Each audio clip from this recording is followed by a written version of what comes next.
When Shadows Die, a sequel to Love's Bitterest Cup by EDEN Southworth. Recording by Bridget Gage. Chapter 1. Meeting and Parting. The Earl of Enderby and his sister, Mrs. Force, acting under the directions of the Earl's doctor, now set out for Germany, and in due time reached Baden-Baden. Their apartments, which had been secured by telegram, were ready for them. They had one night's rest from the journey, and were waiting for their breakfast to be served in their private parlor, when they were surprised by the entrance of Mr. Force and all his party. The family had been separated scarcely 3 months, yet to see them meet a spectator might think they had been parted for 3 years. They soon paired off. Mr. Force and his wife sat down together on a corner sofa and began to exchange confidences.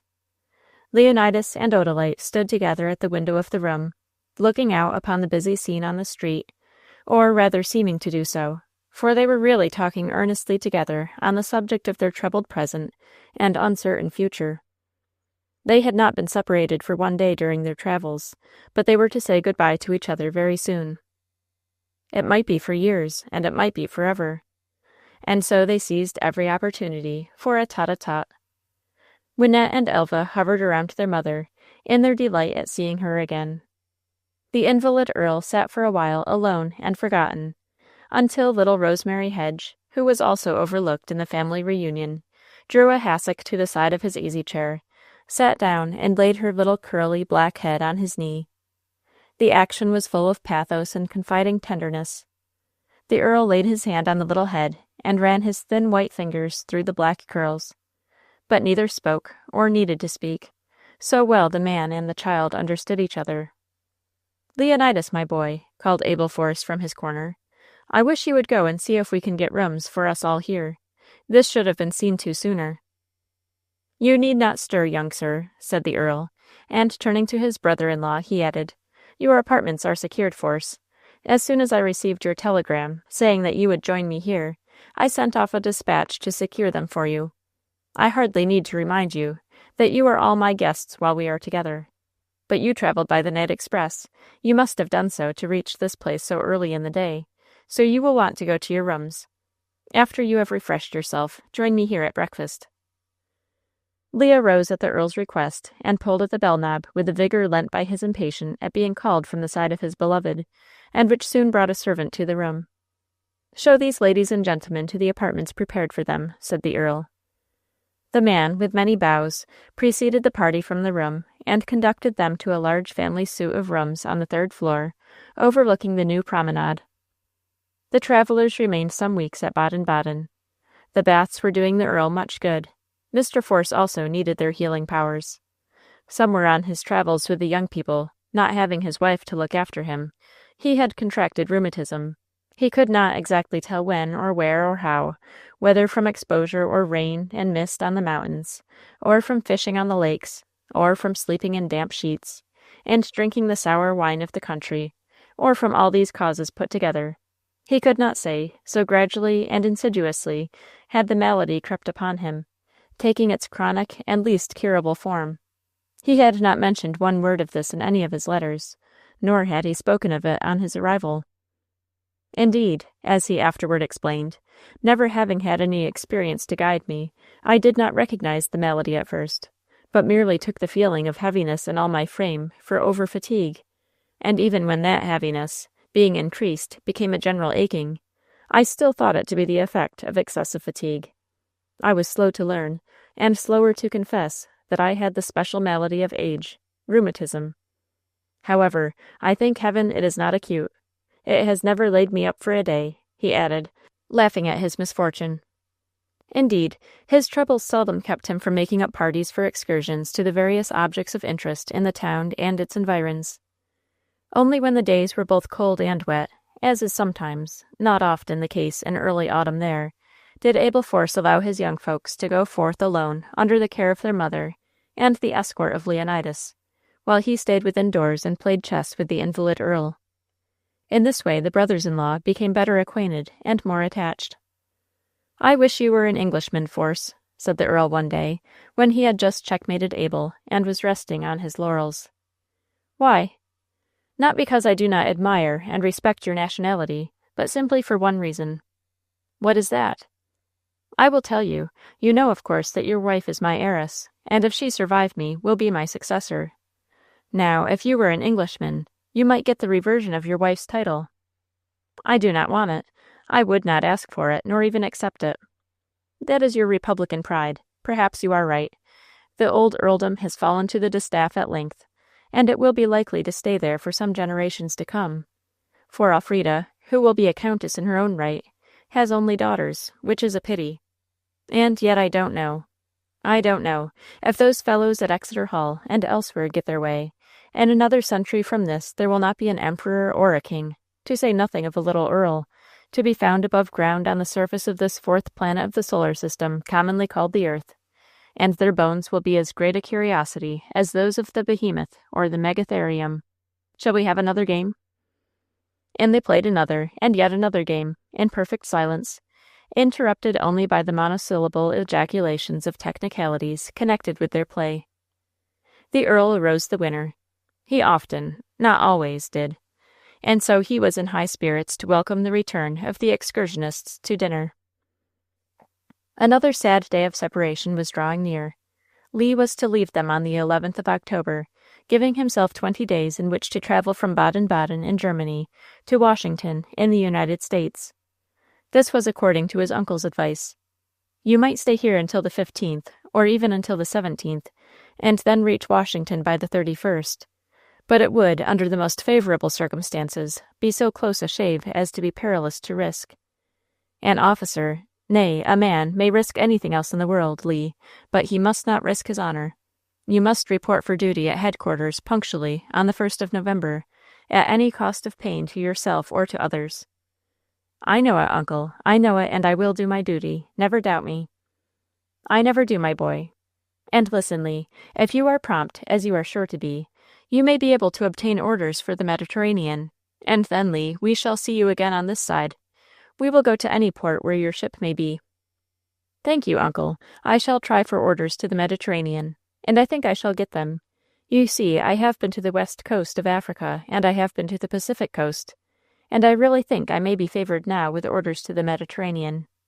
However, an officer must do his duty and obey, wherever he may be sent, if it were to Bering Straits, concluded Lee, with a dreary attempt at laughter. When the day of parting drew very near, and the depressed spirits of the lovers were evident to all who observed them, Mr. Force suddenly proposed that he and his Odalite should accompany Lee to the steamer and see him off. This proposition was received by the two young people with grateful joy, as a short but most welcome reprieve from speedy death, or what seemed the same thing to them, speedy separation. It gave them 2 or 3 more days of precious life, or its equivalent, each other's society. They cheered up under it and looked more hopefully to the future, and in a few weeks more they decided they should be sure to see Lee again at some of the ports of the Mediterranean. When the day of parting came, Mr. Force, Leonidas, and Odalite took leave of the Earl and the ladies of their party, and left Baden-Baden for Ostend. There were not so many steamship lines or such facilities for rapid transit as in these days. Our 3 travelers went by rail to Ostend, thence by steamer to London, where they rested for 1 night, and thence by rail to Liverpool, which they reached just 12 hours before the sailing of the Africa for New York. Mr. Force and Odalite took leave of Lee on the deck of the steamer, and left it only among the very last that crossed the gangplank to the steam tender a moment before the farewell gun was fired and the Africa steamed out to sea. A crowd of people stood on the deck of the steamer, waving last farewells to another crowd on the deck of the tender, who waved back in response, and gazed until all distinct forms faded away in the distance. Among those on the tender who stood and gazed and waved the longest were Mr. Force and Odalite, who saw, or thought they saw, Lee's figure long after everybody else had given up the attempt to distinguish their own departing friends in a mingled and fading view. Chapter 2. Startling News. When the tender reached the dock, Mr. Force touched his daughter's arm and whispered, "We can get a train back to London and catch the night steamer to Ostend, and be with your mother by tomorrow evening. Shall we do so? Or shall we go down to Chester and take a little tour through the Welsh mountains?" "Oh, no, Papa dear, we will go home to Mamma, if you please," said Odalite, who amid all her grief noticed the pale and worn look on the patient face that told of his silent suffering. "Very well, my dear. I only thought it would divert you," he replied. They drove from the docks to the Adelphi, where Mr. Force paid their hotel bill, took up the little luggage, and with his daughter drove on to the railway station, and caught the express train to London, a tidal train that connected with the Ostend night boat. They reached Ostend the next day, and before night arrived at Baden-Baden, where they were received with gladness by their family, who did all that was possible to cheer the spirits of Odalite and raise her hopes for the future. They all remained in Germany until the 1st of November, and then set out to spend the winter on the banks of the Mediterranean. Their first halting place was Genoa, where they awaited letters from Lee. The letters arrived at length, bringing good news. Lee was assigned to the man-of-war Eagle, bound for the Mediterranean, bound direct for Genoa. Then, in perfect content, they settled down for the winter. The Earl's health was certainly improving in the mild air of sunny Italy, and his spirits were rallying in the society of his relatives, so he also decided to remain in Genoa. Before the end of November, the Eagle was in port, and Midshipman Force hastened to see his friends at their house on the Strada Balbi. He had been absent only 7 weeks, yet they received him with as much joy as though they had not seen him for 7 years. As long as his ship lay at anchor in the harbor, his friends remained in the Strada Balbi, and whenever he could get a day or a half-day off, he came to them. When the Eagle sailed for Nice, the family left Genoa for the same city, and took up their quarters at the Hotel de la Paix, and the same pleasant intercourse was resumed. And so the winter passed, and Mr. Force was beginning to contemplate the possibility of having his daughter freed from a merely nominal and most unfortunate marriage. To do this, it would be necessary, according to his ideas of honor, that they should return to the state and the parish where the marriage ceremony had been nearly performed, but was finally interrupted. But there was no hurry, he thought. Lee was on the Mediterranean, and his duty would keep him there for 2 or 3 years longer. There was another source of occasional uneasiness, the political condition of the United States. Ever since the presidential election in November, dissatisfaction had spread in certain sections of the country, and trouble seemed to be brewing. All this, coming through the newspapers to the knowledge of the absentees, gave them disturbance, but really not much, so thoroughly confident were they all in the safety of the Union and the grand destiny of the Republic. The clouds on the political horizon would vanish, and all would be well. No harm could come to the country, which was the Lord's city of refuge for the oppressed of all the world. They had not heard a word from or of Angus Anglesea since the Washington detective had traced him to Canada and there lost him.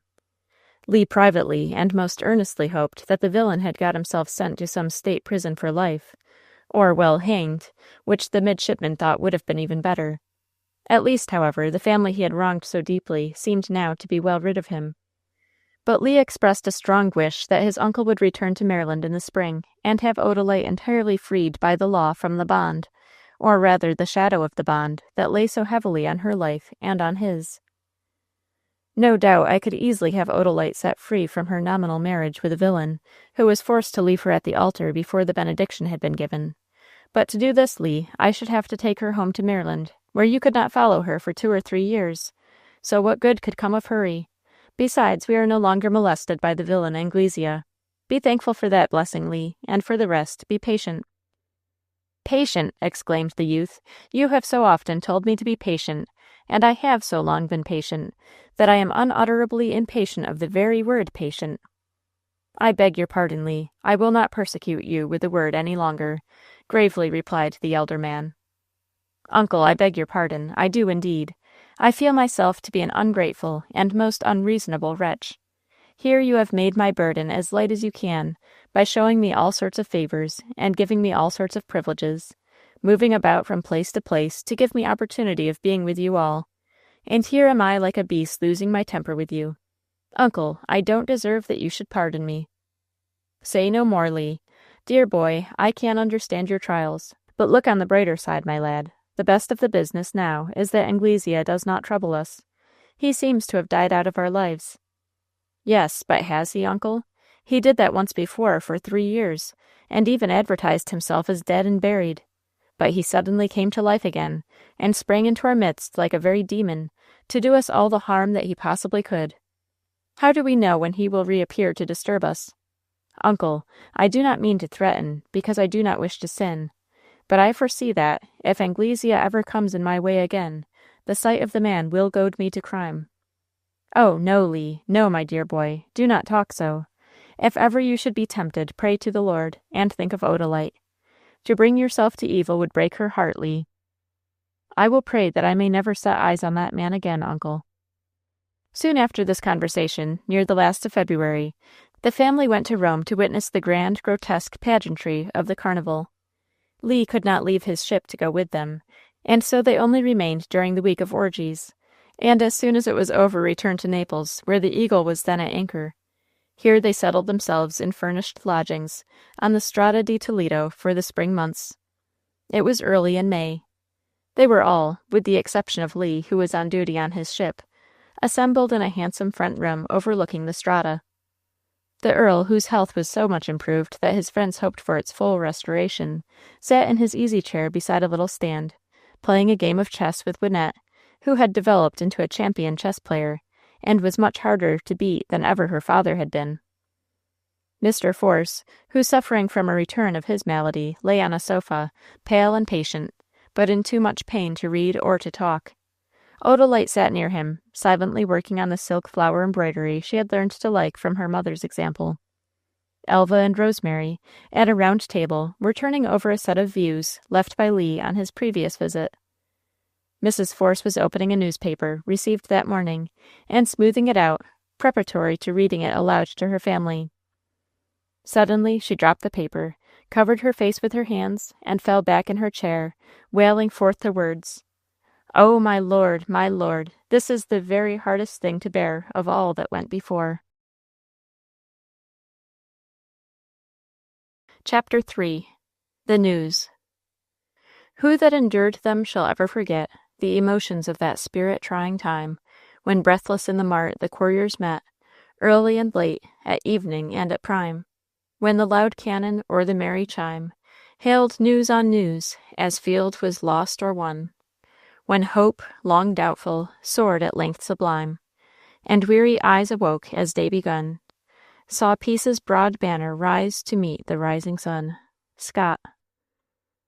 The first gun of our Civil War was fired, and its report was heard throughout the civilized world.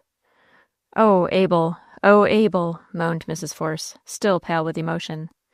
"What is it, my dear? Calm yourself. All that you hold nearest and dearest are in this room with you. What trouble can come upon you?" inquired her husband, rising from his couch of pain and limping toward her. She lifted the newspaper from the floor and handed it to him. Lord Enderby looked from one to the other in perplexity.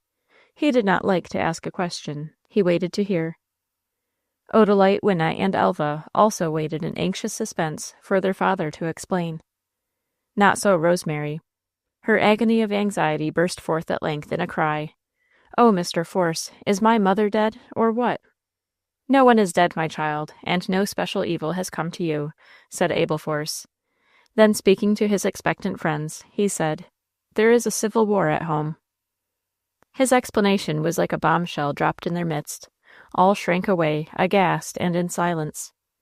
Before anyone recovered speech, the door was thrown open, and Lee burst in the room in great excitement. "You have heard the news," he cried, and that was his only greeting. "Yes, we have heard the news," gravely replied Mr. Force. "I have come to bid you good-bye. The mail that brought the news brought dispatches from the Navy Department ordering our ship home. We sail with the next tide. That will be in an hour. Good-bye, he said, beside himself with mingled emotions, as he hurried from one to another, taking each in his arms for a last embrace. "But, Lee, this is awfully sudden," exclaimed Mr. Force, as he wrung the young midshipman's hand. Yes, awfully sudden. Odalite, oh, Odalite," he cried, turning to his eldest cousin, and once betrothed last of all, as if he had reserved his very last embrace and kiss for his best beloved. "Oh, my Odalite, may God love and bless and guard you. Good-bye, my dearest dear." And Lee pressed her to his heart, and turned and dashed out of the room. But Lee, wait! Can we not go to the ship and see you off?" cried Wynette, hurrying after him, and overtaking him at the street door. No, no, impossible, my dear. A boat is waiting to take me to the ship. I have barely time to reach her deck before she sails. There would be no time for last adieus there. God bless you. Take care of Odalite." The street door banged behind Lee, and he was gone. Wynette had flown downstairs, but she crawled up again, dragging weary steps, woe-befreighted behind her. She entered the room and sat down in silent sympathy beside Odalite, who lay back in her chair, too stunned by the shock of all that had happened to weep or to moan, or even to realize the situation. Mrs. Force went and sat on the other side of her stricken daughter, took her hand, and said, "My dear, nothing but prayer can help you now. You must pray, Odalite." The girl pressed her mother's hand, but made no reply. Mr. Force and Lord Enderby were in close conversation on the political conflict out of which the war had arisen. Elva and Rosemary were standing together in the oriel window overlooking the street, too much startled by the suddenness of events to feel like talking. "Let us hope that this trouble will soon be over," said the Earl. "What, be put down like one of your corn riots by the simple reading of the Act?" inquired Abelforce grimly. "No, Enderby, I know my countrymen, north and south, and the civilized world will see a war that has never been paralleled in the history of nations." And his words proved prophetic. After this day, every mail from America was looked for in the keenest anxiety, and every mail brought the most startling and exciting news. Every schoolboy and schoolgirl is now familiar with the leading events of the war, and they need not be rehearsed here. Among news of more general interest came some of a private nature to the Forces. Among the rest, letters from Mrs. Anglesea, who wrote, "You had better pack right up and come right home. The devil is to pay, and no pitch hot. The people have riz up agin one another like mad. Ned Grandier has gone into the Confederate army. Sam sticks at home. He says war is bad for the crops, and somebody must plow and sow. William Elk has gone into the Union army. Thanks be to goodness, old Beaver and old Barnes and old Cop are all past 60, and too old to fight, or they'd turn fools with the rest. But as it is, they're 'bliged to stay home and tend to their business, and take care of Mondrier and Greenbushes. But they do say, hereabouts, as old Captain Grandier, and he over 70 years old, has turned pirate or privateer, or something of the sort, and is making war on all Uncle Sam's ships, but I can't believe it for one. And young Roland Bayard is with him, first mate, and is as deep in the mud as the captain is in the mire, and is tarred with the same brush, which I mean to say as they are both a pirating on the high seas, or a privateering, or whatever their deviltry is together. So they say hereabouts. Anyway, the ship is overdue for months, and neither ship, officers, nor crew has been heard of with any sort of certain sureness. And what I said in the beginning, old woman, I say in the end, as you and the old man had better pack right up and come right home. But still, if it would ill-convenience you at the present time to do so, you needn't come, nor likewise fret about your home. To be sure, the devil is let loose all over the country, but he hasn't entered into Mondrier or Greenbushes yet. Me and the 3 old men, Cop and Beaver and Barnes, and the old niggers take the very best care of everything. You bet your pile on that, so do just as you think proper." This letter filled the Forces with dismay, as it told them that their old friends and neighbors had risen, so to speak, in arms against each other. But the most disturbing part of the news was that which referred to old Captain Grandier and his mate, young Roland Bayard. Mr. Force, from his boyhood up to middle age, and Mrs. Force, from her first arrival in Maryland to the present time, had known the old mariner intimately and respected him highly. They knew him, even in his 70th year, to be strong, vigorous, fiery, and energetic. But with all their knowledge of him, they could not know, in his absence, how he would regard the Civil War, or which side he would take, if any, in the struggle. They had known young Roland Bayard from his infancy, and known him to be pure, true, brave, and heroic as his namesake. But they could not judge, without him, which side he would take in the conflict. Nor could they reconcile it with their knowledge of these men, that they should run up the black flag, and wage a war after a manner little better, if any better, than piracy. But of one course they were clear, namely, that they must keep this baleful report as to Captain Grandier and mate Bayard from the hearing of little Rosemary Hedge. The child must not be made miserable by a mere rumor which might have no foundation in fact.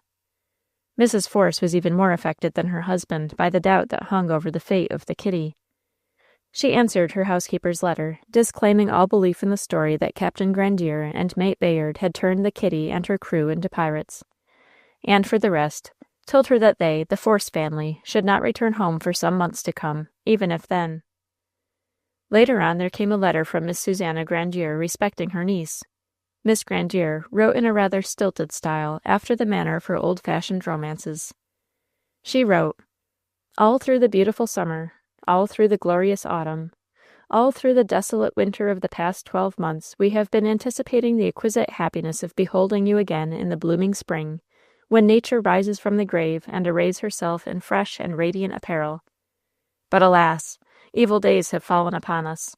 War stalks abroad over our beloved country, spreading ruin, misery, and desolation. Brother rises up against brother, and father against son. Friends and neighbors whose hearts and minds were once united in the closest and holiest bonds of friendship and affection are now severed and estranged in mutual hatred and malignity. In this spread of affliction and calamity, a rumor reaches us to the effect that the condition of your husband's constitution will detain you in foreign countries for a considerable time to come. If this report be truthful, and you should contemplate a further sojourn in the Eastern Hemisphere, I must implore you still to retain my beloved niece under your protection until you can procure some responsible escort to convey her across the ocean to the home of her childhood. I should not venture to take the liberty of preferring this request, did I not accord the most perfect credence to your protestations of attachment to our beloved child, and of enjoyment in her society, and of the invaluable benefit she herself derives from foreign travel." This and much more to the same purpose and in the same style wrote Miss Grandier. Mrs. Force showed this letter to Rosemary, and then had a talk with her, and found that the child was quite willing to do whatever her friends should think best. Then Mrs. Force answered the letter, condoling with Miss Grandier on the state of the country, but also expressing the pleasure she and all her family would feel in keeping little Rosemary with them, as long as the child might be permitted to stay. Still later on, letters were received from Lee. His ship was at Charleston, forming one of the blockading fleet. Late in the summer of that year the Forces went again to the hot baths of Baden-Baden, for the benefit of the husband and father's health, which was giving the whole family much concern. Chapter 4. Rosemary is Startled.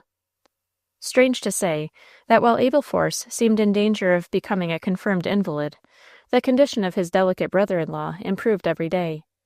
He no longer required the arm of his valet to lean on, or even the help of a cane to walk with. One day his sister said to him, "Francis, I do believe that you have been more of a hypochondriac than of a real invalid after all." "Elf," he answered, "I am inclined to suspect that you are right. Certainly most of my ailments, real or imaginary, have vanished under the influence of change, motion, and society." As the Earl continued to improve in health and strength, his sister watched him with a new interest. On another day she said to him, "Francis, why don't you marry?" Lord Enderby started, and then he laughed. "What has put that into your head?" he inquired. "My anxious interest in your future, now that you have a future, brother. Would you, who are my heir presumptive, wish me to marry?" "Indeed I would. You would be so much better and happier. Think of it, Francis." "My dearest, I am both too old and too young to fall in love," laughed the Earl. "What rubbish! Too old and too young! What do you mean by such absurdity? I have passed my first youth of sentiment, and I have not yet reached my second childhood of senility. Therefore I am both too old and too young to fall in love." "Nonsense, that is not true. And even if it were, you are neither too young nor too old to marry. It is not necessary that you should fall in love. You might meet some lady, however, whom you could love and esteem and marry." "Where should I be likely to find such a lady? My dear, I have never gone into society at all. Since my return from India, I have led a secluded life on account of my health." "On account of your hypochondria, you mean. Now, Francis, you must change all that. In the beginning of the next London season you must open your house on Westbourne Terrace and entertain company." "Will you do the honors, Elfrida?" "Of course I will," replied the lady. "And you can bring out your 2 daughters and present them at court." "Yes, I might do that." "Very well." Had the Earl felt disposed to look about him for a wife, he might have found a suitable one in Baden-Baden.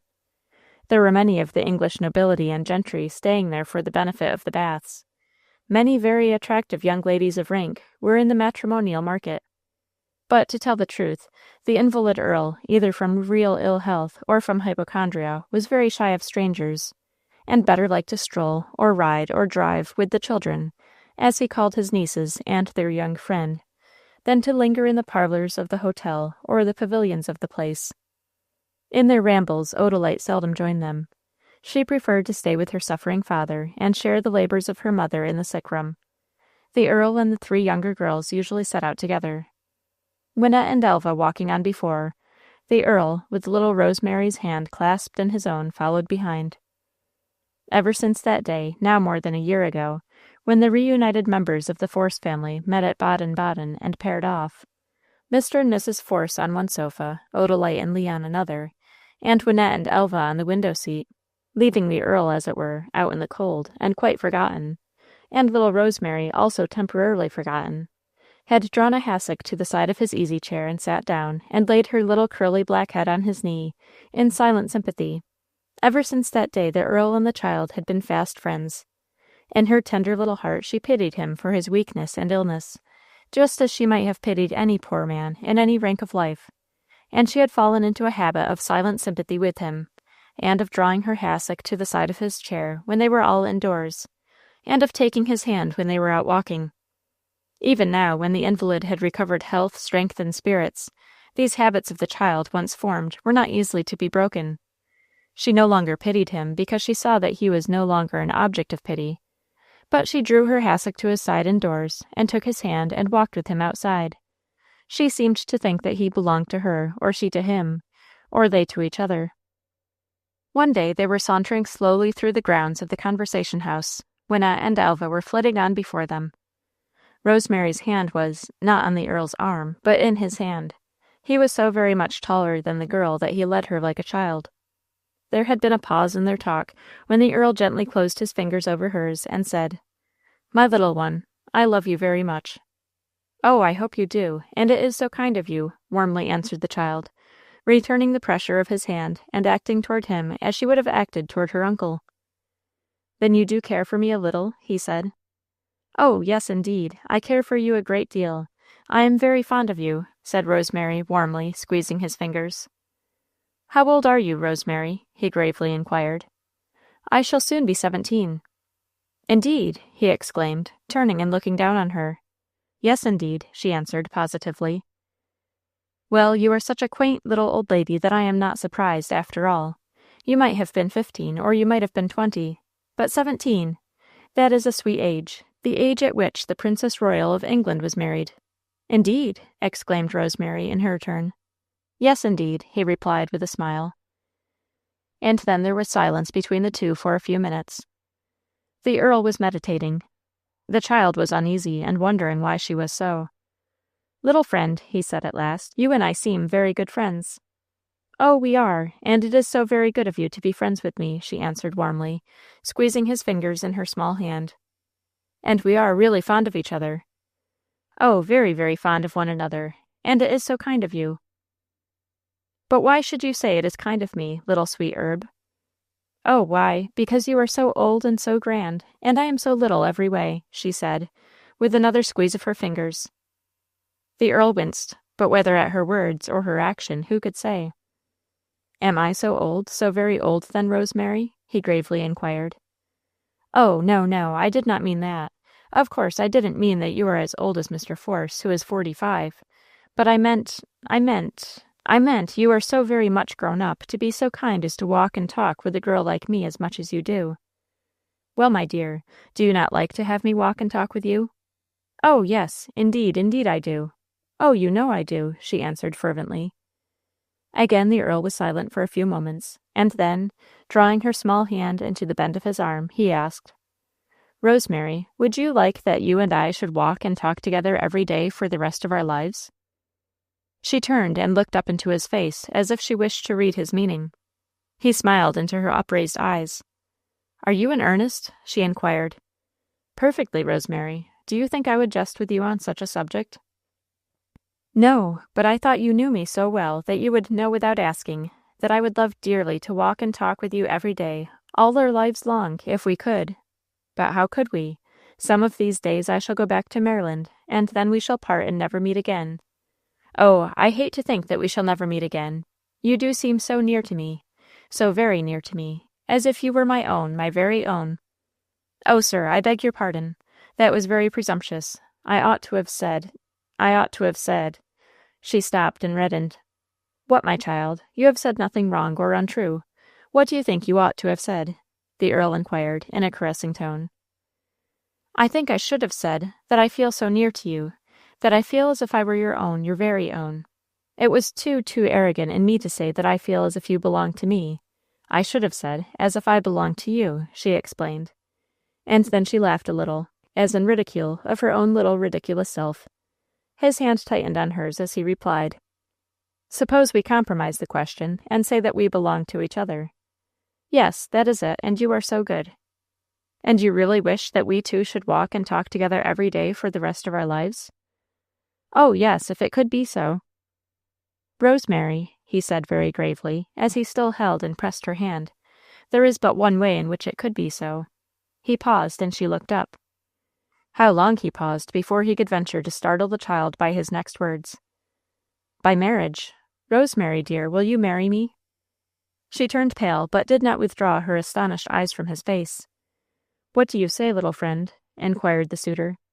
Oh, was what she said. Does that mean yes or no, Rosemary? She did not answer. You do not like me well enough to marry me, then, Rosemary? Oh, yes, I do. Indeed, I do. I would marry you in a minute. But what? I am engaged. Chapter 5. The Earl is Startled. He held her off to get a better view of her face. Then he stared at her. You, engaged? He cried. She nodded 2 or 3 times in reply. Such a mite as you! Why, how long have you been engaged, pray?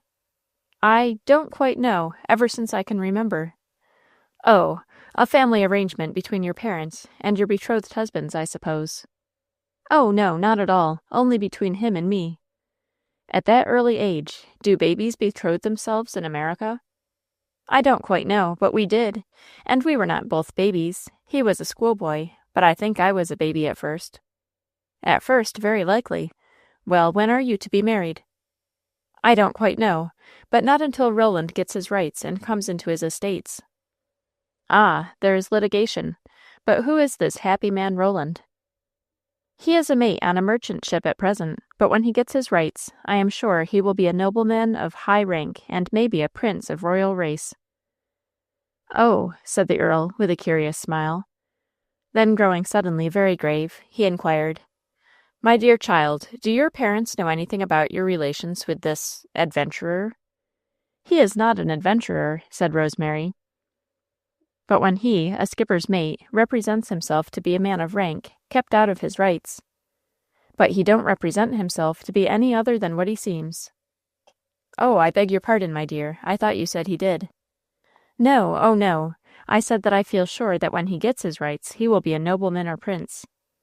Ah, but why should you think so, my dear? Oh, no one could look at Roland Bayard and not know him to be one of princely rank, exclaimed Rosemary, with such solemn fervor that the Earl turned and gazed at her. And is this the only reason you have for thinking the young man of gentle blood? No, not only his looks, but his voice, speech, tone, manner, gesture, all proclaim him of noble blood. As Rosemary spoke, she suddenly turned and looked intently at the Earl, and then she added, Yes, it is true, it is not my imagination. I have thought it often, though I never spoke of it before. Of what, my dear? Of Roland Bayard's likeness to you. To me, my dear? Yes, to you, but for the difference in age and in health, he is as much like you as one man can be to another.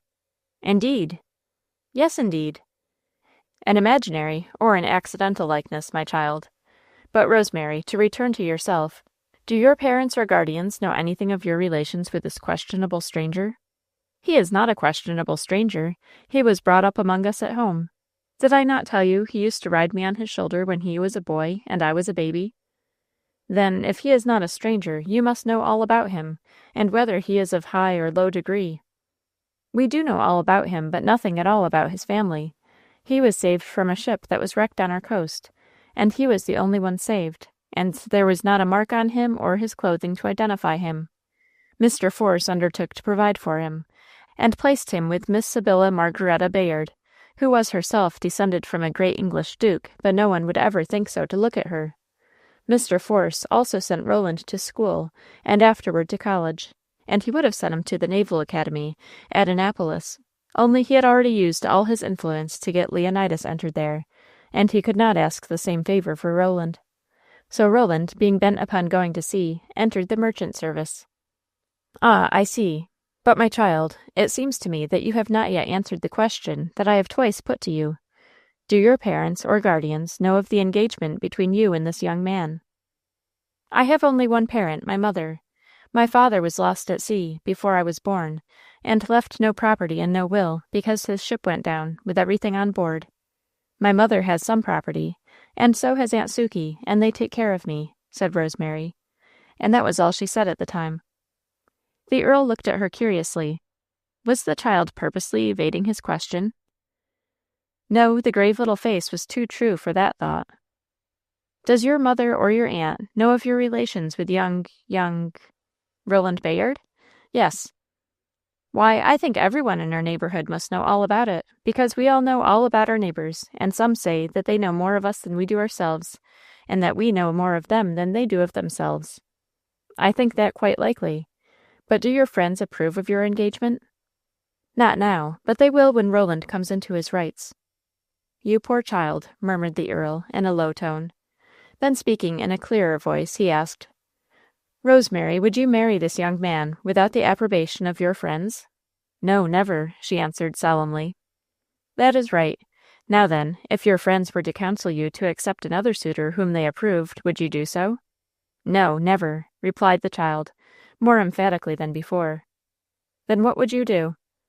I would be an old maid like Aunt Sukey. I never would marry Roland Bayard against the will of my mother and my aunt, nor would I ever marry anyone else, even to please them. I would be a maiden lady, like Miss Susanna Grandier. Little true heart, well, little friend, I will not try, through your guardians, to marry you against your will. Neither, I think, will I marry anyone else. And in any case, we shall always be friends, shall we not, little sweet herb? Always, and it is so good of you to say so, exclaimed Rosemary, giving his hand another fond squeeze. They sauntered on in silence until they overtook Wynette and Elva, who had sat down on a garden seat to wait for them. It is time to go home to luncheon, said Wynette, and I am starved. They turned their steps toward their hotel and reached it in time to join Mr. and Mrs. Force and Odelay at luncheon at their usual hour. That afternoon, while Mr. Force was taking his daily nap and the young girls were resting in their chambers, the Earl found himself alone with his sister in their private parlor. Elfrida, he said, I want you to tell me something about this little protégée of yours. Rosemary Hedge? Yes. Well, she is the daughter of the late Captain Hedge, of the merchant service, and of his wife, Dorothy Grandier, the daughter of the late Gideon Grandier, of St. Mary's. Her family is one of the oldest and best in the state, and her friends have entrusted her to us for the benefit of travel. That is all there is about Rosemary Hedge. No, not quite all. The little one tells me that she is engaged to be married. Who, Rosemary? Yes. Engaged to be married? Yes. This is news to me. I never even suspected such a thing. Nor do I know how she has ever had an opportunity of being wooed, far less won, exclaimed the lady in surprise. And yet the child honestly thinks that you know all about it, replied the Earl. I know nothing, and I am really distressed at the news you tell me. Have I been so absorbed in the care of my sick husband as to have neglected the interests of the orphan child? What adventurer has picked her up in the name of heaven? Tell me, Francis, if you know. Do you know anything of a young fellow called Roland Bayard? Significantly inquired the Earl, fixing his eyes intently on the face of his sister. That face paled under his wistful gaze, but the lady recovered herself in a few moments and replied, Yes, he is a young man who in infancy was cast upon our shores from a wrecked ship. He was cared for by Mr. Force, who placed him in charge of a respectable woman and afterward sent him to school and to college. Does anyone know anything about his parentage? He was the sole survivor of the wreck. There was not a mark on his clothing or on his person to give a clue to his parentage. But as Mr. Force has practically adopted him, he will not need to investigate his own antecedents. He is in the merchant service now. Yes, I have heard so much from Rosemary. But now as to his character. He is above reproach, a not unworthy namesake of two heroes, Roland and Bayard. But why do you inquire into the history of this young man? Because it is to him that Rosemary is engaged, or thinks herself engaged. Oh, laughed the lady, that is an old story. It cannot be an old story, since the child is but 17. It is relatively an old story. When he was a schoolboy, he was much favored by his friends the Grandiers, who lived at Oldfield near Forest Rest, where his foster mother, Miss Bayard, lived, and where Roland was reared. Rosemary was a baby. He used to pet her very much, and tell her that she was his sweetheart and his little wife, and all such childish nonsense as that. And I think they kept it up until Rosemary was sent to boarding school with our girls. Since that time, some 5 years ago now, I think there has been no more of it. I thought it was all forgotten long ago. But it is not, you see. The child thinks that she is engaged to him. I wonder if she is attached to him, said the lady thoughtfully. I do not quite know. Perhaps, as she believes herself to be engaged, she may also only believe that she is attached to him. It is a subject upon which one cannot very closely cross-examine a young girl. No, you could not, but I must, replied the lady. Without mentioning my name, if you please, Elfrida, said the Earl, who also religiously refrained from telling his sister of his proposal to Rosemary, lest Mrs. Force should try to influence the girl in his favor, and he did not wish the latter to be worried or coerced in any way. Certainly without mentioning your name. I shall know how to manage with tact and discretion, replied the lady. One word more, Elfrida. Would you approve of a marriage between this Roland Bayard and Rosemary Hedge? Inquired the Earl. Yes, I should. That is all. But I have not the disposal of the child's hand, so my own approval goes for nothing. It is enough, said the Earl, and he opened the window looking from the parlor to the balcony, and went out there to walk and smoke. Chapter 6. A Strange Meeting. The middle of October found the Forces with their party again at Rome, settled in their old quarters. News of the war came by every mail, bringing accounts of battles fought and lost or won. They were of those few who in the dreadful struggle could not take any side. They only longed for peace and reconciliation. They passed the winter in Rome, but in the early spring Mr. and Mrs. Force and their daughters began to long for their native country, even more than for their particular home. There seemed no present prospect of an end to the fratricidal war. The holocausts of youth, manhood, and heroism offered up monthly to the devil of discord did not seem to appease his rapacity. Every mail brought news of new battles and of thousands and tens of thousands slain on either side, the storm of war raging more and more furiously as the months went on. Elfrida, said Mr. Force one day, I cannot stand it any longer. We must go home, my dear, and be with our country in her need, not to burn and slay and rob on one side or the other, but to nurse the wounded and feed the hungry, and clothe the naked, and give all our time, money, and energy to this needful work. You and your daughters, and even your crippled husband, can do this much to abate the pain of the age. He had said words to the same effect before, but never with so much of sorrowful earnestness as now. Well, we will go, Abel. Yes, it is indeed our duty to do so. Besides, our Odalite is wasting away with hope deferred. We have not heard from Lee for so many months. He may be dead on some crowded battlefield, or ill and delirious in some hospital, or in some prison. We might find out his fate by going home. And then there is poor little Rosemary fretting out her heart about young Bayard, who has never been heard of since he sailed with Captain Grandier, now nearly 3 years ago. We might find out something satisfactory about him. We all need to go home. There is no one but Wynette who is not breaking down under this anxiety and uncertainty. Wynette thanks heaven every day that Sam Grandier chooses to stay home and mind his crops. As for Elva, she makes everyone's trouble her own, and suffers for and with all. Yes, we all need to go home. And our home and our country needs us, added Mr. Force. So it was decided that they should return home as soon as passages for their whole party could be secured. Mrs. Force dreaded to tell her brother of the impending separation. The Earl had grown so much better in health, spirits, and happiness while traveling in their company, that it would seem like relegating him to gloom, solitude, and despondency, to send him back alone to his old life at Enderby Castle. She took the time immediately after breakfast the next morning to break the news to him. Going back to America?" he exclaimed in astonishment. "Yes, it is our bounden duty. The war is not the temporary disturbance that you thought it was to be. It is growing more terrible every month. It may last yet for years. We must go to our home and do the best we can for everybody," replied the lady. And then she went over the whole subject as it had been discussed between herself and her husband. "Yes, my dear, it is your duty to go home," admitted the Earl. "Still, my dear brother, we are very sorry to leave you. I hope, however, that you will not go back to Enderby Castle, to your old solitary life there. It is very bad for you. I hope you will go up to London and open your house on Westbourne Terrace, and call your friends together and entertain them, even though I shall not be there with my daughters to help you, as I had once hoped to be." "I shall not go to London, Elfrida. I have no friends there, and I hate society." "No, I shall go to the United States with you," said the Earl. "You don't mean it!" exclaimed Mrs. Force, between surprise, pleasure, and incredulity. "Yes, I do most certainly mean it.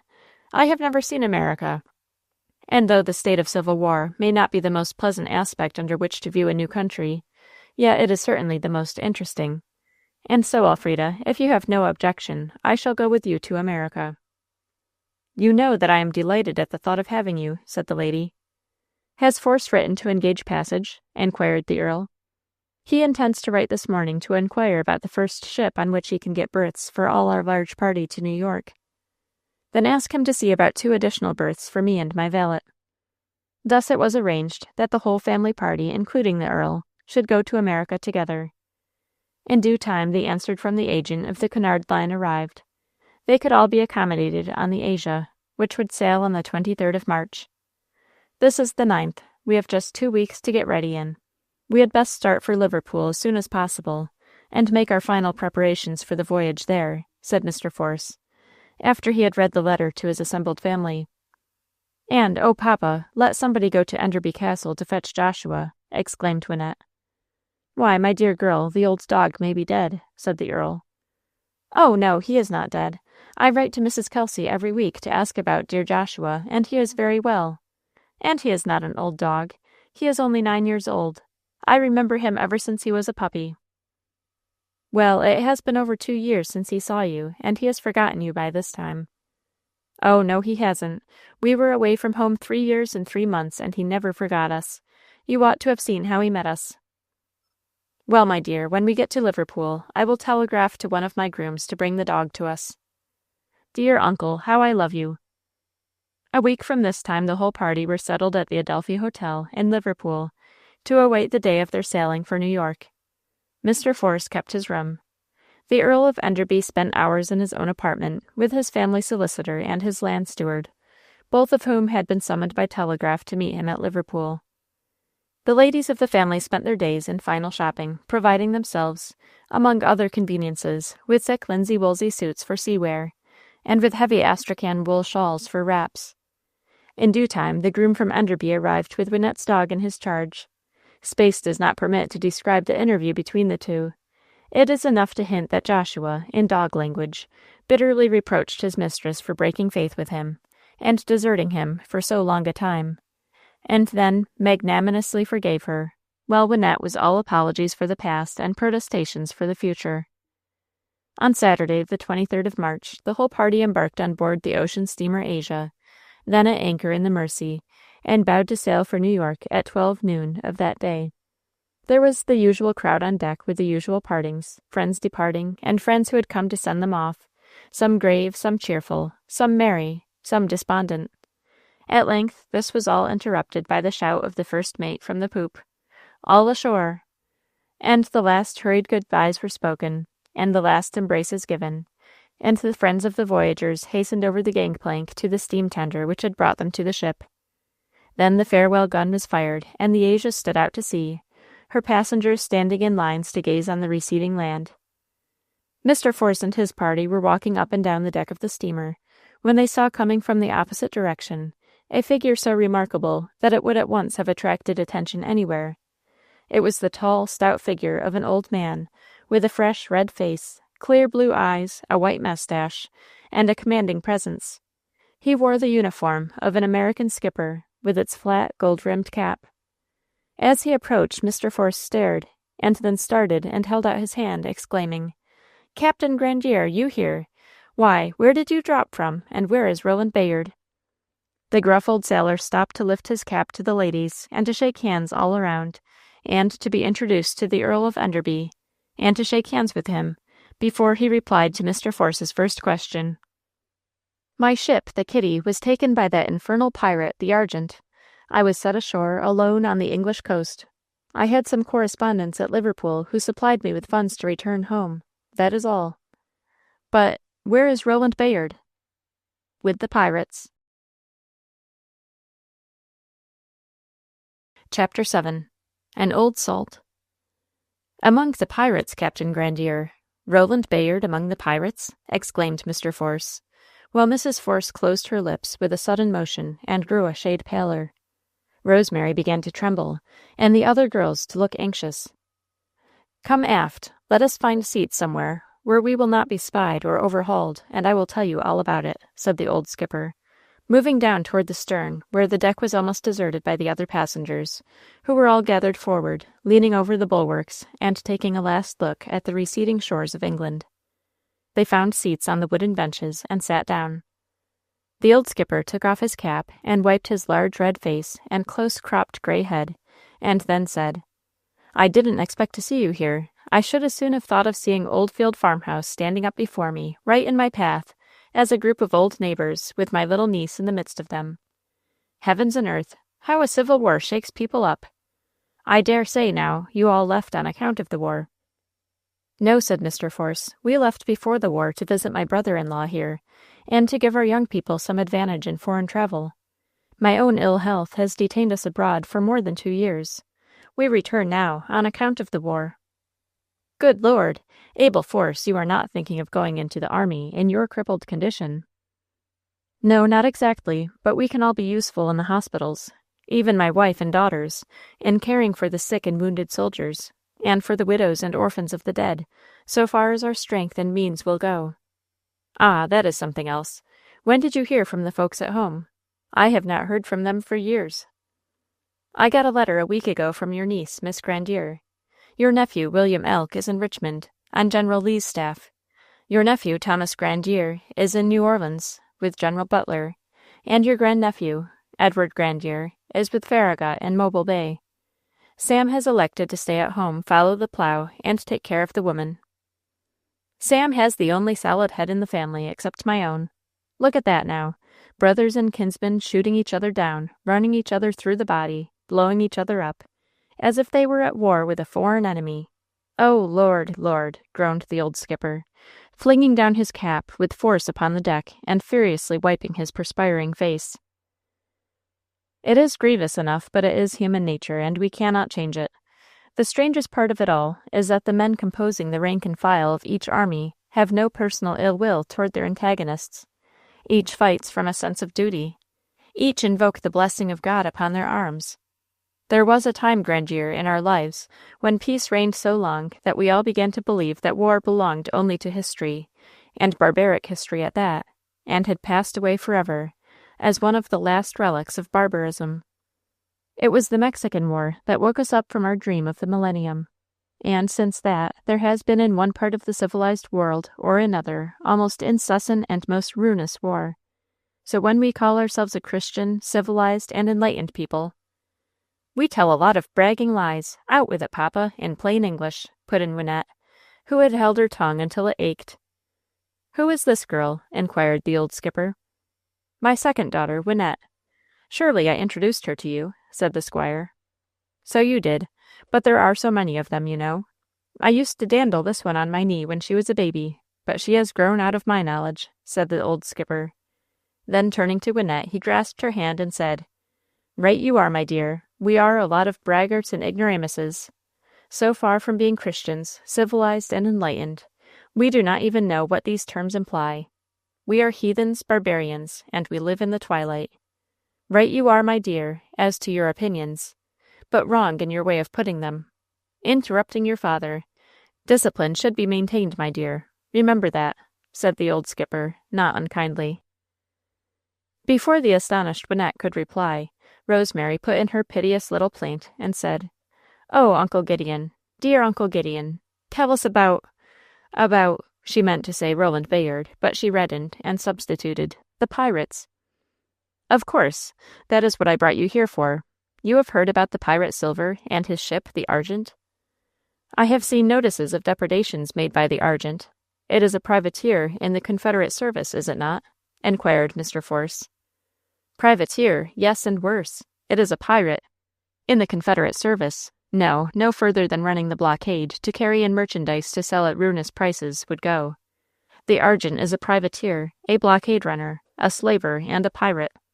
Just as, a few years ago, we thought war had passed away from the face of the earth forever, so we thought that piracy had been swept from the sea. But we were mistaken in both cases. Our Civil War, the blockading of our southern ports, the emancipation and consequent stampede of the Negroes, have brought into action a fleet of sea robbers who call themselves privateers and pretend to be in the service of this or that faction, but who are really pirates and slavers. They are armed to the teeth and are manned by the most reckless desperadoes gathered from all nations, mostly jailbirds, convicts, criminals. They take our merchant ships, they steal slaves from the West Indies, run the blockade, and sell them in our southern ports. Or, with equal impartiality, when opportunity is given, they decoy slaves from the southern plantations by the promise of a free passage to the north, and they carry them to the West Indies, where they sell them to the planters. The most notorious of these brigands of the sea is the Argent. I have never yet heard of any of them being taken." The old sailor, having talked himself out of breath, stopped, wiped his forehead, and flung his rolled handkerchief with force upon the deck. "But Uncle Gideon, dear Uncle Gideon, tell us about the pirates," pleaded Rosemary, pale with sorrow. "My pet, I have told you about the pirates," grunted the skipper. But, about the loss of the kitty," pleaded Rosemary. The old skipper snatched up his cap from the deck and flung it down again with violence. Then he said, "Yes, devil fly away with them. They took the kitty. I can't talk about it, girl. The devil takes possession of me every time I think of it. They took the kitty. That is all that is in it. Maybe sometime or other, when the devil forsakes me, I will tell you all about it, but not now. Not now." "Tell us something at least of Roland Bayard," said Wynette. "I did tell you. He is among the pirates." "But in what capacity? Is he a prisoner or a volunteer?" persisted the girl. Oh, Wynette, Roland Bayard could never be a volunteer among the pirates. He would suffer himself to be killed first. Yes, to be tortured to death first. Yes, to be slowly tortured to death first. Oh, Roland, wailed Rosemary, too deeply distressed for her childhood's friend to conceal her emotions.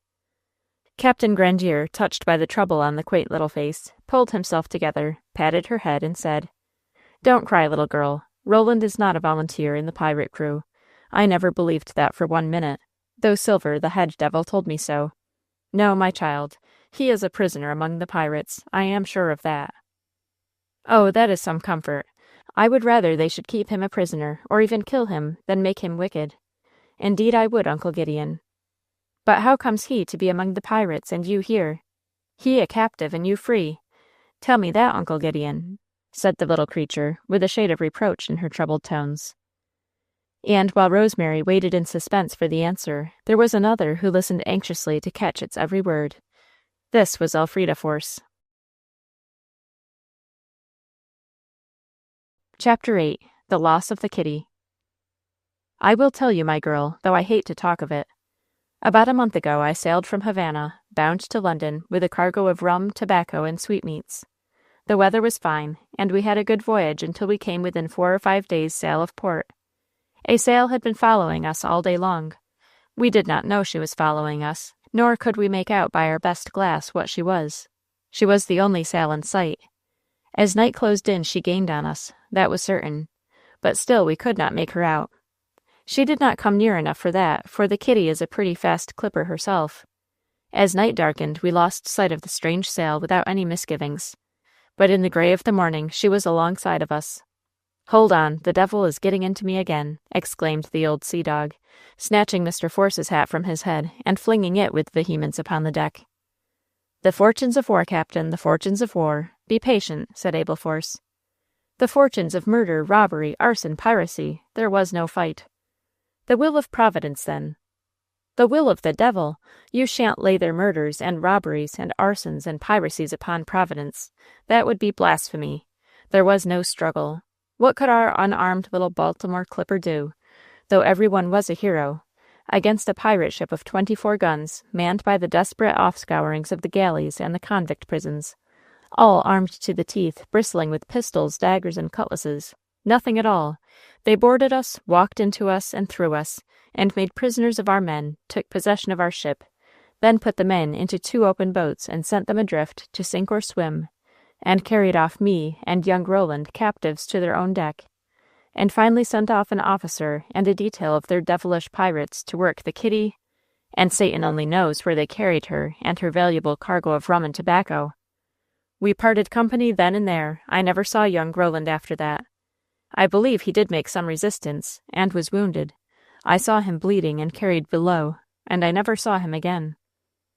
Here the captain made an involuntary dash at the Earl's cap, but his hand was intercepted by Mr. Force. "He'll scalp us next," said Wynette.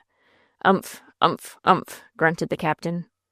"Oh, Uncle Gideon, oh, Uncle Gideon," moaned Rosemary, while Mrs. Force gripped her own hands firmly in silent trouble. "Don't cry, honey. I believe he is safe enough, and will turn up all right. I called them murderers, and no doubt at all, some of that criminal crew were murderers, and worse than murderers, if such could be. But they did no murder in my sight. They might, had they chosen.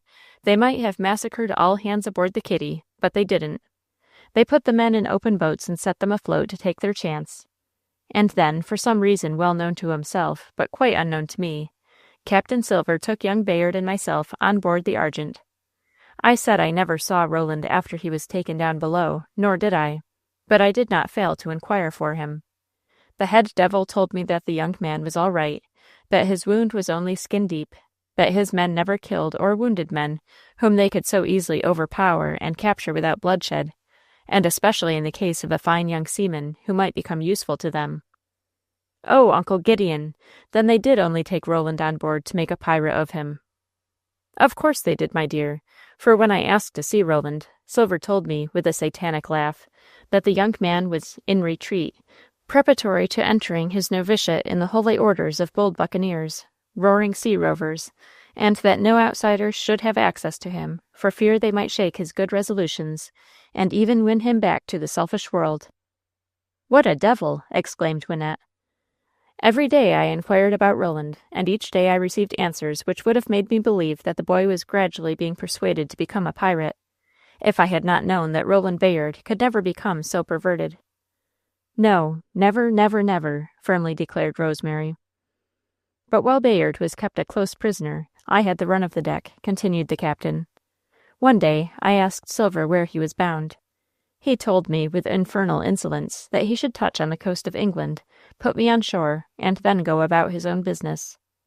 2 days after, we came to anchor on a lonely part of the coast of Cornwall. It was a dark night, and they put me in a boat and took me ashore and left me there, with just 2 sovereigns in my pocketbook. They had robbed me of thousands, but they left me that much to take me to London. I don't know why, I am sure, that it should sometimes occur to a scoundrel to stop short of the extreme wickedness he might perpetrate. But, at all events, Silver did stop short of the crime of leaving me penniless to perish at night on a desolate sea-coast. I passed the night in a solitary fisherman's cottage. In the morning there was not a sight of the Argent to be seen. She had sailed again. I walked to the nearest railway station, distant 12 miles, and there I took the Parliamentary to London, for I had to economize my small funds. I went down to the West India Docks, where I was as well known as the church clock, and saw some of my correspondents, told my story, got all the money I wanted, and took the express to Liverpool. Reached there yesterday, engaged a berth, and here I am." "Was your ship and cargo insured?" inquired Mr. Force. "From keel to masthead," answered the skipper, "but that was against fire and water and accidents. Now, I don't know whether being taken by a pirate would be considered as coming under the clause of accidents or not. But anyway, you know the insurance companies are bound to make a fuss before they pay a cent. They always do." "Your losses, then, I fear, may be heavy." "Yes, but not ruinous, even if the insurance companies do not pay, because I still have the Bluebird that George sails." "Where is Captain George now?" inquired Mr. Force. "In the China Seas somewhere, if he has not been taken by a privateer." "But where is your nephew, Leonidas?" inquired Captain Grandier. "We do not know. We have not heard from Lee for many months. When we last heard, it was through a letter from him dated on board the United States ship Eagle, then about to sail under sealed orders. We are all, therefore, naturally very anxious," replied Mr. Force. "Aye, aye, these are anxious times for us all. But at any rate, the man-of-war is safe from the pirates, who prey only on unarmed merchantmen. Hope the sealed orders were to go after the privateers, that is, pirates." The conversation was interrupted by the sound of the dinner gong, and passengers began to troop down from the deck to the dining saloon. Seasickness had not yet come on to take away their appetites. The Earl, who had been a silent though interested listener to the story of the old skipper, and who had his own private opinion of young Roland Bayard's position in the pirate ship, arose and drew the arm of Rosemary within his own to take her down to dinner. Old Captain Grandier offered his to Mrs. Force. Mr. Force took his eldest daughter, and Wynette made a manly bow and took Elva under her protection. And so they went down to their first dinner on the Asia, and their last for several days, for a more stormy passage than that of the Asia, which sailed on that March morning, was never weathered by ocean steamer. After dinner, the old skipper went on deck to smoke his pipe alone. The Forces went down into the ladies' cabin to look at their staterooms, arrange their effects, and get comfortably settled in their quarters before seasickness should overtake and disable them. Our party occupied 3 staterooms in a row, on the right-hand side of the cabin as you entered it from the forward gangway. Nearest the gangway was the stateroom of Mr. and Mrs. Force, next to that the one of Odalite and Elva, and last of the 3 was that of Rosemary and Wynette. All the 3 rooms were exactly alike, and each had a door opening into the cabin, and opposite the door a little window looking out on the sea and sky. On the left hand, as you entered, there was a wide berth at the bottom and a narrow one at the top. On the right hand was the wide sofa. Under the lower berth and under the sofa were deep drawers to hold the sea wardrobe and other effects of the passengers. In the angle between the side of the window and the end of the sofa was a stationary washstand, with all needful accessories. In the angle between the other end of the sofa and the door leading into the cabin was a stationary lamp, locked up in a heavy plate glass box and carefully lighted and locked up every night, and unlocked and extinguished every morning by the stateroom steward. The little door of this glass box or closet was in the general cabin, so that the lamp could be attended without intrusion into the stateroom. For the rest, all the fittings of the staterooms were cabinet finished. The floor was covered with a thick crimson Brussels carpet, the berths and the windows curtained by crimson satin damask, and the sofa covered with crimson moreen. Under the stationary lamp was a corner bracket of black walnut, with 3 shelves to hold books or anything else that could be contained on the limited space. Below the Forces' quarters was a long row of staterooms, exactly like their own, and on the opposite side of the cabin a corresponding row, all occupied by ladies and families who were total strangers to the Forces, and perhaps in many cases to each other also. The ladies' cabin was fitted up very much as most well-appointed steamer cabins are, with handsome carpet, sofas, easy chairs, mirrors, water coolers, and so forth. Down the middle stood a long oval table, at which you could sit and read, or write, or sew, or talk with companions. This table was lighted at night by 3 large chandeliers hanging from the ceiling. The Forces were well pleased with their quarters, and as for the girls, they were always running in and out of each other's rooms, comparing and admiring. Only Mrs. Force was anxious about the comfort of her invalid brother. His stateroom was in the gentleman's cabin. She would hear when they should meet at tea, whether he were well accommodated. They had scarcely completed their arrangements when the gong sounded to call the passengers to tea. They went up to the saloon, where they were joined by the Earl and the old skipper. Their party of 8 just filled one table, which they thenceforth kept for themselves. The old skipper was installed at the head of the table, and the squire at the foot. Mrs. Force and the Earl sat on the right and left of the skipper. This arrangement of the 4 adults was maintained for the whole of the voyage, but the 4 young people sat as they pleased. This table had 2 waiters, and they were well attended. In answer to Mrs. Force's questions, the Earl gave her a good account of his stateroom, adding it was near that of the captain. After this, the whole party went up on deck for a promenade. The setting sun was striking a broad path of glorious light across from the western horizon to the bows of the ship. "It seems the course of our voyage," said Odalite. "We are sailing toward the setting sun, and just now in its path of flame." There were many more people on the forward deck, but after the sun had dropped below the horizon, the wind gradually freshened, and it grew very cold. Then Mr. Force proposed that they should leave the deck. They all went down to the saloon and gathered around one of the vacant tables, where the captain entertained them with sea yarns, and even sang a sea song. There were many other groups of passengers gathered at the other tables, but they were still strangers to our party, when the old skipper began to sing his song with its roaring refrain of, "Oh, what a row, what a rumpus and a rioting, they all endure, you may be sure, who go to sea." Conversation stopped at all tables, and all the people turned to listen. Presently several joined in the chorus and made the saloon ring again with melody.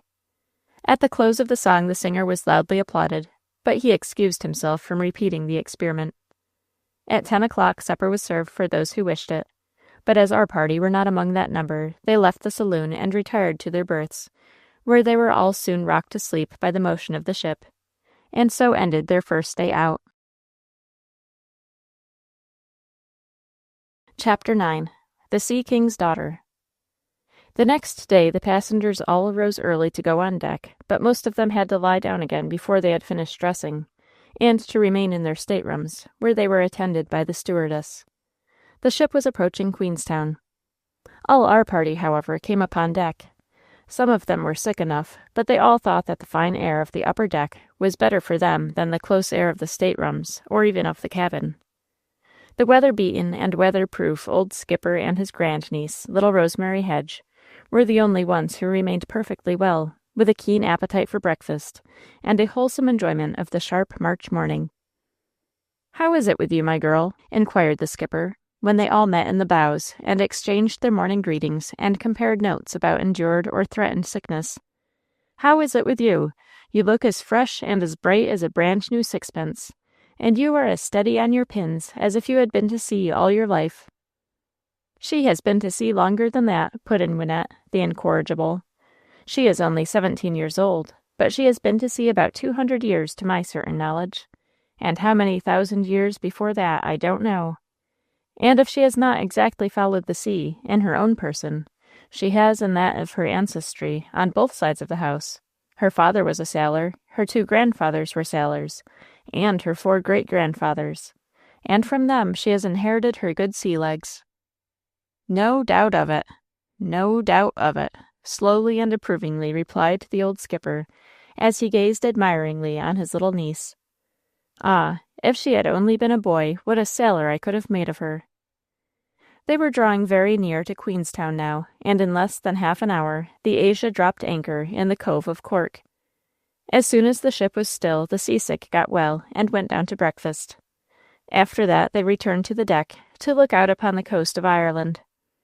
As the Asia was to wait there for some hours to get the last mail, many of the passengers went on shore. Our party remained on the steamer. In the afternoon, the excursionists returned. The ship made preparations for sailing. Our party, sitting on the deck, and all feeling perfectly well now that the ship was still, overheard some gruesome words from one of the men. "That bank of clouds in the west means mischief and dirty weather ahead." "Do you hear that, Jack Tar?" inquired the old skipper of his little niece. "Yes, Uncle Gideon," she answered, lifting her large blue eyes to his face. "And do you know what dirty weather ahead means?" "Yes, Uncle Gideon." "Well, what does it mean?" "Why, it means furious storms to come." "Did you ever hear the phrase before?"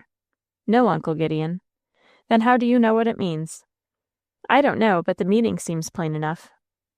"Oh, then I must tell you how you know. By instinct, by inheritance, just as the blind kitten knows a dog the instant it scents his approach.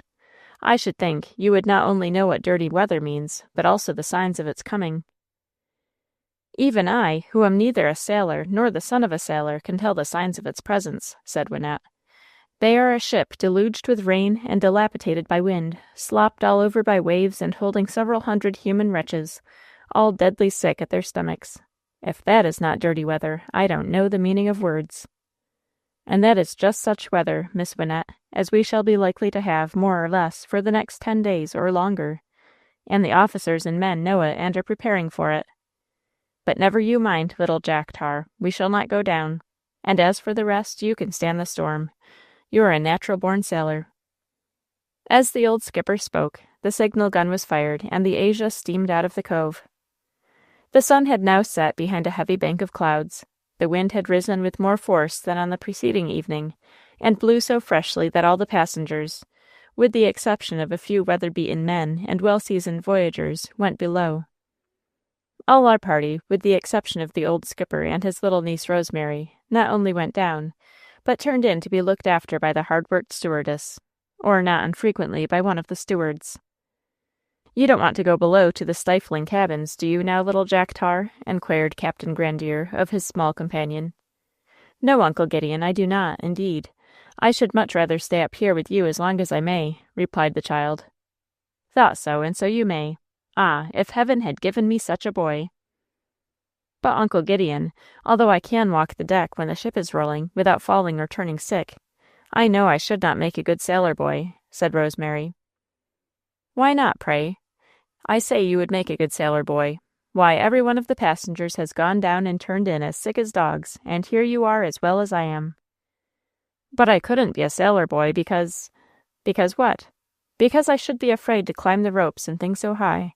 I should be afraid of falling on the deck and killing myself, or falling into the sea and getting drowned," pleaded Rosemary. "Now, don't go to tell me that you have inherited your sailor forefathers' sea heads and sea legs without their stout hearts. Don't go to tell me that," said the skipper, taking his pipe from his mouth and staring down at his little companion. The quaint little creature looked so ashamed of herself that the old man took pity on her and said, "Ah, well, you are nothing but a bit of a girl, after all, and the very tiniest mite of a girl for 17 years of age that I ever saw in my life. Well, you shan't be a sailor and work on board ship. You shall be a dainty little lady in your own house, with servants to attend you when you go up or down. Come now, tell your old uncle a secret.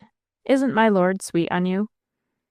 And the old sailor took his pipe from his mouth and poked the stem of it into her side. "Sweet on me," echoed Rosemary, in perplexity. "In love with you, then.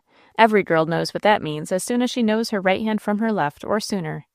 Tell me the truth now. Isn't the Earl in love with you?" "Oh, no," exclaimed Rosemary, in all sincerity.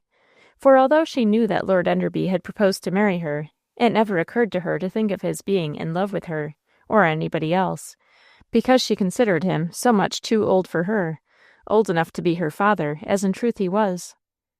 "Well, then, I don't know the weather signs in that latitude, that's all. His eyes are never off you, child. If he has not told you he loves you, he will do so soon. You must then refer him to me. I am the head of the family, and in the lack of your father must stand in his shoes. You are very young to marry, Rosemary, only just 17. And I should accept his lordship's offer only with the understanding that he should wait for you a year. But then I should accept him, my girl, for it is not often that an English earl offers marriage to the daughter of a merchant captain, even though she is a little beauty, and does come of a good family. And Enderby is a good sort. That is better than being an earl. He is a good sort."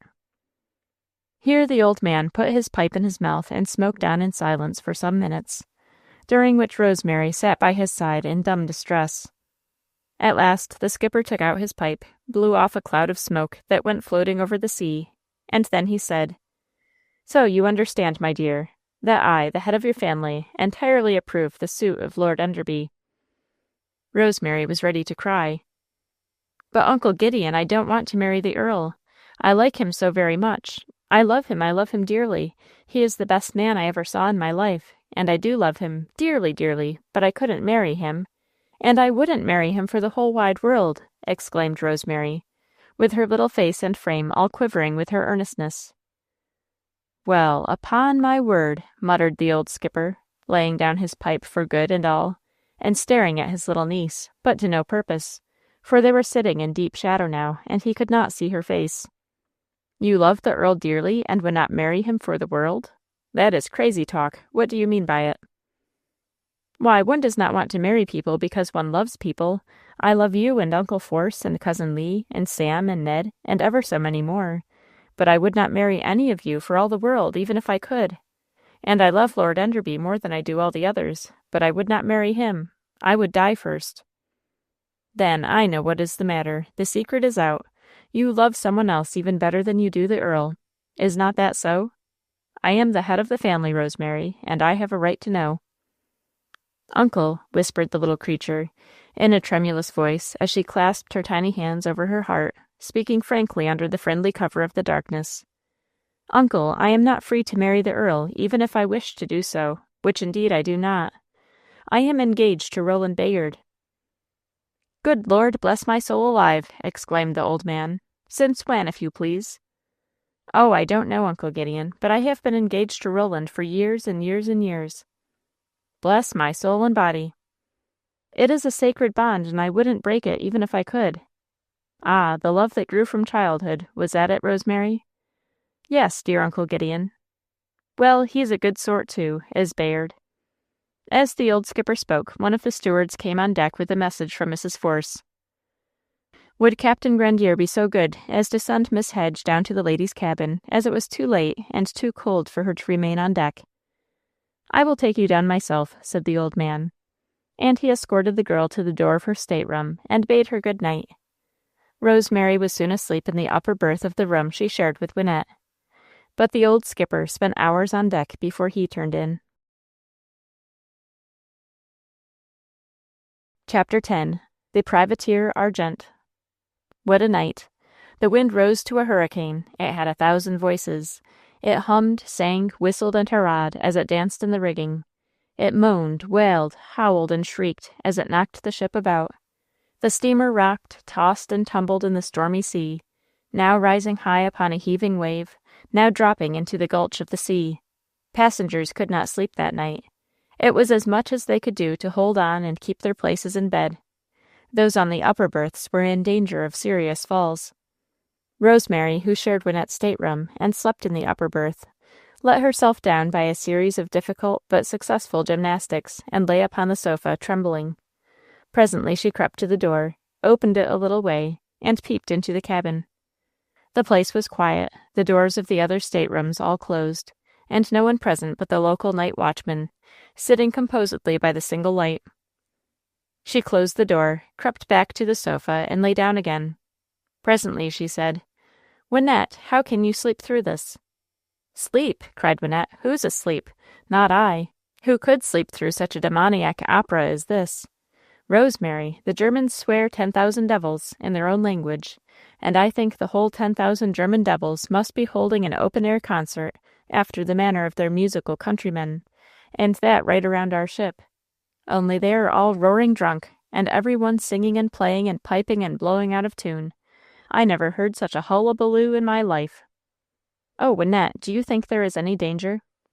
"No, I don't. If there was, the passengers would all be out of their berths and dressed, to be ready for the lifeboats. And there would be a great running and racing and pulling and hauling and cursing and swearing on deck.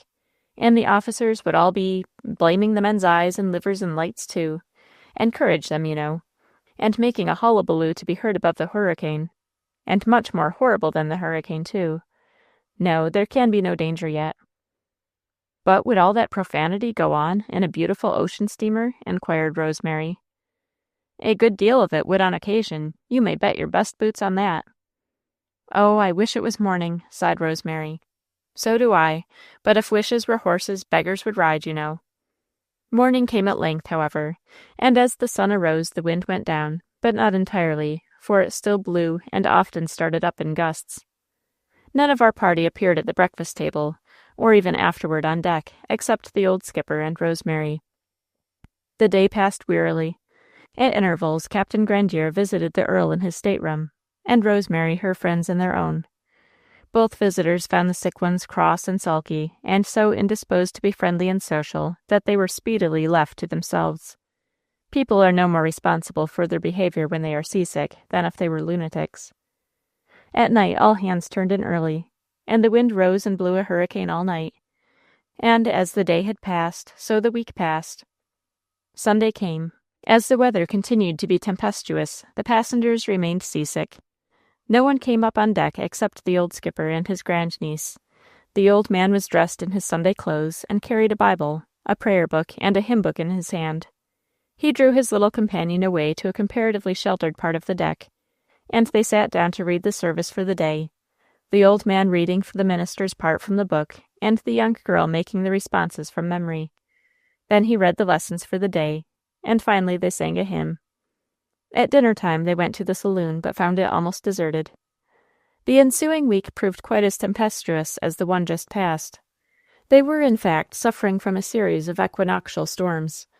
When the ship reached the banks of Newfoundland, they experienced some variety of weather in the shape of blinding snow and stinging sleet, added to howling winds and leaping waves. None but the officers and crew of the steamer and our old skipper ventured on deck. Even Rosemary stayed below.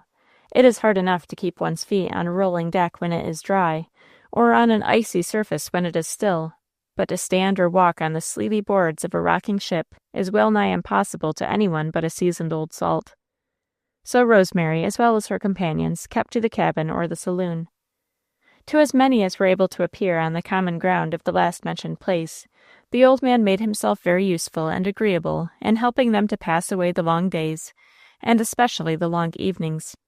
He told stories, sang songs, and recited poetry, miles of poetry, which he said he had committed to memory in the lone watches of his half-century of sea life.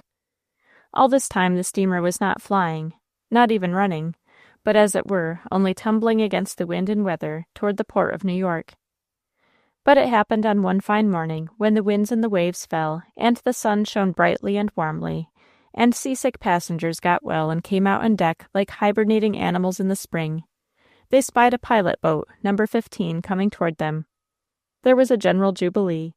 They were not yet in sight of land, but they could not be far from port, for the pilot boat was coming. Half an hour later, the pilot boat was alongside and the pilot on deck, with a batch of the latest New York and Washington papers, and with news, such news. A crowd gathered around him at once. His papers were taken right and left, and all the men turned eagerly to the first columns of the first page of his own particular sheet to read, "Latest dispatches from the seat of war." Before every man's face fluttered the open newspapers like spread sails while they devoured the news.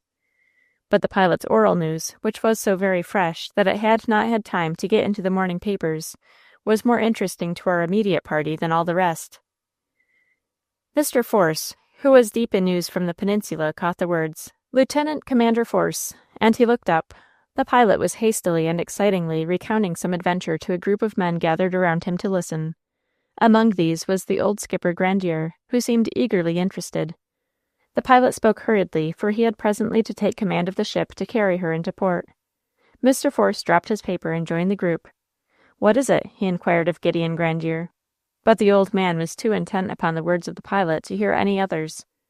"What is it?" inquired Mr. Force again. Then the pilot stopped to answer him. "The blockade runner Argente, Captain Silver, sir, taken off of the coast of South Carolina by the United States ship Eagle, Captain Warfield, Silver, and his first officer, and all his crew who were not killed in the fight, taken prisoners and put in irons. The Eagle put a part of its own crew on board the Argente under command of Lieutenant Force, who brought the prize safely into port this morning with Silver and his first officer in irons." "Thank heaven!" exclaimed Captain Grandier. "But do you call her a blockade runner only? She's an infernal pirate. She took my kitty. And Silver shall hang for it." "And the Argente is now in New York Harbor?" inquired Mr. Force. "No, sir. She was telegraphed from the Navy Department to sail at once for Washington, and she sailed an hour ago." Chapter 11. Where is Roland? "Where is Roland? Oh, Mrs. Force, where is Roland? He was on the pirate ship, you know. Oh, was he wounded in the sea fight? Was he taken prisoner? Was he killed? Oh, was he killed?" breathed little Rosemary Hedge, pulling at the lady's dress and lifting her light blue eyes beseechingly to the lady's face. "Let us hope that he has been rescued, my dear, and brought home in honor, since you know he was himself a captive among the pirates," replied Elfrida Force, whose face looked quite as pale and anxious as the distressed little face turned up to hers. But, does not the pilot know? Can he not tell us? Will not someone ask him?" "I think he has told all he knows, my dear. Remember, the Argente was only in port a few hours this morning, after the morning papers were out, and before the afternoon papers were out. The pilot put to sea at once. He could not have got but an outline of the facts, and perhaps not even a true outline." "Oh, Uncle Gideon," pleaded Rosemary, leaving the side of Mrs. Force and joining the old skipper. "Oh, Uncle Gideon, won't you please ask the pilot if he heard of any prisoner among the pirate crew, rescued from them by the Eagle, or if he heard anything at all of Roland Bayard?" "Yes, yes, child, I will ask him," promptly replied Captain Grandier, pushing to the front of the group and hailing the pilot, who was elbowing his way through the questioners who would have detained him longer. "Ahoy, shipmate, not so fast. Answer one question, and then you may go." "Well, what is it?" demanded the pilot. "Heard you of any honest prisoner rescued from the pirates?" "No." "Heard you of any man of Roland Bayard?" "No, never heard that name before. There were but two names talked of, Nickel Silver, the captain of the blockade runner, and Craven Cloud, his first officer," said the pilot, now breaking away and hurrying aft. "And they'll both be hung as high as Haman, or my name is not Grandier, and I never commanded the good ship Kitty, and she was never taken from me with all her cargo by the piratical ship Argente, devil sink her. Blockade runner, is it? No doubt in the world she was a blockade runner, but she was so much worse than that. She was a pirate of the worst order, attacking and taking unarmed merchantmen, and committing Lord knows what atrocities besides. Ah, I'm glad I didn't stop longer in England. I'm glad I came over, so as to be able to give evidence that will hang the pirate captain and his mate. I shall take the first train to Washington after landing. I must be on hand to give my evidence as soon as possible, or those devils will be claiming to be treated as prisoners of war because they were taken while trying to run the blockade. Prisoners of war, indeed, after taking my peaceable Kitty with her cargo and sending her crew adrift. We'll see when I get to Washington. My evidence will hang them as high as Haman." "Don't you think a 15-foot gallows and a 5-foot fall would be quite as effectual, Captain Grandier?" inquired Wynette. "What do you know about it?" demanded the skipper. "Nothing at all. That is the very reason why I was turning the question over in my mind and asking for instructions." Oh, Mr. Force, what has become of Roland?"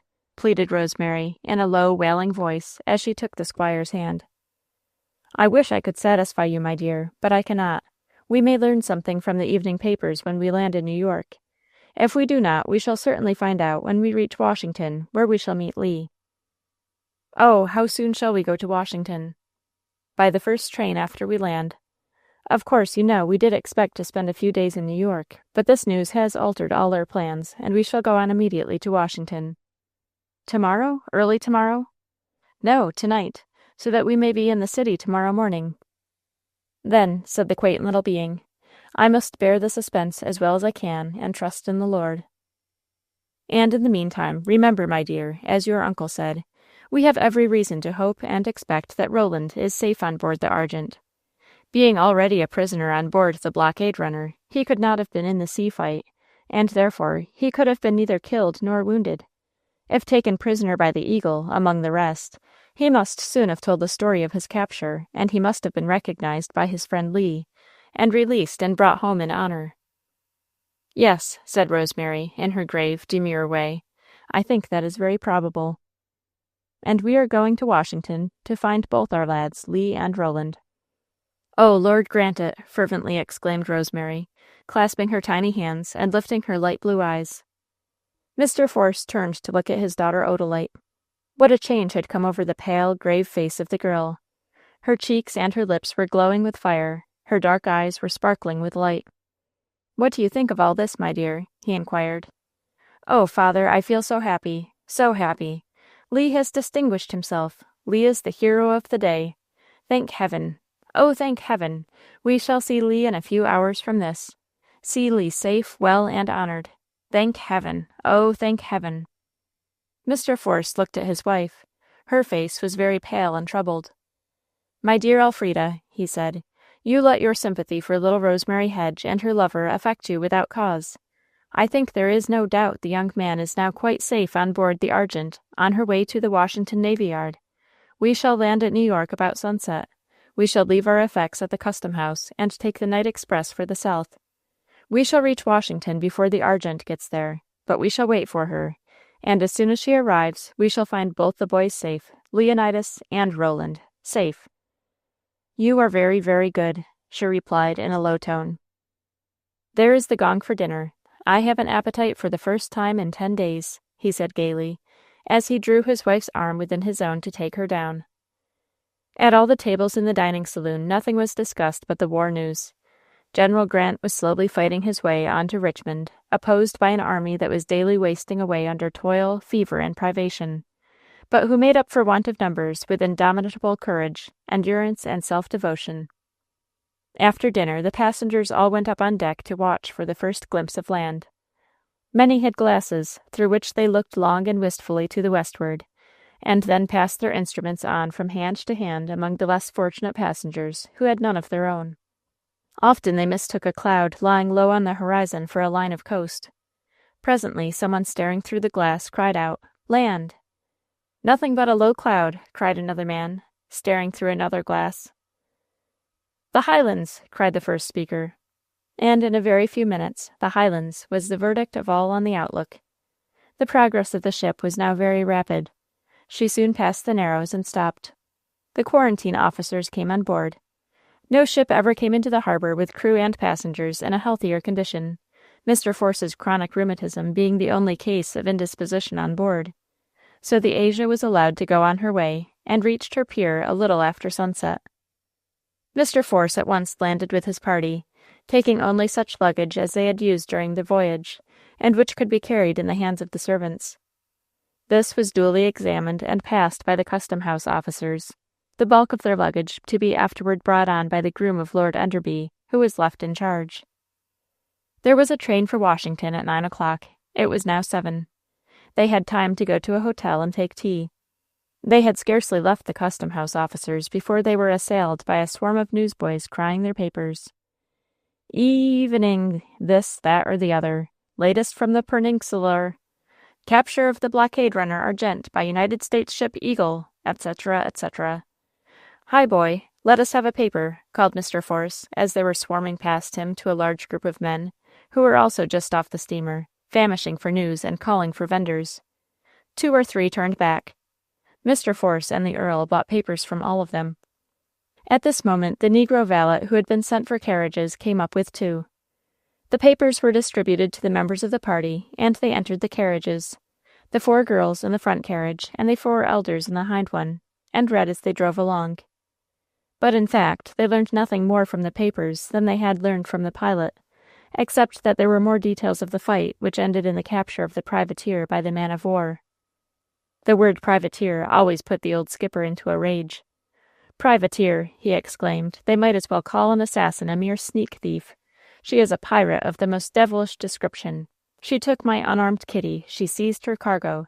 She sent her crew adrift in open boats in mid-ocean, and I'll hang all hands for it, I swear it."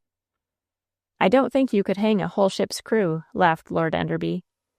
"Well, may I be blowed from a cannon's mouth myself if I don't hang the head devil and his mate. That's what I'm going to Washington for, to make my charge." In good time they reached their hotel, took their tea, and sat down to rest and read the papers at their leisure before starting on their night journey. Here a little surprise met the whole party.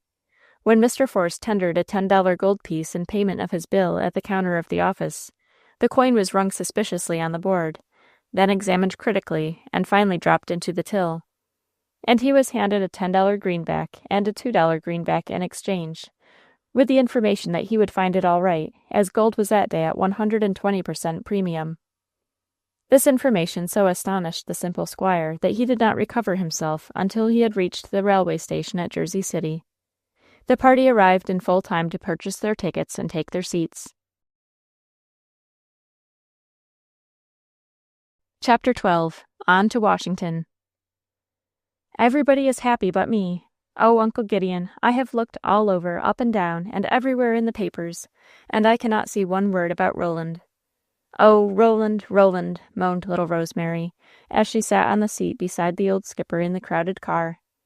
My poor little girl, such a small item as the rescue of a single prisoner from the pirate ship would scarcely be noticed in a first hurried account of the capture by the Eagle. Have patience, my dear little one. In a few hours we shall hear from Lee himself whether Roland is with him. And remember, my girl, that you are going to meet your dear mother and aunt and all your near relations, whom you have not seen for so many years, and who are counting the hours until you come to them. Think of your own kindred, my child. "Oh, I do, I do. And I do love my dear mother and dear aunt, dearly, dearly, but they are both safe and well, and so I am not anxious about them. But oh, Roland, Roland," she wailed, in a little low tone. Mrs. Force, who sat beside her husband immediately in front of Rosemary and her uncle, heard the little low moan, and turning to the squire, said, "Abel, dear, will you change seats with little Rosemary, and let the child sit with me for a while?" "Certainly," replied Mr. Force, and the change was effected at once. Mrs. Force put one arm around Rosemary's waist and drew her in a close embrace as she whispered, "You must pray and hope and trust, my dear. We have no reason to fear that any evil has happened to Roland." "Oh, ma'am, I am praying all the time, in my heart, for Roland," sighed the girl. "Well, darling, when you pray you must trust." "Oh, I do try to, but this dreadful uncertainty. Oh, just look how happy Odalite and the other girls are. But Odalite, every time she turns her head around, her face flashes. She is so delighted. Oh, I hope I am not envious, but I do wish I felt as sure of seeing Roland safe and well as you all are of seeing Leonidas great and happy." Mrs. Force smiled, pensively, at the exaggerated words of the poor little girl, but she did not attempt to criticize them. It was now nearly 10 o'clock, and in spite of excitement and anxiety, the travelers yielded to a sense of fatigue and drowsiness, ceased to talk, and began to doze. There was no sleeping car on that train, or if there was, the party had not engaged berths, so they sat in uneasy attitudes and dropped off one by one into slumber that was only disturbed by the stopping of the train at the stations, and quickly resumed when the train was again in motion. They woke up thoroughly when they reached Philadelphia, where several more cars were attached to the train, and a number of troops got on to go to Washington, en route to reinforce General Grant's army. Many of these soldiers could not find seats, though the train was a long one, and they had to stand in a line down the middle of the cars. This made the air stifling, oppressive, and stupefying. Our party dropped off into a deep, unwholesome sleep, which lasted until the train reached Baltimore, when they one and all awoke with a sense of sickness and semi-suffocation. But here people got in and people got out, doors were opened at each end, and a draught of purifying air went through and revived the sufferers. Here still more cars were attached to the train, and more troops got on, and the crowd was even closer than before. Again our victims succumbed to the stupefying effects of the confined air, and slept heavily and unhealthily until they reached Washington. Day had dawned when the train crawled into the depot. The closely packed multitude got out, and filled all the space that was under cover. Mr. Force piloted his party through the crowd and out into the open air. "I doubt if we can get a carriage," said the squire, looking around. And his doubts were speedily and unpleasantly set at rest. He could not. If there had been any on the spot, they had been seized by the first travelers, who had jumped off the train to secure a ride. "There is nothing for it but to walk to our hotel. Luckily, it is not very far off," said Mr. Force. It was a fine morning, and dawn was reddening in the east as they left the depot and walked on toward Pennsylvania Avenue. They walked somewhat stiffly at first, from having been cramped up so long in the railway train, but the fresh air was reviving, and so they all felt more invigorated at every yard by their progress. They reached the hotel with fine appetites for breakfast. Mr. Force found, on inquiring at the office, that the house was full. There was not a room or a bed to spare, but the house could give them breakfast. So they waited in the public parlor until the breakfast hour came, when they went down into the saloon and took their morning meal. After breakfast, Mr. Force went into the reading room to inquire about the Argente, and to look at the morning papers. The rest of his party waited for him at the foot of the stairs leading to the parlor. At last he came and said, "The Argente has not yet reached the Navy Yard, nor has she been heard from since leaving New York yesterday morning, but she is expected today." "And what are we to do next?" inquired Mrs. Force. "You and the girls will remain here, in the ladies' parlor, and read the newspapers, or amuse yourselves in any way you please. Captain Grandier is going to see the Secretary of the Navy to report the capture of his clipper, the Kitty, by the Argente. Enderby will go out with me in search of lodgings. We must find some place to sleep in this overcrowded city, and we must get out of it as soon as we can. As soon, that is, as the Argente business is settled and Leonidas gets his leave. We shall all return here in time for dinner." With these words, Mr. Force opened the door of the parlor and saw the ladies of his party in. It was yet so early that the parlor was quite empty. "I think you might venture to recline on some of these sofas and go to sleep," said the squire, as he nodded good morning and left the room, accompanied by the Earl and the skipper. When they went down, left the hotel, and stood upon the sidewalk, Mr. Force looked up and down the streets in search of that line of hacks which usually stands drawn up before every large hotel, but it was not to be seen. Inquiry of the porters developed a startling fact. Nearly all the horses in Washington had a plague called epizootic. There were but few hacks in the public service now, and they were always on the go. There were but few streetcars running, because there were but few horses to draw them, and they were always overcrowded. "Shall we walk, Enderby, or shall we stand on the reeking platform of one of these passing cars?" Mr. Force inquired.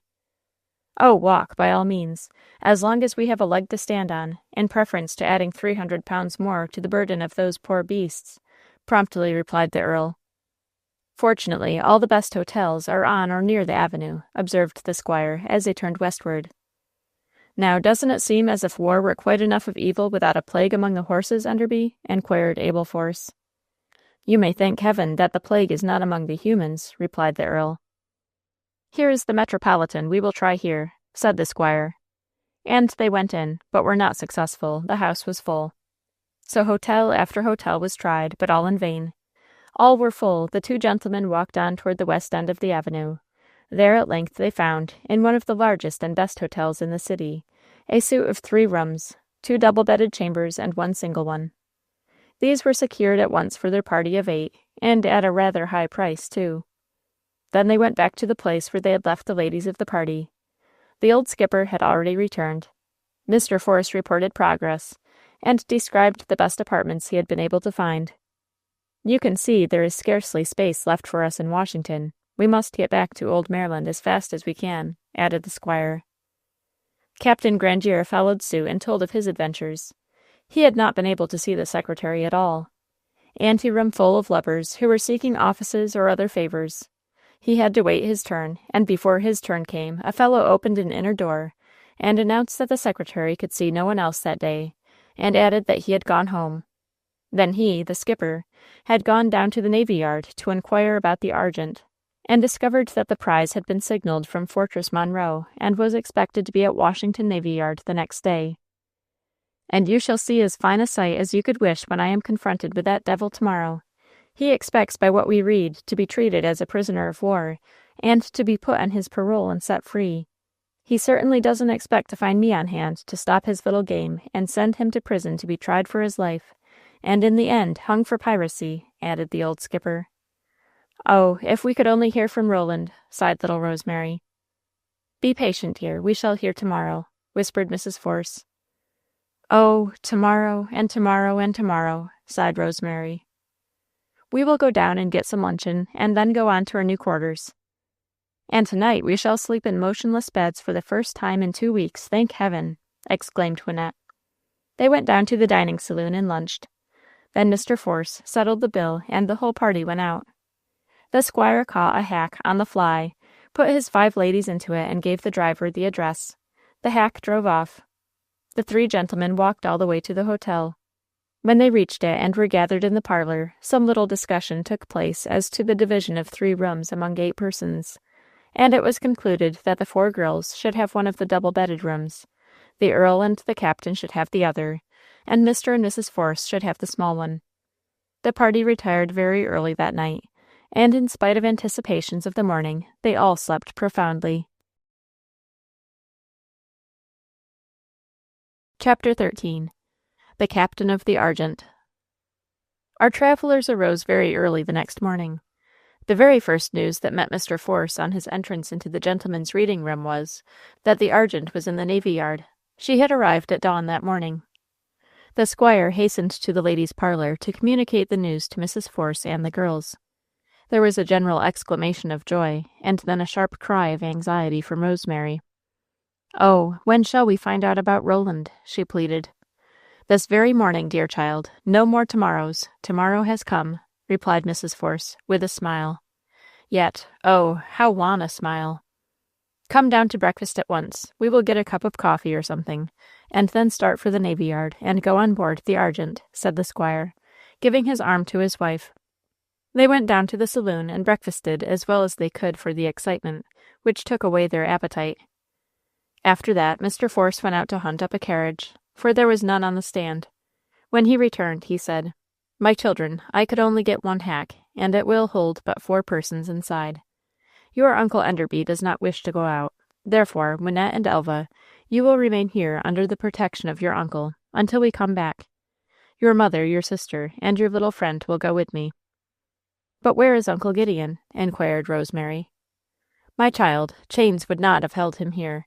He has gone down in an omnibus to the Navy Yard." Preparations were soon made, and Mr. Force and the 3 ladies were on their way to the east end of the city. They drove through the Navy Yard gate, past the officers' quarters and the workshops, and down to the waterside. There lay the Argente at anchor a few hundred yards from the shore. Mr. Force directed the driver to draw up. Then he alighted from the carriage and handed his wife down. Odalite and Rosemary sprang out unassisted. Odalite's face was bright, eager, expectant. Rosemary's pale, timid, and anxious. Both stood out looking upon the prize. "How shall we reach the ship?" inquired Mrs. Force. "I must signal for a boat to come off and fetch us." "Stay, there is a boat coming," announced the squire, and soon they all saw the boat that had been partly hidden in the shadow of the ship's hulk put off from her side. It was rowed by 6 sailors and approached the shore rapidly. "Who is in it? Oh, if it should be Roland," aspirated Rosemary in a low, deep tone. "Who is it, Abel?" inquired Mrs. Force of her husband, who was looking through a field-glass. "There is but one man besides the oarsman, and his back is to us. I do not know who he is, but he is neither Leonidas nor Roland. He is much too stout for either of our boys. He is as broad-backed as old Gideon Grandier." "By the way, where is Captain Grandier? You said he had come down to the yard, but we have not seen him."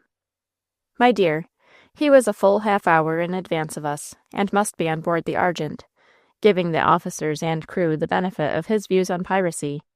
Come, the boat is almost here." A few minutes after the boat landed, the sailors drew in their oars, and the single passenger turned around, got upon his feet, and stepped ashore. He was the old skipper. "Oh, Captain Grandier, what news?" exclaimed Mr. Force, while all his party looked the eager question which they did not put into words. "No news at all. Nothing but a fresh disappointment and a longer suspense." "What do you mean?" inquired Mrs. Force. The old man took off his cap, drew his red bandana from its crown, deliberately wiped his face and head, replaced the handkerchief in his cap, and his cap upon his crown, and answered, "There's nobody aboard that can tell me anything, or that will tell anything if they can." "And did you learn nothing?" "Nothing but this, that Lieutenant Force has gone to make his report at headquarters, and nobody knows when he will be back. And the pirate and his mate are gone before the commissioner of prisoners, and nobody knows what their fate is to be." "And did you hear nothing at all of Roland?" inquired Rosemary in a faint voice. "Nothing whatever, my girl. I did inquire, but no one knew anything of any young man of that name. I am very sorry, my poor child." Rosemary had grown very pale, and looked as if she were about to faint. The old skipper raised her in his arms and laid her in the carriage, where she sank back upon the cushions. Mrs. Force got in, seated herself beside Rosemary, and drew the suffering girl to her bosom. "Have courage, my love," she whispered through her tears. "Have courage. Roland may have made his escape from the Argente before she was captured by the Eagle, or he may be, by a mistake, with the other prisoners on board a man-of-war. Have courage, dear love." "Oh, Mrs. Force, I cannot any longer. I feel as if I should give up and die," moaned the girl. Mr. Force handed Odalite into the carriage, and then turning to the old skipper, said, "Captain Grandier, if you will get in with the ladies, I will take a seat with the driver, and we will all go on together." "I will take the seat by the driver, and thank you, if you will allow me. But I cannot be shut up in the inside of that hack. I would rather walk," replied the old sailor. "As you please," said Mr. Force, and he helped the skipper to mount the box, and then entered the carriage and seated himself with his womankind. "Where to, sir?" inquired the driver. "To the office of the Commissioner of Prisoners, and on your way call at the hotel where you took us up." "Yes, sir." The carriage drove off. passed through the Navy Yard gate again, and took its way up Garrison Street to Pennsylvania Avenue, and thence to the West End. Half an hour's rapid drive brought the party to the front of their hotel. "My dear," said the squire to his wife, "I cannot take you and these girls to the commissioner's office. I will take you upstairs, and ask your brother if he would like to accompany me." "Very well, Abel," replied the lady. Mr. Force got out, handed down his wife and the young ladies, and escorted them into the hotel. They found the Earl and his two nieces in the parlor. The two girls started up with the question, "What news?" "No very definite news," replied their father, "but your mamma will tell you all we have learned. I am going to the office of the Commissioner of Prisoners to see if I can meet Lee. If I can, I will wait until he is at leisure and bring him here. Enderby, would you like to go with me and see what it is?" "Very much," replied the Earl. And the two men went out together. They entered the carriage, which was driven off immediately. It was but a short drive, and in less than 10 minutes the carriage drew up, and the gentlemen alighted. Captain Grandier climbed down from his seat, and the three entered the building together. The place had once been a commodious dwelling-house, but was now, like many others of the finest mansions in Washington, taken for the service of the government. A sentinel was on guard before the door. Mr. Force spoke a few words to him, and passed on with his party. He entered a front hall, and thence through a door on the right they passed into a large front room, furnished with seats all round its walls, and a long table at its back, with chairs behind it, and folios and stationery on its top. 2 or 3 men in uniform sat behind this table, while all around the room, on the benches against the walls, sat a rough-looking score of men guarded by soldiers. There was another door on the right of the long table, and opening into a rear room. A sentinel, or janitor, stood at that door. While they waited to be admitted to the presence of the commissioner, the door opened, and 2 prisoners came out, guarded by a detachment of soldiers. "There he is, there is the head devil, and not in irons either.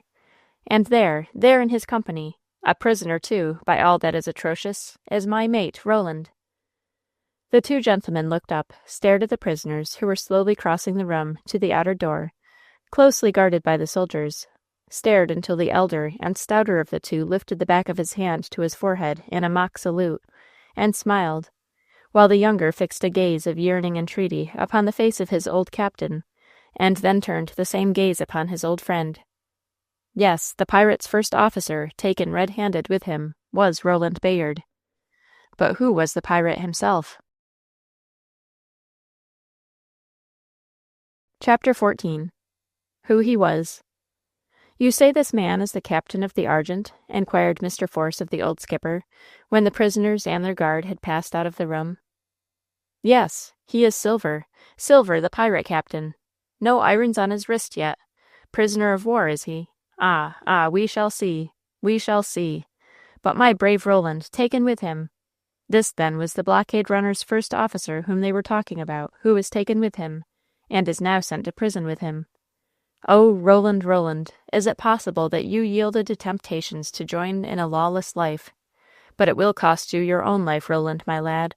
No rescued prisoner from the pirates' clutch are you, Roland, but a comrade of pirates yourself. I thought I knew the boy. I thought I knew him for an honest lad, but I was mistaken in him. Oh, how mistaken I was!" While the captain was muttering these lamentations to himself, Mr. Force was standing in a maze of perplexity, not thinking then so much of Roland as of the pirate captain. The Earl touched him on the shoulder and aroused him. "I know the villain," he said. "I have much cause to know him. His name is Stukely, Burn Stukely. Once a lieutenant in the Royal Navy, but cashiered years ago for dishonorable conduct." Mr. Force stared at the speaker, but did not reply. "Why, Force, you look as if you knew the fellow also. You look as if you could a tale reveal. What is it?"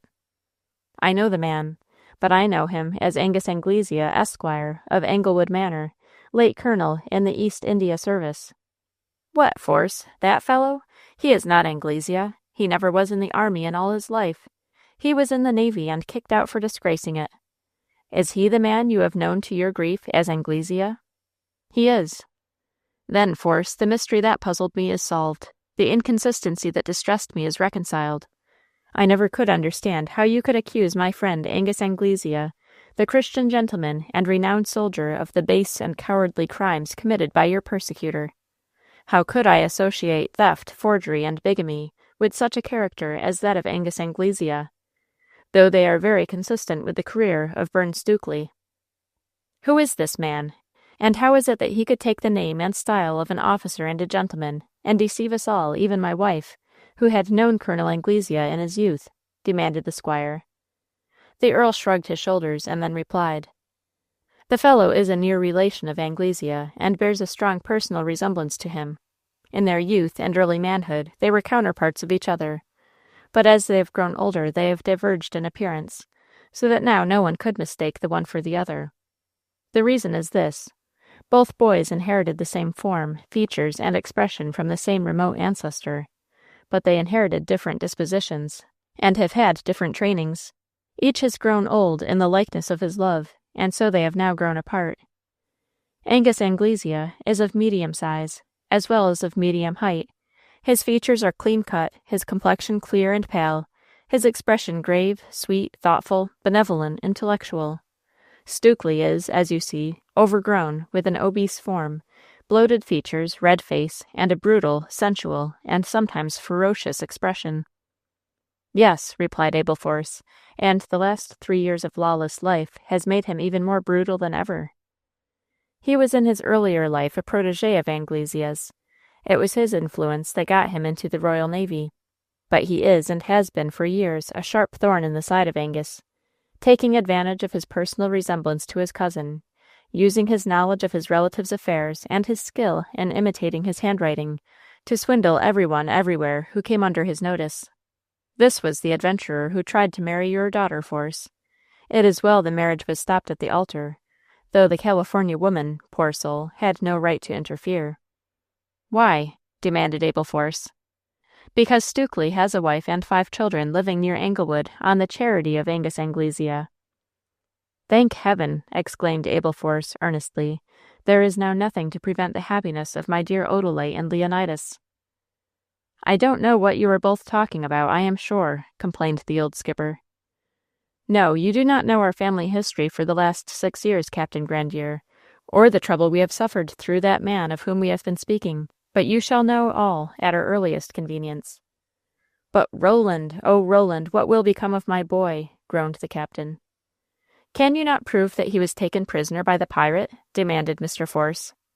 "Yes, but I cannot prove that he did not join the pirates, as Silver told me that he meant to do. And here he is under a false name, Craven Cloud, first officer to the pirate captain. It looks black. I wish I had never lived to see this day," groaned the captain.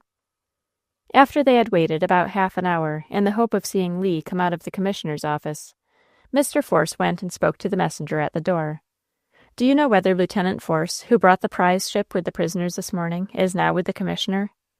"No, sir, he is not. He came with the prisoners this morning and made his report, and left them, and then went up to the Navy Department," replied the man. "Thank you, that will do. Come, Enderby, come, Grandier.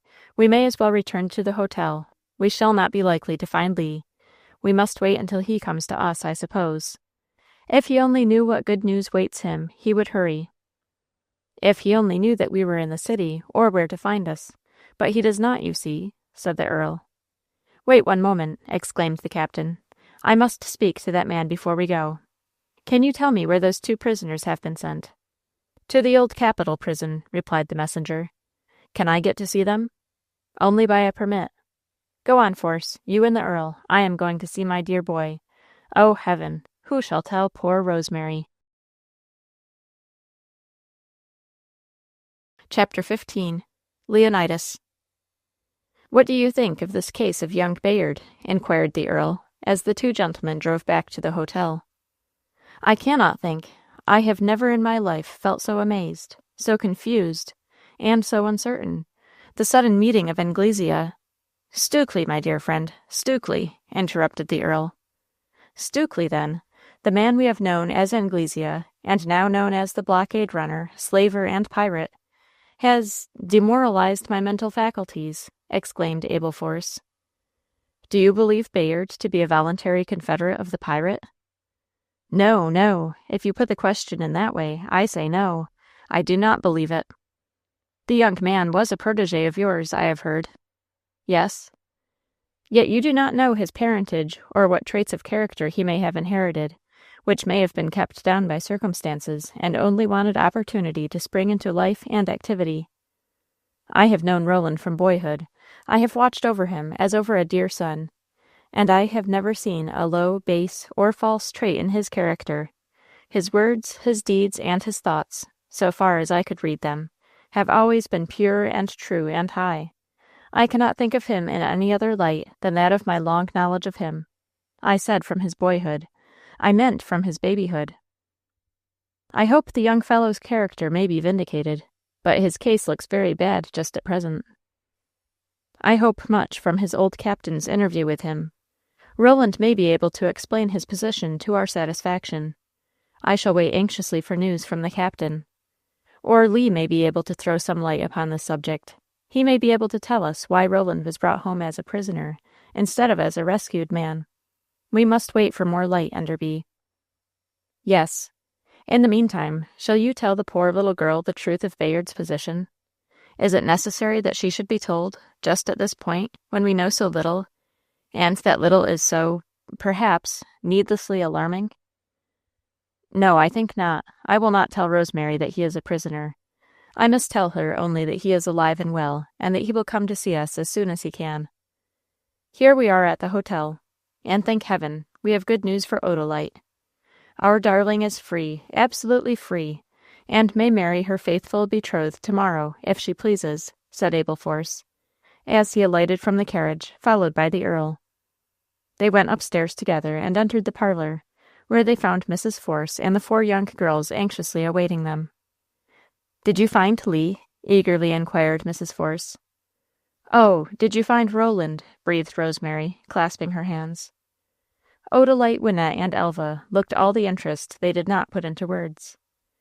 "No, my dears, we did not find Lee, but we heard of him.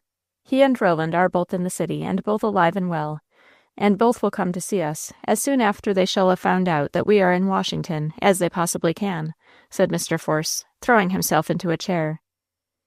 "Where are they now, Papa, besides being in the city, which is a place of magnificent distances, you know?" inquired Wynette. "My dear, Lee is everywhere, except here. Lee is ubiquitous. He is a will-o'-the-wisp. We have spent the day in following him about. He was on his ship, but when we got there he was gone to the Navy Department, and when we reached there he was off to the office of the Commissioner of Prisoners. When we arrived at the last-mentioned place, he was gone back to the Navy Department, so we came here to report and get a little rest and refreshments, and then we are going down to the Navy Yard to board the Argente, and wait there until we see him. He is sure to turn up on the Argente, well, sooner or later, as he is in command." "And Roland?" softly murmured Rosemary. "Roland, my dear, is alive and well, but he does not know where you are any more than Lee does. We must find Lee, and let him know that we are here," said Mr. Force. Then, with a total change of manner, he began. "Come here, Odalite, my dear, and sit beside me. I have such good news for you as shall give you patience to wait for Lee, if he does not come here for a week, but such news that, if he knew it, would bring him within an hour." Full of vague expectancy, Odalite came and threw herself down on the sofa beside her father, and looked up into his eyes. "My dear Odalite, what would be the very best news that you could hear today?" he inquired. Odalite gazed into his eyes, too much excited to speak, fearing, indeed, to speak, lest his next words should disappoint her raised hopes, while Mrs. Force and every occupant of the room, except the Earl, waited breathlessly. "Oh, tell me, Papa, tell me what you have to tell," pleaded Odalite. "Tell me first, what would be the best news you could possibly hear today?" persisted Abelforce. His daughter gazed into his face, while her color went and came and went, but she did not speak. "Well, Odalite?" he inquired. "Father," she answered gravely, "the best news that I could hear, that any of us could hear today, would be that the war was ended, the country at peace, and the North and South friends again." "A conscientious reply, my dear. That would certainly be the best news that any of us could hear, but it is not the news that I have to tell, my love. Try again. My news is of a private nature, and concerns yourself." "What would be the best news that you could hear concerning yourself?" persisted the squire. "That I were free." The words came in a tone of impassioned aspiration that spoke volumes of the suffering the girl had endured under the incubus that darkened and oppressed her life. "Then, my dear, hear it," said the squire, earnestly. "Odalite, you are free." "Father!" The cry came from her soul, and it was echoed by her sisters and her friend. "Abel!" This was from his wife. "Yes, my dears, it is true," replied the squire. "Odalite is free." "Anglesea is dead, then? Our terrible enemy is dead?" exclaimed Elfrida Force, with a sigh of infinite relief. "No, my dears, Anglesea is not dead, I thank Heaven. Long may that gallant soldier and true gentleman live to enrich humanity. But your enemy is dead to you, Odalite. You are free, my child, as free as either of your sisters.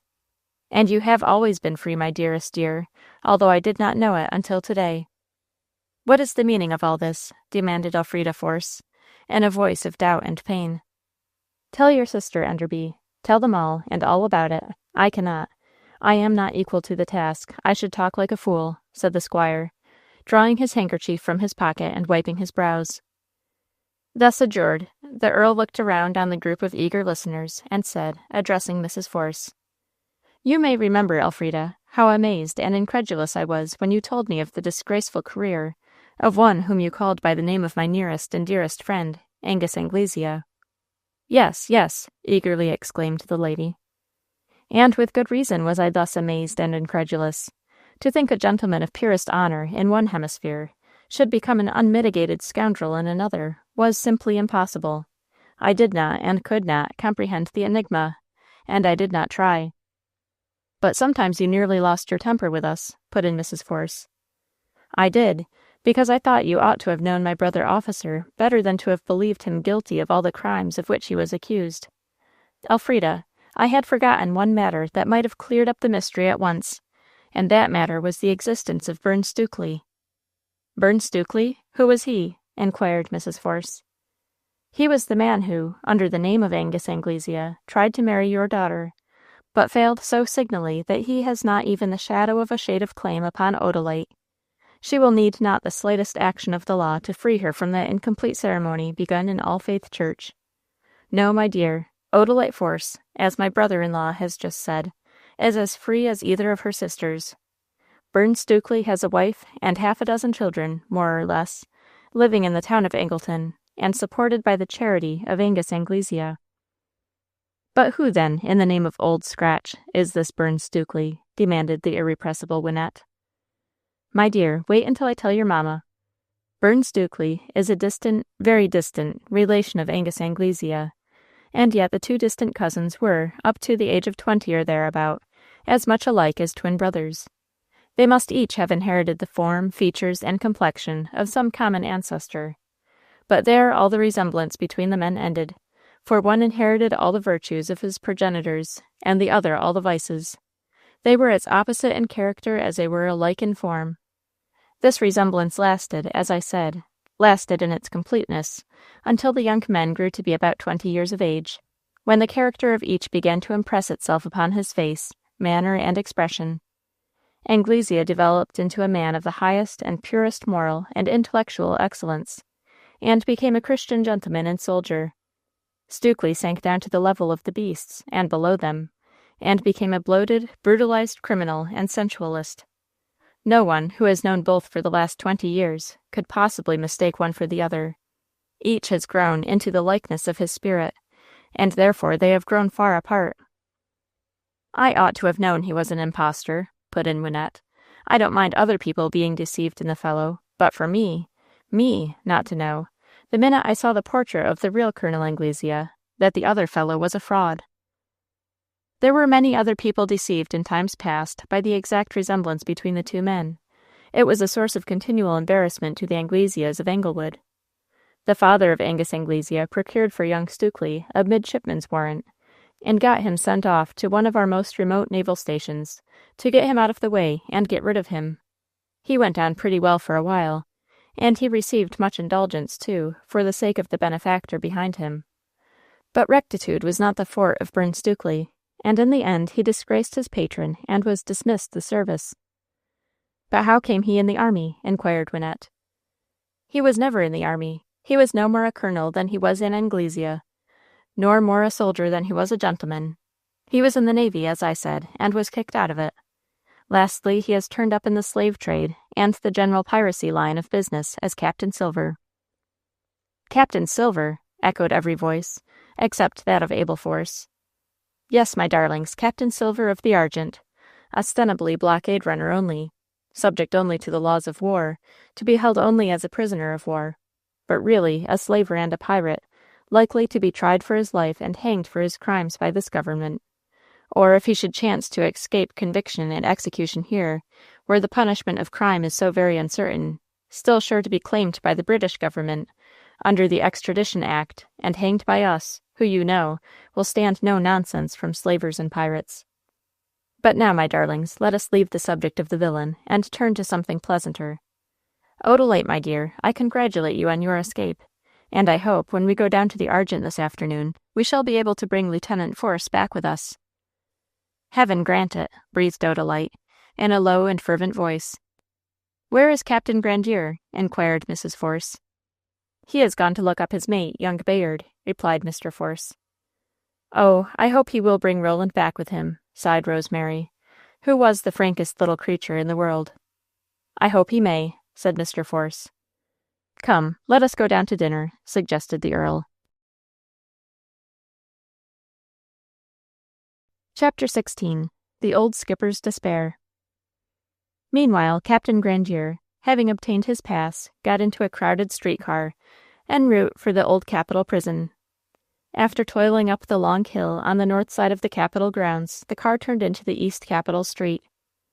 There the old skipper got off and inquired his way to the Old Capitol, a large pile of brick buildings, looking not unlike a warehouse, but which in its time, before the present beautiful edifice had been raised, was used for the councils of the National Congress, and now was turned into a military prison. Captain Grandier found the place, though it looked very much like a Baltimore tobacco depot, and then went up to the main floor, at which a sentry stood on guard. He showed his pass. The sentinel scrutinized it, returned it to him, and let him in. He entered a broad passage with doors on either side, and a staircase in the midst. These doors were all closed, and a sentry stood at every one. "I wish to see young Mr. Craven Cloud," said the captain, correcting himself, "one of the officers taken prisoner on the blockade runner Argent." The sentry to whom he addressed these words looked at his pass and said, laconically, "Upstairs." The old man climbed the stairs and found himself in an upper passage, with other doors on each side, and another staircase in the midst.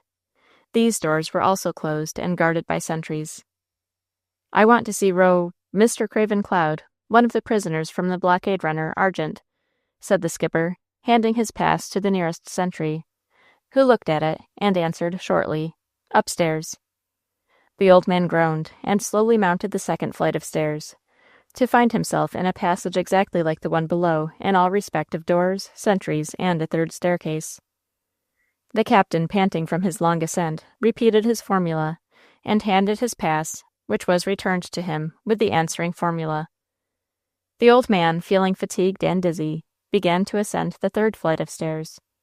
When he reached the top, he found himself in a passage precisely like those below, closed doors, armed sentries, and a fourth staircase, probably leading into the garret. "I have been a sailor for 60 years, and hope to sail the seas for 60 more. Men have lived hale and hearty to extreme old age, and why not I, who never was drunk or ill in my life? But if I have to go up another flight of stairs, I shall be cut off in my prime," said the captain to himself, as he leaned, puffing and blowing, against the freshly whitewashed wall. "I feel just like the youth who bore through snow and ice a banner with a strange device, Excelsior, which must mean upstairs, and like him I shall drop dead at the top. Say, you, sir, I want to see Mr. Craven Cloud, who was taken prisoner from the blockade runner Argent. Here's my permit," said the old skipper, as soon as he could get his breath, handing his pass to one of the sentries. "Room at the end, number 53, said the soldier, returning the paper. "Thank heaven, that is a change for the better," exclaimed the old man, trotting up the whole length of the passage to a board partition that seemed to have been temporarily put up across the end. A sentry stood before the door in this partition, and to him the skipper gave his pass. The sentry unlocked the door and admitted the visitor into the small room that had been partitioned off from the front end of the passage. The place was clean, fresh, and light, but had no furniture except one narrow iron bedstead with a mattress, a pillow, and a white spread as clean as the room. Extended on the mattress lay the young and handsome form of Roland Bayard, clothed only in his white shirt and gray trousers. His hands were clasped above his head, and his eyes were open and fixed on the ceiling. He started up on hearing the visitor enter. "Roland, Roland! My dear boy Roland!" cried the old skipper, in a tremulous voice, while the tears started to his eyes. If the two had been French or German, they would have fallen into each other's arms. Being Americans of English descent, they only clasped hands a little more firmly than usual, gazed into each other's eyes earnestly for a moment, and then sat down on the side of the bed together in silence. The old skipper at length spoke. "Roland, my dear, dear boy, how is this?" "How is what?" inquired the young man, slowly, and after a pause, speaking in a tone of pain in his hesitating voice, and with a look of pain in his haggard eyes that could not be concealed. "Oh, you know, dear lad, you know what I mean. How is that I find you here as a prisoner, instead of a free man? Why did you not tell Lee that you were a captive among the pirates, not a confederate of them? Lee could have corroborated your story, and you would have been brought home in honor, not in this way." "Lee could have done nothing for me, under the circumstances," replied the young man, in a tone so full of despair that the old skipper looked at him in horror. "Circumstances, Roland? What circumstances? That devil Silver told me he had persuaded you to join his band, but he never told the truth. Surely, Roland, he never told the truth. You never joined the pirate crew. Why do I ask? Of course you never did, and never could," said the captain, speaking with great assurance, but looking anxiously into the face of his favorite for confirmation of his words. No such confirmation came. Roland put up his hand and covered his eyes. He could not bear to meet that anxious, eager gaze of his old friend. "Roland, my dear lad, to what circumstances do you allude? Roland, for my sake, for all our sakes, for little Rosemary's sake, explain yourself." The young man kept his eyes covered and his head bowed, while his whole frame shook as with an ague fit. The old skipper saw the effect of his words and repeated them. "For little Rosemary's sake, dear lad." Don't," wailed Roland. Don't. I loved the child. Heaven knows how I loved her. She was always the dearest creature on earth to me. I loved her so much that I hope, in these 3 years of absence, in which she has grown from childhood to womanhood, I hope she has forgotten me." These last words were uttered in a wail of anguish. "But she has not forgotten you, Roland. You are the larger part of her life. From the time I met her on the Asia, did I tell you that I came over on the same ship with Force and his party?" "No. Captain Silver told me that he had set you ashore on the coast of England, not far from Penzance, and so I supposed that you had come home, but I did not know on what ship or in what company. Go on, you were talking about Rosemary." "We met by chance on board the Asia. Of course there was great surprise on both sides. And of course I told them all about the capture of the Kitty by the pirates. And the first question my niece asked was about you. And from this she has been in a state of continual anxiety about you, anxiety that has been much increased since she learned of the capture of the Argente by the Eagle." "You told her I was with the pirates?" "As a captive, yes, as a well-treated captive. I was not likely to repeat to her a tale that I did not myself believe about your having joined the crew," said the captain, indignantly. Roland again covered his face with his hands and bowed his head. "Boy, what am I to think of your silence?" demanded the old skipper, more in sorrow than in anger. "Oh, my dear old captain, you will think as well of me as you can. Are you Captain Silver's mate, yes or no?" "I cannot tell you." "Roland, if you were the pirate's mate, you would be brave enough to avow it. If you were not, you would be sure to deny it. I do not understand your silence." The young man did not attempt to explain, but sat with his elbows on his knees and his head bowed upon his hands, in an attitude of despair. "I will ask you one other question. Perhaps you will answer it. Do you recognize in the pirate Silver the man whom you once knew as Angus Anglesea?" "Yes, I recognized him," replied Roland wearily. "And he recognized you as the youth he was accustomed to see with the Forces?" Yes, he knew me at once. It must have been a strange meeting between you. It was. Tell me all about it, Roland, my lad. What did you say to him? What did he say to you when you first met? How did he account for having 2 characters and 2 names, eh? Tell me all about it, lad. I cannot. Believe me, I cannot. Oh, my old captain, my dear old captain, it wrings my heart to refuse you. I would do anything to please you, but I cannot do this which you ask. I don't understand. I don't understand. I don't believe I shall ever understand, exclaimed the perplexed captain, shaking his gray head. Perhaps you never will in this world, but I hope that you will in the world to come, when the secrets of all hearts shall be revealed. In the meantime, oh, judge me as charitably as you can, pleaded Roland. Heaven knows that I wish to do so, my dear lad. Perhaps you may answer me one more question, a last one. Why did you drop your lawful name of Roland Bayard, and take another by which you are now known, Craven Cloud? You need not answer if you do not choose. I will tell you. The life of a blockade runner. Blockade runner be blowed, angrily exclaimed the old skipper. Pirate, you mean. You can't blind me with blockade runner. Not after her taking the kitty. You can't. Pirate, lad, pirate. Just as you please. The life, I say, on such a ship is uncertain, death often tragic. I did not wish to carry an honest name through such a life, or to such a death.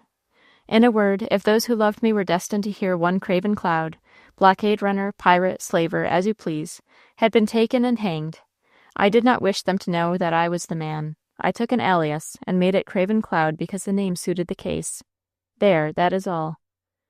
But, Roland, you are no pirate, no slaver. It is impossible that you should be, exclaimed the old skipper, with the utmost confidence, yet still eagerly, prayerfully gazing into the troubled face of his young mate, for confirmation of those words. But still no such confirmation came. The door opened, and a soldier entered. Sorry, he said, in a serio-comic spirit, in which some of the soldiers jested their cares away. Sorry to separate you, but the best of friends must part. Shutting up time has come, and the word is march. Do you mean I must go? Inquired the old skipper.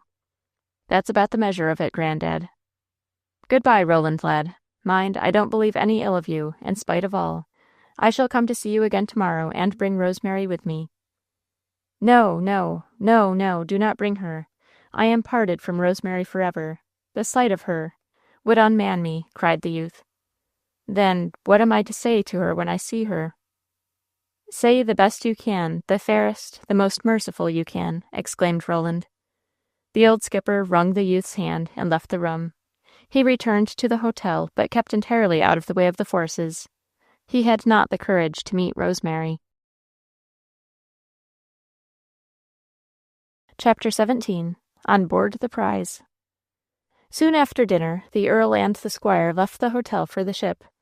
They took a streetcar that ran from Georgetown to the Navy Yard gate. There they alighted and entered the yard, past the officers' quarters, past the workshops and the ship-house, and went down to the waterside. As they neared it, they saw an officer in naval uniform standing with his back toward them, and his gaze directed toward a boat, rowed by 6 men, that was swiftly coming toward the shore. Mr. Force quickened his steps, and laid his hand on the arm of the man, whom he had recognized as Lee. The latter, turning quickly, started joyfully, and held out both hands, exclaiming, "Uncle Abel!" "Lee, dear boy," cried the squire, seizing the youth's hands and shaking them cordially. "You here? What a surprise! How glad I am to see you! I thought you were in Europe. When did you return? How are my aunt and cousins? And how is Odalite? And—" "Softly, Lee, softly, dear lad, one thing at a time. We have just arrived from Europe, and we are all well. And here's a friend of yours whom you are forgetting," said the squire, taking the young man's arm and leading him back to where the Earl stood. "Lord Enderby, how glad I am to see you. This is another joyful surprise. You are looking so well, too. Quite recovered your health, I hope," said Lee, cordially shaking the hand the Earl had given him. "Quite recovered, thank you," replied the latter. "Where are you stopping, Uncle Abel?" "We are stopping at the old place where we boarded 6 years ago, when we first came to Washington, and we have been following you about for the last 24 hours," replied Mr. Force. "And to think I have passed that hotel at least a dozen times within a day without knowing that you were there. What a surprise! And you say Odalite is quite well?" Odalite and all are quite well." "I am so glad to hear that, and to know that they are all so near. When can I see them?" "As soon as you please. It will depend on yourself. They have been waiting for 24 hours most anxiously to see you." "What a surprise! I cannot get over the surprise. There is the boat, Uncle Abel. Will you and Lord Enderby return with me on board the ship, and spend a few hours with me in the cabin where we can talk?" Lee inquired, as the boat touched the wharf, and the rowers laid on their oars. "We came down here for that very purpose," replied the squire. "Come, then." The three gentlemen walked down to the water's edge and entered the boat. The sailors pushed off, turned and headed for the Argente. It was a pretty view. The sun had just set, and the western sky was aflame with the crimson afterglow, which was reflected in the water. The full moon was rising, like a vast globe of gold, above the gray eastern horizon. In the distance before them was the green and wooded shore of Maryland. Midway of the river lay the Argente at anchor, reflected clearly and duplicated distinctly in the water below. They soon reached the ship and stood upon the deck. A young midshipman saluted his superior officer. Lee introduced him as Midshipman Franklin, exchanged a few words with him, and then took his friends down into his own cabin. This was quite a luxurious furnished place for the cabin of a man of war, as the pirate ship seemed in a small way to be. An Axminster carpet was on the floor, and blue satin damask curtains before the berths, blue satin damask coverings on the chairs and sofas. A marble-topped round table stood in the center. A marble-topped sideboard, with silver stands for decanters and glasses, stood at the end, opposite the companionway. Lee drew chairs around the table and invited his friends to be seated. Then he went to the sideboard and brought forth a bottle of old port wine, with wine glasses, and a box of choice Havana cigars, with wax tapers, and putting them on the table, exclaimed, for the fourth time, "What a surprise! I shall never get over this surprise."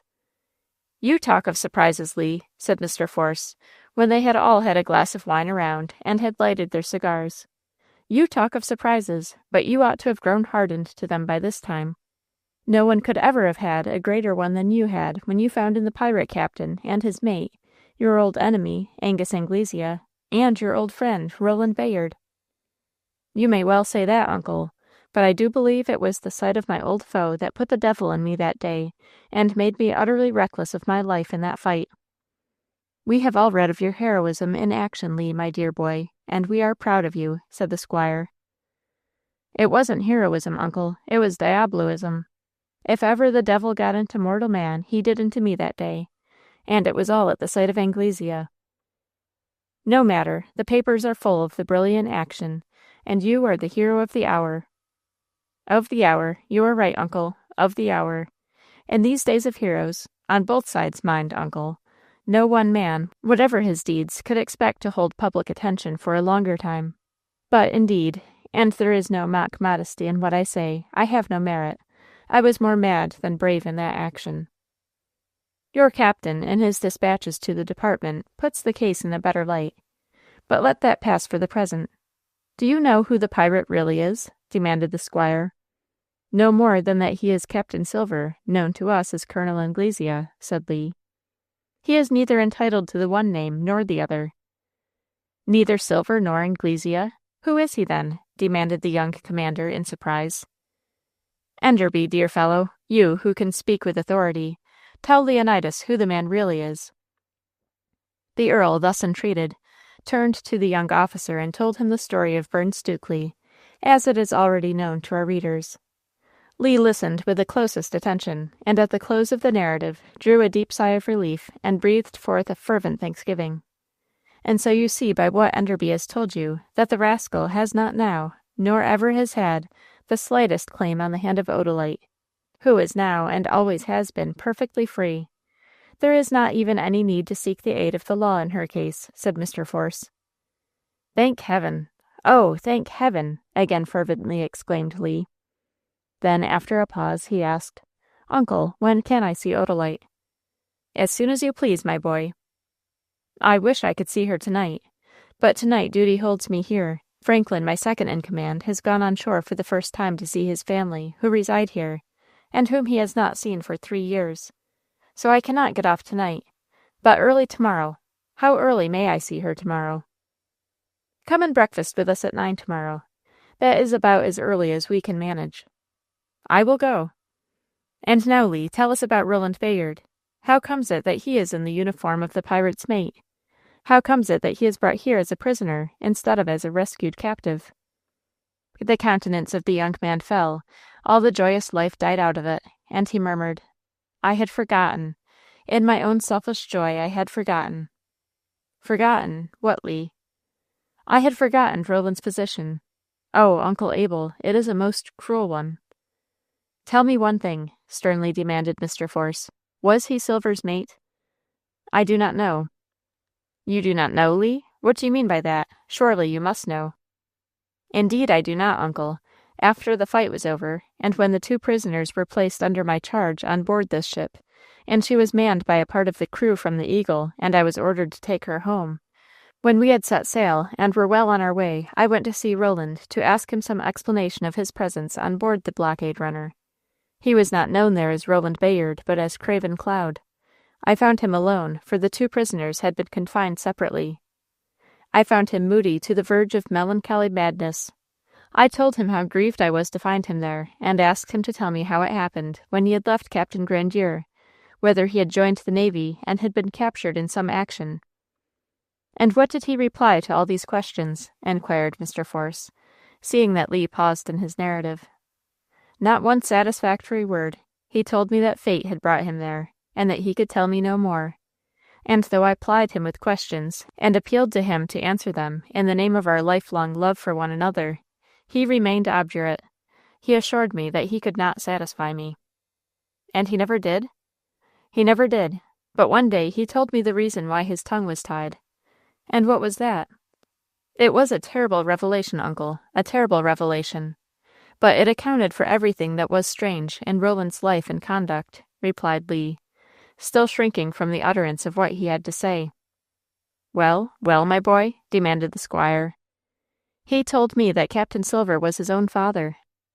"Good heaven!" exclaimed the Earl. The squire was silent for a moment, and then said, in the most emphatic manner, "I don't believe it. It is not true." "Oh, sir, it was true, too true. He had every proof of its truth. Therefore you understand that poor Roland, if he was a prisoner among the blockade runners and a witness to deeds even more unlawful and more criminal, could not open his mouth with explanations that might be fatal to Captain Silver. The scoundrel is no more Roland's father than I am. No, not by an infinite distance, for I have been a father to the boy ever since he was a baby, and I know that scoundrel is nothing to him. I know the reason why he told such a falsehood to the young man. It was to get him into his power and seal his lips. Did Roland, for instance, tell you how he came to be separated from Captain Grandier and to be on board the blockade runner, or rather the pirate, as she really was?" "No, sir. I explained to you that he would tell me nothing but that fate had brought him there." "Of course. Then I will tell you. Captain Grandier's ship, the Kitty, was taken by the pirate Argente about 6 weeks since only. Her crew were put into open boats and sent adrift to sink or swim, find land or perish, as fate might will.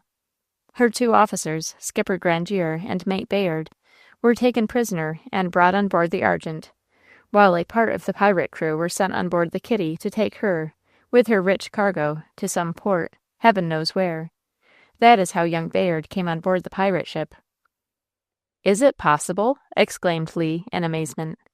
"Yes, and from the time the master and mate of the Kitty were captured by Silver, they were never allowed to meet. Roland, who had been wounded, was kept below in the cockpit. Silver told Captain Grandier that Bayard had decided to take service with him, and did not wish to see his old captain for fear of unpleasant words. Silver was near the English coast, and he sent a boat ashore at night, and landed the old skipper on a remote beach in Cornwall, and left him to find his way to London as best he might." "But how did you find out all this, Uncle Abel?" inquired Lee, unable to get over his amazement. "Grandier went up to London on a 3rd-class train, found his correspondence, told his story, got what money he wanted, and engaged passage on the Asia from Liverpool to New York. We came over on the same steamer. That is how we came to know it." "Where is Captain Grandier now?" inquired Lee. "In Washington, staying at the same hotel with us. You may judge our surprise, and his triumph, when on reaching New York 3 days since, We learned that the blockade runner Argente had been captured by the United States man-of-war Eagle and had been sent home as a prize under the command of Lieutenant Force. We came down to Washington by the first train, I and my party, to see you and Roland, but Captain Grandier avowedly to prove Silver to be a pirate and to hang him. Captain Grandier will now also be able to prove that young Roland Bayard was captured by the pirates at the same time that his ship, the Kitty, was taken, and he, the skipper, taken prisoner. Captain Grandier's evidence must vindicate Roland Bayard. Oh, if it only could. But, uncle, if Roland will not deny that he was a volunteer member of the pirate crew. He will deny it when he knows the pirate lied to him and deceived him, and has no claim whatever to his forbearance, much less to his duty or affection, said Mr. Force. It was growing late, and Mr. Force arose to go. Uncle, said Lee, why cannot you and the Earl stay on board with me tonight? I can send a man with a note to the hotel to let the ladies know where you are, and I can make you up most comfortable berths in this cabin, and tomorrow we can all three go and breakfast with our friends, pleaded the young man. Lee, my lad, I should like it extremely, but I cannot speak for Enderby, replied the squire. I propose this, said the Earl, that I return to the hotel to take care of the ladies, and prepare them for your reception in the morning, leaving you here, Force, with your nephew. The Earl's proposal was accepted by acclamation, and soon after he took his leave and was rowed ashore, leaving the uncle and nephew to spend the night together on the ship. Chapter 18. A Terrible Revelation. We must wait until Franklin comes on board, said Leonidas Force the next morning, as he stood beside Mr. Force on the deck of the Argente, looking off toward the Navy Yard, where a boat had already been sent to bring out the young midshipman. Will he be punctual? Inquired Mr. Force, who was almost as impatient as his companion to be off to keep their appointment to breakfast with the ladies of the family at the hotel that morning. Punctual, echoed Lee. His orders are to report on board at 7 this morning, and he will be here on time. Mr. Force took out his watch and looked at it. It wants 12 minutes to 7 now, he exclaimed. And here comes Franklin, replied Lee, as the young midshipman was seen running across the yard down to the water's edge where the boat waited. As he jumped on board, the boat was seen to turn and head for the ship. In a few minutes it had crossed the water and come up alongside. Young Franklin sprang out and climbed up on deck. 2 minutes to 7, you are prompt, midshipman, said Lee, smiling. I would rather be an hour too soon than a second too late, Lieutenant, replied the young officer, saluting. Quite right. Tell the coxswain to wait. He is to take this gentleman and myself ashore, said Lee. Then he went down into his cabin, followed by Mr. Force, to make a few final preparations. Soon they returned to the deck, went down into the boat, and headed for the shore. When they landed, and were walking across the yard, Lee asked, I may at last marry Odalite without let or hindrance? I have told you so, lad. Yes, bless you, uncle, but how soon? How soon? This very day, if Odalite and her mother agree. Let us walk faster, uncle, please, pleaded the impatient lover. My dear Lee, consider my rheumatism. Besides, look, there is no car near the gate, and we shall pass through before one comes up. Lee saw at once that fast walking would not bring him any sooner to the side of his sweetheart, and so he moderated his haste. They reached the gate just as a car came up, and they entered it while the horses were being unharnessed and turned around. If one had but wings, said Lee.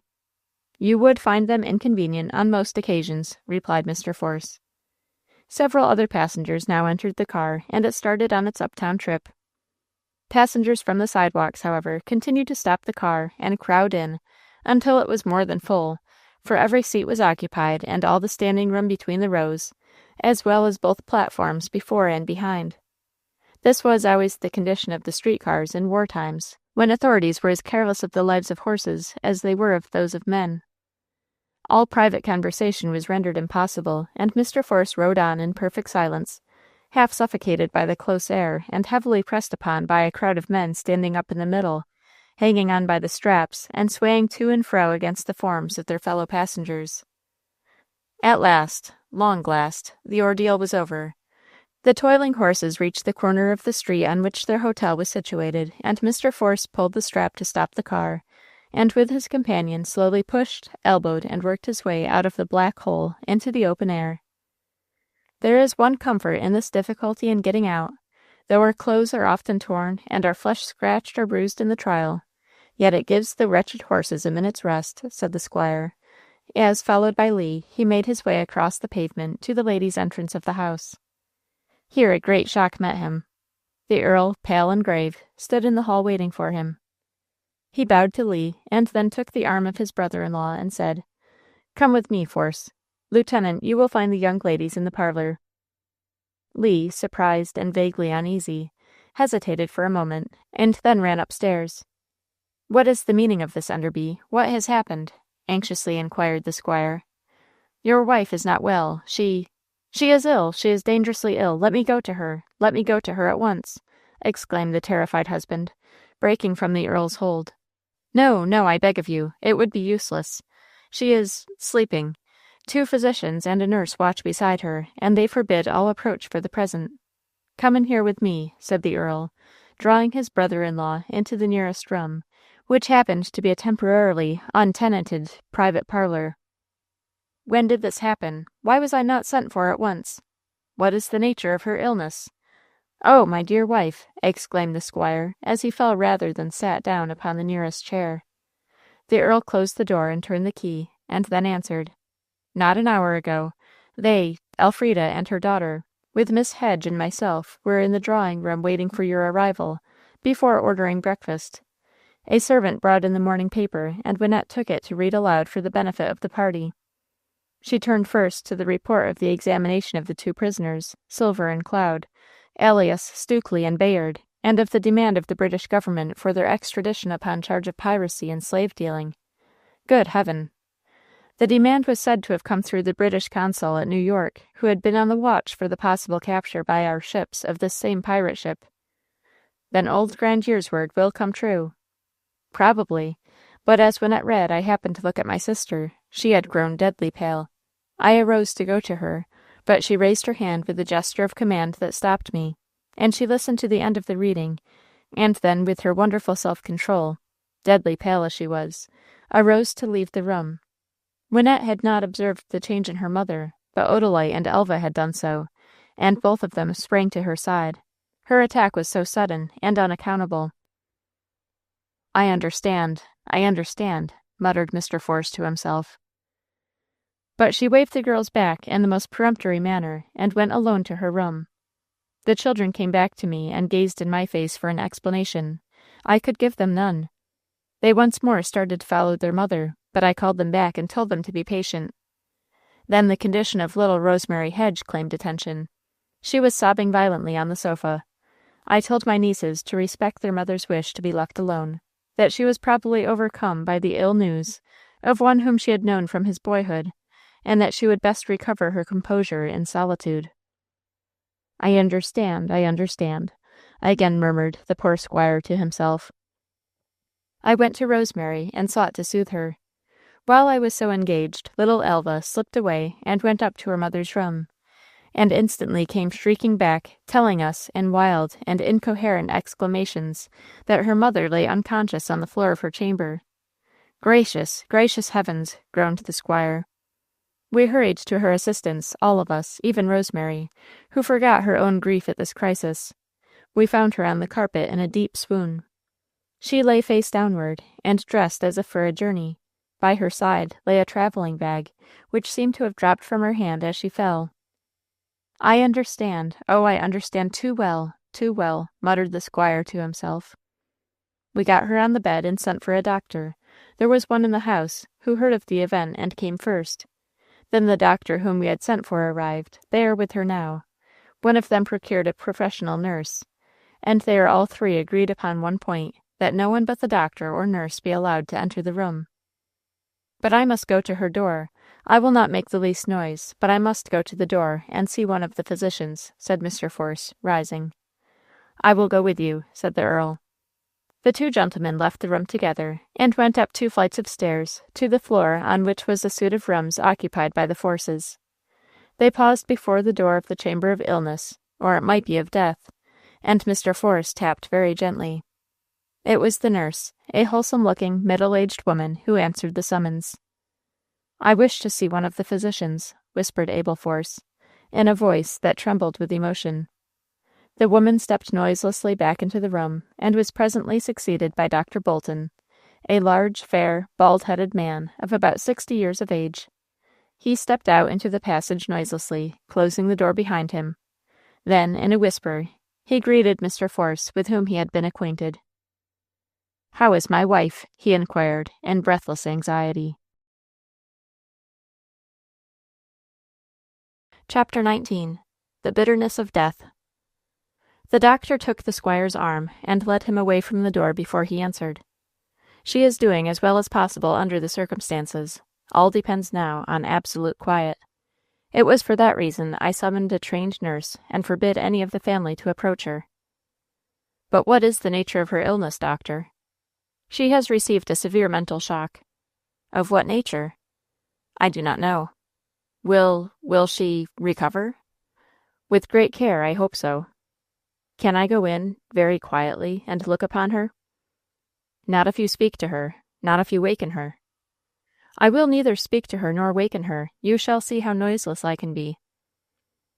"I am not going back to her room. I have all my patients to see yet. But I will call again in the afternoon. Dr. Hollis will remain a little longer, and the nurse, Mrs. Winder, can be relied on." "If you enter the room, Mr. Force, let me entreat you to make no sound," said Dr. Bolton, bowing, and passing the squire on his way downstairs. Mr. Force softly turned the handle of the lock, which had been oiled, and entered the room. On the bed, covered with a white counterpane up to her chin, lay the form of his fair wife, still and white as death. On one side of her sat the nurse. On the other side stood the doctor. Mr. Force raised his finger in token that he did not mean to speak, nor expect to be spoken to, and so he approached the bed on tiptoe, and gazed upon the marble features, colorless except for the dark rings around the eyes and lips. As the husband gazed, a spasm of anguish convulsed his features. He turned his eyes from the face of his wife to that of the young doctor who stood over her. Dr. Hollis smiled and placed his finger on his lips. Abelforce understood both signs, and felt a little hope steal into his heart. He stood for some time longer gazing upon the beloved face, and then, at another sign of the doctor, he turned to steal noiselessly from the room. As he went from the bedside toward the door, his eyes fell on a large packet of paper, with a note tied on the top of it, and as he passed he took it up, thinking that it might be something that required to be sent to the post office. After leaving the room and closing the door softly behind him, he looked at the superscription of the packet, and it was this: "To my dear husband, Abelforce, to be opened by him alone." The packet was sealed and tied with a cord, under which was slipped a letter directed simply to Abelforce, Esquire. When Mr. Force had looked at this packet, he showed neither surprise at its existence or impatience to read it. Without breaking the seal, he slipped it into his pocket, and went quietly down to the parlor in search of his troubled young people. He found them all seated, as if they had been at a funeral. Odalite and Lee occupied one of the small sofas. Old Captain Grandier sat in a large armchair, with his little niece, Rosemary, on his knees, her head on his shoulder and her arms around his neck. She had sobbed herself into exhaustion, and therefore into quietness, and was listening calmly to the consolation the old skipper was trying to give her, and which was something like this: "I tell you, my pet, he may be as stubborn as a mule, and hold his tongue until he loses the use of it. But I know that, not 2 months since, he was taken prisoner off my ship, along with me and all the crew, and so far from being the pirate's mate, he was the pirate's prisoner. I'll tell my own story, and it will clear Roland as sure as it will hang silver." This, in every form and variety of language, was the oft-repeated consolation that the old skipper was offering to his little niece, and not without effect. Elva and Wynette were seated with the Earl, who was talking to them in a low voice, and evidently trying to keep up their spirits. As soon as the squire entered the room, his daughters all hurried to meet him, with anxious looks. "My dears," he said, "the doctors speak hopefully of your mother's condition. Let us be patient and trust in Providence, and for the present, my children, you must control your feelings, and keep away from her room." But this did not satisfy the daughters of Elfrida Force. They plied their father with questions. "What is the matter with mamma? Did the doctors tell you what ails her? When will she get well? How soon may we see her? And so forth, and so forth. Mr. Force answered these questions as well as he was able, but not at all satisfactorily. The old skipper broke in upon their talk. "Force, I wish to the Lord you had ordered these girls down to breakfast. Here it is 10 o'clock, and not one of us has had a mouthful." "My dears, is that true?" demanded their father.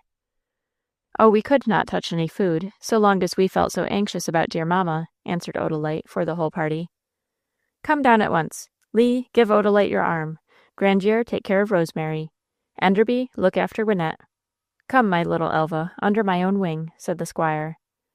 And so the party of 8 went down to the public breakfast room, but in truth no one but the Earl, the old skipper, and the young lieutenant made any pretense of eating. The husband and daughters of Elfrida Force could not feed while the life of the wife and mother was in jeopardy, but they drank some strong coffee, which served to support their strength. After breakfast, the young girls returned to the drawing-room under the escort of the Earl and the old captain, but Lee remained by the side of Abel Force, who walked toward the office of the hotel. "The occupant of the little room adjoining our own has left this morning, and I wish to engage the apartment before anyone else takes it. For, Lee, if the doctors will not allow me to remain in the same apartment with my suffering wife, I must at least be in the next one, if possible," said Mr. Force, as he went up to the counter. The room was secured, and the 2 men turned to go upstairs together.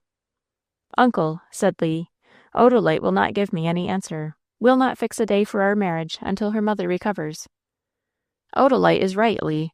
How can she think of marriage, or of anything but her mother at this crisis?" solemnly inquired Abel Force. "Oh, uncle, we have been so often disappointed, so often put off. It does seem as if fate were against us." "Don't be selfish, Lee. Think, my dear boy, what anxiety we are all suffering just now."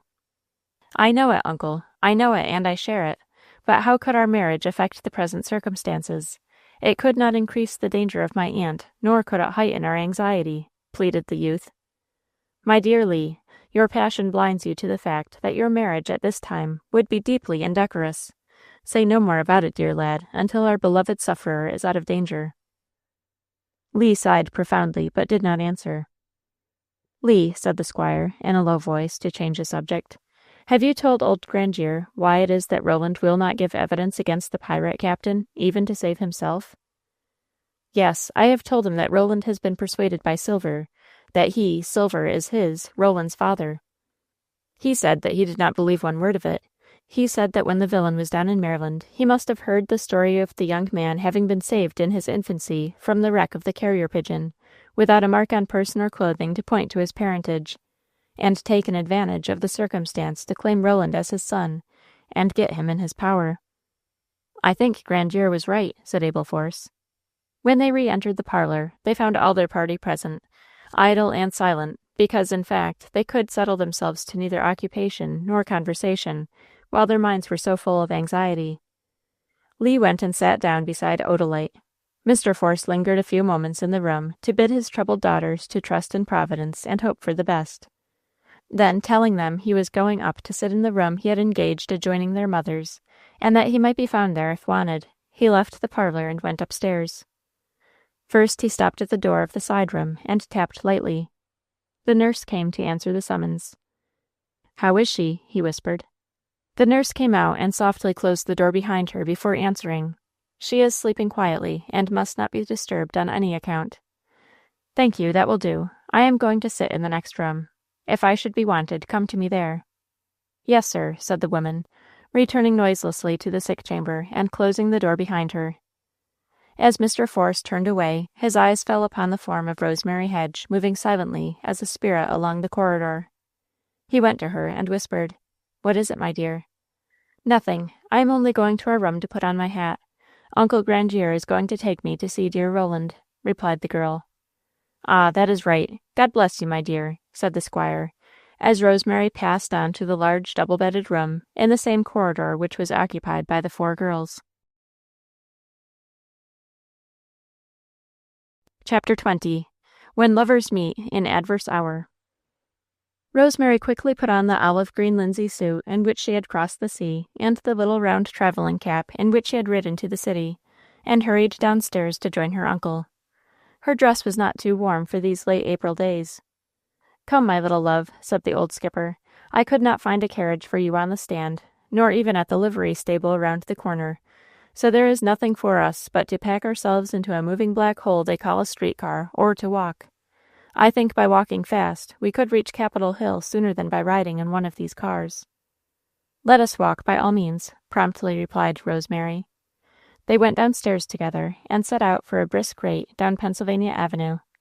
It was a fine morning, with a bright sun, and a deep blue sky mottled lightly with feathery white clouds, as became an April day. "You must keep up your heart, little girl," said the old man, as they walked on. "I do try to do so. I have trust in the Lord, and under him, in you, Uncle Gideon. But oh, when I think of how the news affected her, my heart almost dies in my breast," sighed the girl. "Mrs. Force, do you mean?" "Yes, of course." "But why?" "Oh, don't you see? If the news of Roland's danger affected her so greatly, his state must be very serious." "My dear, Roland may have had nothing to do with the lady's attack.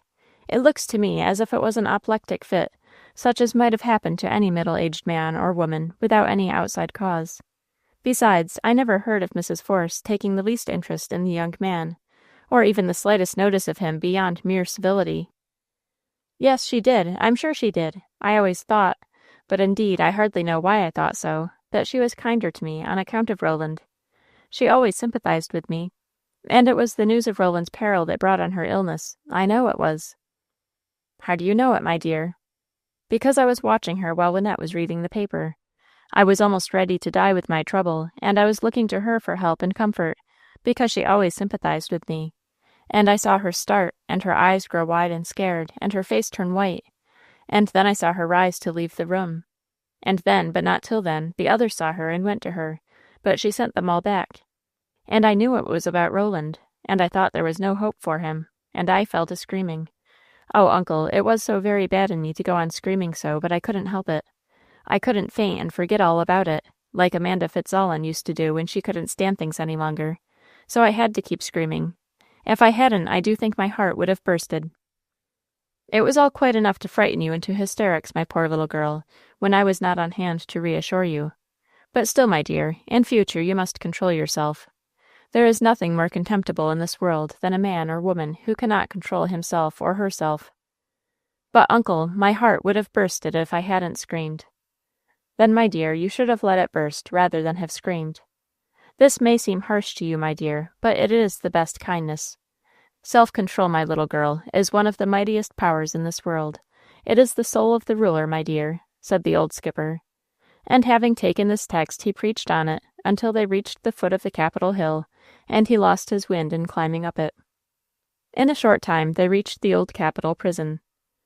Captain Grandier had procured 2 passes, and armed with these presented himself and his niece at the guarded door, and was permitted to enter. "I know the way now, but let me take a long breath before I begin to climb all these stairs that are before us," said the old man, as he dropped upon a rude bench in the hall and began to wipe his face. Rosemary sat down beside him, and peeped charily through her green veil at the sentries that stood before the closed doors on each side of the hall. Presently the captain arose and told Rosemary to come along, and began to ascend the stairs. They went up 3 flights and found themselves on the 3rd floor of the building in a wide passage, with closed doors guarded by sentries on each side. Walking between these, they reached the front end of the hall, where a small apartment had been made across it by a partition of wood. Before a rude door a sentry stood. Captain Grandier showed his permits, and the soldier opened the door to let them pass. They entered the small room, which, however, had the advantage of a large window and of perfect cleanliness, of almost aggressive cleanliness, for everything smelt of fresh water and fresh whitewash. Roland Bayard sat on the side of his narrow cot, engaged in reading the morning paper. As his visitors entered the place, he looked up, and gave a cry of mingled pleasure and reproach. "Uncle! Rosemary! Oh, Rosemary! Oh, uncle, how could you? Why did you?" "Roland, dear Roland, I couldn't help it. I wanted to see you so much. Oh, Roland, you are glad to see me, are you not?" pleaded Rosemary, going to him and putting both her hands on his shoulders, with all the innocent candor of her childhood. "Glad to see you? Glad?" echoed the young man in a broken voice, as he took her tiny hands and pressed them to his heart and to his lips while his hot tears fell upon them. Rosemary burst into a storm of tears and wept upon his shoulder. "Oh, uncle," reproachfully exclaimed Roland, "why did you bring this child here?" "Because no power on earth would have kept her away. If I had not brought her, she would have done some deadly thing. She would have gone and got a pass for herself. She would have come here alone and exposed herself to insult on the way. You don't know what desperate daredevils these little blue-eyed angels of our race can be, where their friends are in danger or in trouble," said the old man. "And oh, it is not only that I wanted to see you," said Rosemary, raising her tearful face from his shoulder, "but I wanted to beg you for my sake, Roland, to be just for yourself, to have mercy on yourself. You know, as we know, that you are not a pirate or a slave stealer. You know, as we know, that you were taken prisoner by the pirates when the Kitty was captured. Captain Grandier can testify to that, but he cannot swear that you never joined the pirate crew after you became their prisoner. He cannot swear that you never became the pirate captain's mate, as they charge you with being. Only you can tell what you did after recovering from your wounds on board the pirate ship. We know that you remained true to yourself and to your friends and to every principle of manhood and honesty, and we could swear that you did, from our lifelong knowledge of you. But oh, Roland, such testimony would not be worth anything in a court of law, where moral conviction is not legal evidence. Oh, dear, dear Roland, take pity on yourself and on us, and testify to the facts that will vindicate you." These were her words, but no pen can give the pleading, prayerful, pathetic tones and looks and gestures with which they were uttered. The whole strong frame of the young man shook with the emotion that convulsed his soul. "Rosemary," he said at length, in a broken voice, "I am about to speak the words that must separate us forever." He paused, and she took up his cue. "That you cannot do, Roland. Neither man nor angel can utter words which would separate us forever. In this world we may be parted, Roland, if such be your will, but not forever, not forever," she said in her tender, vibrating tones. "Rosemary, hear me. I cannot give the testimony that would vindicate myself, because the same testimony would convict Captain Silver." "He will be convicted fast enough without your testimony," put in the old skipper. "Then it would help to convict him, so I must not give it." "But oh, Roland, why should you care for that wicked man, that wickedest man in the whole world?" pleaded Rosemary. "Because, poor child, and now come the words that must part us, because I am his son." Rosemary stared in blank amazement, while she grew pale as ashes. "You are no more his son than you are my son, and not half so much as you are Abel Force's son. Deuce take you, lad. Are you such a baby as to be beguiled by that man's lies? He found out your early history, and has made use of the facts, as well as the want of facts, to deceive you and claim you as his son, to get you in his power, to make you his comrade if he could, and to tie your tongue in any case. Ah, you must be a blind bat indeed not to see through him. Ah, Captain Grandier, old friend, you do not know. You do not know. Captain Silver has proved the truth of his story to me," replied Roland in a tone of despair. "How has he proved this?" demanded the old skipper. "I dare not tell you that. His story involves the honor of another family. I cannot breathe another word on this subject beyond the bare fact that I know myself to be Silver's son, and will not give testimony to convict my father. So much was due to you, and told that you may know why I will not testify. Then, blank, blank, blank." The old skipper let off a volley of oaths that might have been highly effectual in a storm at sea, or a fight with pirates, but that fell upon Rosemary's delicate ears like claps of thunder, and made her put up her hands to shelter them. And he finished by saying, "If I don't give a hint to the authorities and have you put upon the stand and compelled to give evidence." The young man made no reply, but turning to Rosemary, began to ask about their mutual friends. The girl answered all his questions to the best of her knowledge. This conversation lasted until the old skipper arose to take leave. "Captain," said Roland, "my advice to you is to take Rosemary down to Maryland and leave her there with her friends. Washington, under present circumstances, is certainly no place for the child." "I will not go, Roland. I will not stir from this city until I see you through this trouble," said the girl. "You hear that?" inquired the skipper. "And you see that I could not get her away without turning Turk and tyrant, and calling in the power of the law, and using force and violence to back up that? What can an old ruffian like me, even though I weigh 200 pounds, and am the terror of the roughest crew afloat, Do with the might of a blue-eyed angel. She'll do as she likes, if she dies for it, growled the skipper. You will let me come to see you every day, Roland, and in that way I can try to bear this, pleaded Rosemary. May the Lord bless you, my child. May the Lord bless you and keep you safe always, breathed Roland, as he folded her to his heart and kissed her, even as he had been accustomed to do when he was a little lad and she was a baby. And so the interview ended. Chapter 21. Country Visitors. Captain Grandier and Rosemary left the old Capitol prison by the way they had entered it, and bent their steps toward Pennsylvania Avenue, and thence toward their hotel. The old skipper went upstairs with Rosemary to ask after Mrs. Force. They found all the young people of their party still in the drawing-room. Mr. Force was up another flight of stairs, in the room next to that of his sick wife. Lieutenant Force had returned to his ship. Odalite, Wynette, and Elva were seated about the room, trying to work at their flower embroidery and conversing at intervals in hushed voices. Well, and how is the mother by this time? Cheerily inquired the captain, with a view to encourage the daughters. Dr. Bolton has just made a second visit, and says that she will do well if not disturbed, replied Odalite. Thank heaven! I hope she will be all right in a day or two, exclaimed Grandier, heartily, as he threw himself into a big armchair and dropped his hat between his feet. How did you leave Roland? Inquired Wynette. Perfectly well, as to his bodily health. He inquired after you all, and sent his respects to you. How does he take his arrest and imprisonment? That is what I meant, said Wynette. Bravely and patiently, as should a man with a good conscience, replied the captain. You can prove that he was a prisoner among the pirates, and not a comrade of their crew? Said Wynette. I can swear that he was their prisoner, replied the old man. And of course that will clear him, said Wynette, conclusively. The old skipper did not contradict her. Perhaps he might have done so, however, if at that moment the door had not opened to admit a waiter, who brought a handful of cards that he held together like an open fan. Before he could deliver them, a group of laughing visitors passed him and entered the room. Rosemary made a dart at the group, exclaiming, Mother, oh, mother!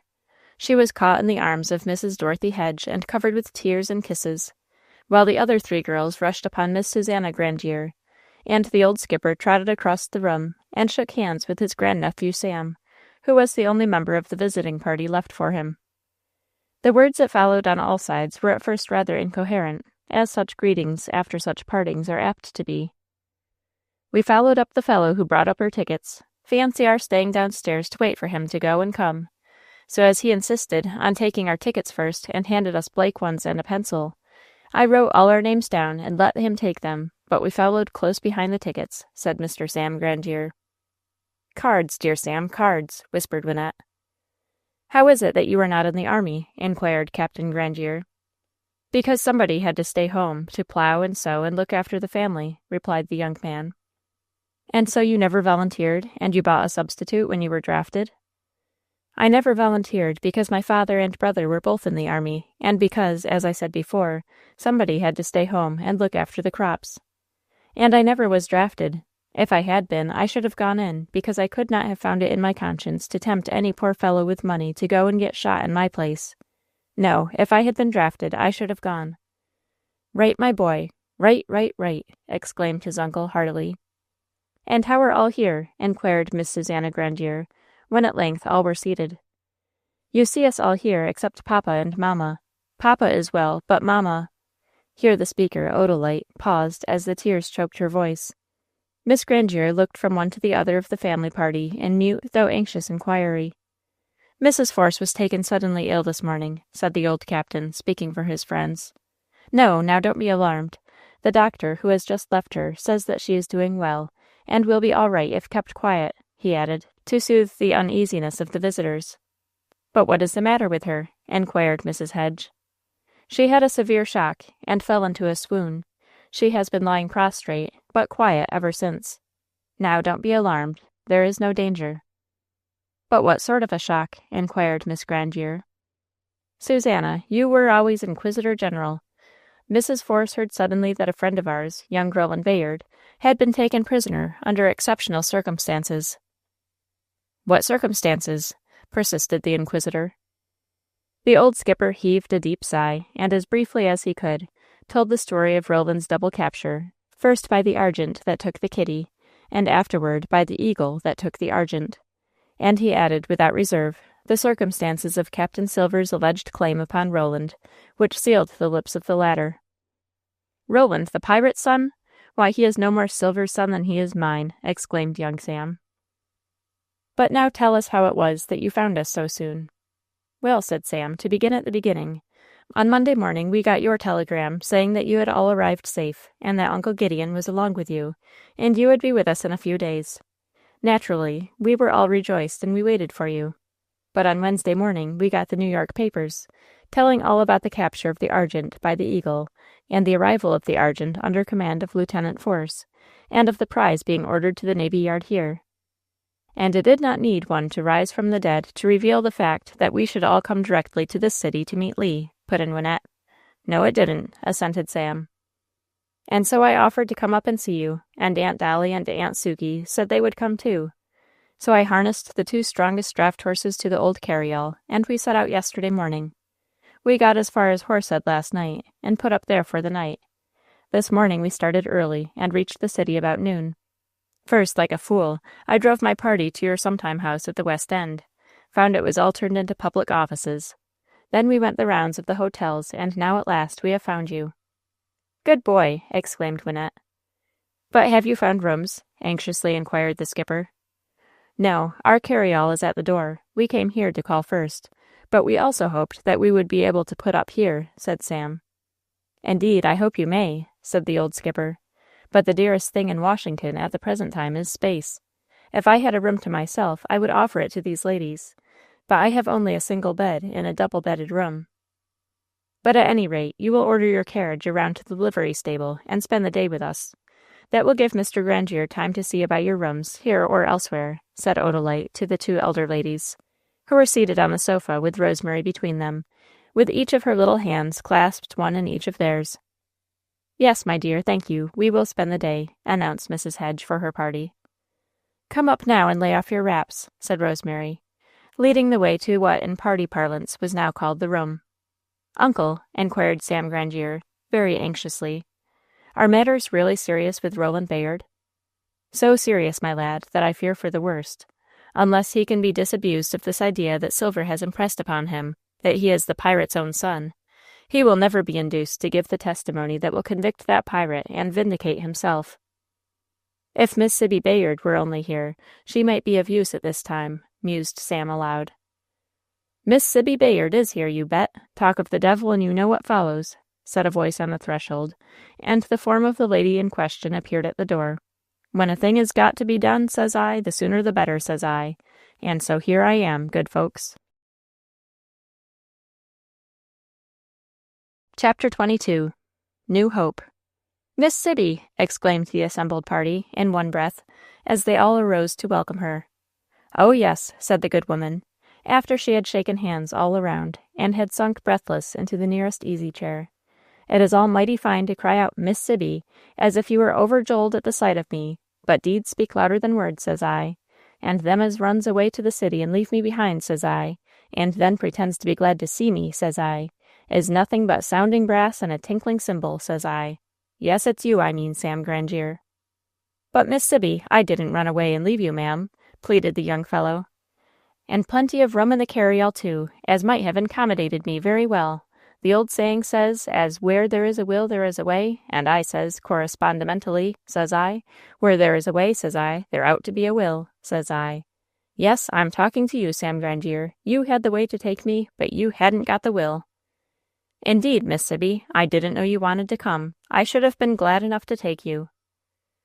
"Why didn't you ask me then? You might 'a' knowed, soon as the news reached our neighborhood as all the folks had come back from furrin parts, and Gideon Grandier among 'em, as I would want to come up and hear news of my lad. But you run away and left me behind. And when I found it out, I just said to myself, says I, I'll just harness up my old mule, says I, and I won't be long behind 'em, says I. And so here I am." "How did you find us out?" inquired Captain Grandier. "In the funniest way as ever you see.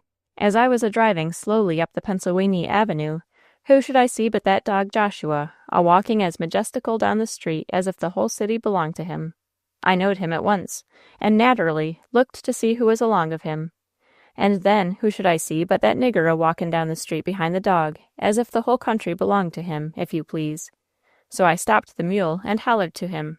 And the worst of hollering after anybody on Pennsylvania Avenue, as that everybody in hearing thinks as you're hollering after them. So everybody had to turn and look at me and my mule, and the nigger stood and stared, and I had to holler after him again to ax him where his master was a-putting up, and he come to the side of the cart and told me, and axed me to let him get in and drive me to the hotel, 'cause, he said, everyone was a-staring at me. "And so Dixon drove you here, did he, ma'am?" inquired the old skipper. "He did, but as for the people staring at me, says I to that nigger, if I am a show, I'm a free show, says I, and it will cost 'em nothing, says I, and it ain't often as the poor white trash in the city gets a good chance to stare at the descendant of the great Duke, says I, and you may lay your life on that, says I." So that nigger got in and drove the mule, and Joshua marched behind as solemn as a funeral procession. And so we got here. And now how is my boy, my adopted nephy, and where is he? "Roland is in good health. He is at present, living on Capitol Hill," answered the old salt, who was unwilling at this juncture to enter into explanations with Miss Sibby as to Roland's real state.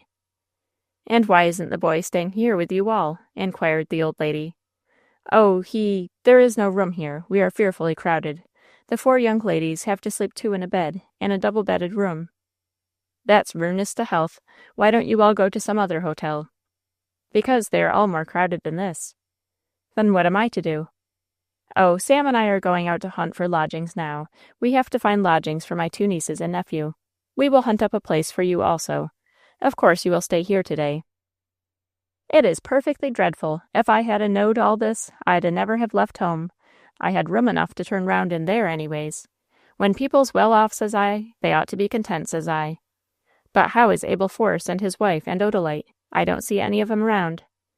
"Mrs. Force is not well, and Mr. Force is with her, I believe." "Odalite went to show my 2 nieces to a room to take off their things," discreetly answered the old sailor. "What's the matter along of Elfrida Force?" "Well, I really don't know. Not much, I hope." "I know. It's trotting around so much. That's where it is. When people gets to be past their prime, says I, they ought to take care of what's left of them, says I. Dancing bears, says I, must pay for their airs, says I." "What sort of a time have you had since the war began, Miss Sibby?" inquired the old salt, with a view to take the visitor off dangerous ground. But he fell from the frying pan into the fire. The old lady's face flushed, and her eyes snapped. "Don't ask me what sort of a time I've had. Old Scratch's own time. What with being raided by first one party and then another, I have hardly a sheep or a pig or a duck or a hen left on the place. And what with being called a rebel by the Unioners and a traitor by the Confederers, I have hardly a morsel of self-respect or Christian charity left in my heart. And I haven't a bit of respect for either party, not I, clapper-clawing each other like a pack of wild cats for nothing in this world, as I can see, less it is because they haven't got no furriners to clapper-claw. If free people can't live peaceable in a free, healthy, plentiful country, says I, the sooner they get the Turkey of Constantinople to rule over them, the better, says I." "You seem to be excited, Miss Sibby." "So would you be excited if you had suffered all that I have. First comes the Unioners and carries off all my pigs and calls me a rebel because I object. And then comes the Confederers and carries off all my fowls and calls me a traitor because I don't see the right of it. Unioners and Confederers, I call 'em blue-bottle flies and gray-back bugs, I do." "Oh, Miss Sibby." "Well, then I do. I hain't no patience with neither party, a cutting and a slashing at each other like Injuns. Only last week a lot of blue-bottles come riding up and searched the house after a spy, as if I would harbor a spy, and after eating up and drinking up everything in the house, and putting me in fear of my life, they mounted and rode away, telling me to take care of myself. Take care of myself, indeed, after scaring me almost to death." "Oh, Miss Sibby, I am afraid you are not—" Whatever he was going to say was cut short by the sudden opening of the door, and the re-entrance of Odalite Force, escorting Mrs. Hedge and Miss Grandier. "You here, Miss Sibby!" exclaimed the 3 ladies in a breath. "What the Bluebottles and the Graybacks has left of me is here, as you see," replied Miss Bayard, rising to receive the welcome of the new arrivals. "And now, Sam, my boy, we will go out hunting lodgings, and if we can't find them in the city, we will even go a little way into the country," said the old skipper, as he arose and bowed himself out of the room, followed by his nephew. When they had gone, Lord Enderby, who had been left out of the talk, now fancied himself out of place, so he likewise arose and bowed himself out. When the half-dozen women were left in the parlor, they drew their chairs together and fell into a confidential talk. Miss Sibby inquired more particularly into the nature of Mrs. Force's illness, and Wynette, with her brusque frankness, told the truth, that the shock of hearing Roland Bayard's arrest and imprisonment, under the charge of piracy, had made the lady ill. Miss Sibby just stared with incredulous amazement. "Roland Bayard? My Roland, charged with piracy? Why, it is all a funny mistake, you know, that must be soon set right. And that old gay deceiver, Gideon Grandier, to go and tell me that he was boarding on Capitol Hill, when he was in prison there. What did he do it for? Was he afeard of scaring me about my own Roland? Why, lor, says I, when I know my boy is innocent, says I know his innocence is gwine to shine forth like the sun at midday, says I, and make his accusers ashamed, says I." Here it was felt to be right Miss Sibby should be told of the real state of the case, and so she had to hear all about the taking of the Kitty by the Argent, when the skipper and his mate were made prisoners by the pirate, who set the former at liberty on the coast of Cornwall, and kept the latter a captive on board the Argent, and then of the capture of the Argent by the Eagle, and the bringing of the prize into port with the pirate captain and his first officer on board, and finally the identification of the two prisoners as Angus Anglesea, alias Captain Silver, and Roland Bayard, alias Craven Cloud, and the alleged paternal claim of the former upon the latter, which now closed the lips of the claimed son from saving himself by testifying against the self-styled father. Miss Sibby's eyes opened, her brows raised, and her chin dropped in sheer, horrified amazement. "Why, them's all lies!" she indignantly exclaimed. "Abel Force knows they're lies. Why don't he go and tell the boy better? As to that Anglesea a turning out to be no Anglesea at all, no English gentleman at all, and no military officer at all, but just a pirate, after being a thief and a forger, I'm not a bit surprised at that. No more would I be surprised if he was found out to be Old Scratch himself, allowed to come on earth in the human form in these very bad times. But as for anything going amiss with my boy on account of his being stuffed with lies about that pirate being of his own father, it shan't be done. Me and Abel Force will put a stop to that. Abel Force knows who that boy's father is, and I have my suspicions. There shan't be a hair of his head hurt, mind that," said the old lady, shaking her head. "Oh, Miss Sibby," pleaded little Rosemary, clasping her hands prayerfully and raising her large blue eyes to the speaker's face. Will you, save Roland?" "Abel Force can, and he will, or I'll know the reason why," replied Miss Bayard. For hours longer the conversation ran on Roland Bayard and the net of circumstances that had caught him in this perilous false position. They were still talking when the two gentlemen returned and reported that they had found comfortable lodgings for the travelers, who might take possession of their new quarters that evening. "Where is Abel Force?" inquired the captain, as they all went down to luncheon. "Papa sent words down that he did not need luncheon, but would join us at dinner in the evening," replied Odalite. And they began the meal. And meanwhile, where was Abel Force? Chapter 23. Too Great a Burden. Abel Force went into the little room he had engaged, adjoining the sick chamber of his wife. It was no more than a closet, and had evidently been used as a dressing-room attached to the large chamber, before the exigencies of war had rendered space in the house too valuable for the little place to be used for any purpose but a bedroom. It was furnished very simply, with an iron bedstead, a washstand with a glass above it, a single chair, and half a dozen wooden pegs on the door to hang clothes. Mr. Force turned the back of the only chair to the window that was opposite the door and overlooked the yard, and he sat down and drew the packet he had taken from his wife's room, and again looked at the superscription. Yes, it was directed in a firm hand to Abel Force, Esquire. It was tied up with cord and sealed with wax. But under the cord a little note had been slipped, and this also was addressed, but in a weak and tremulous hand, to Abel Force, Esquire. He opened the note to read it. It was without date, yet he felt sure that it must have been written on that very morning, before the sudden fall of the woman had prevented her flight. The note ran as follows: "The hour has come when I must drop the mask of deceit and show myself in my true colors, a living lie, a hypocrite, though never, never happy in falsehood and hypocrisy. Your love and trust have wounded and tortured me. The reverence of children has humiliated me. No, never for a moment happy or at ease in my disguise. It is almost a relief now to throw it off and reveal myself as I am, even though the revelation must banish me from your presence and my children's forever in this world, and perhaps in the next.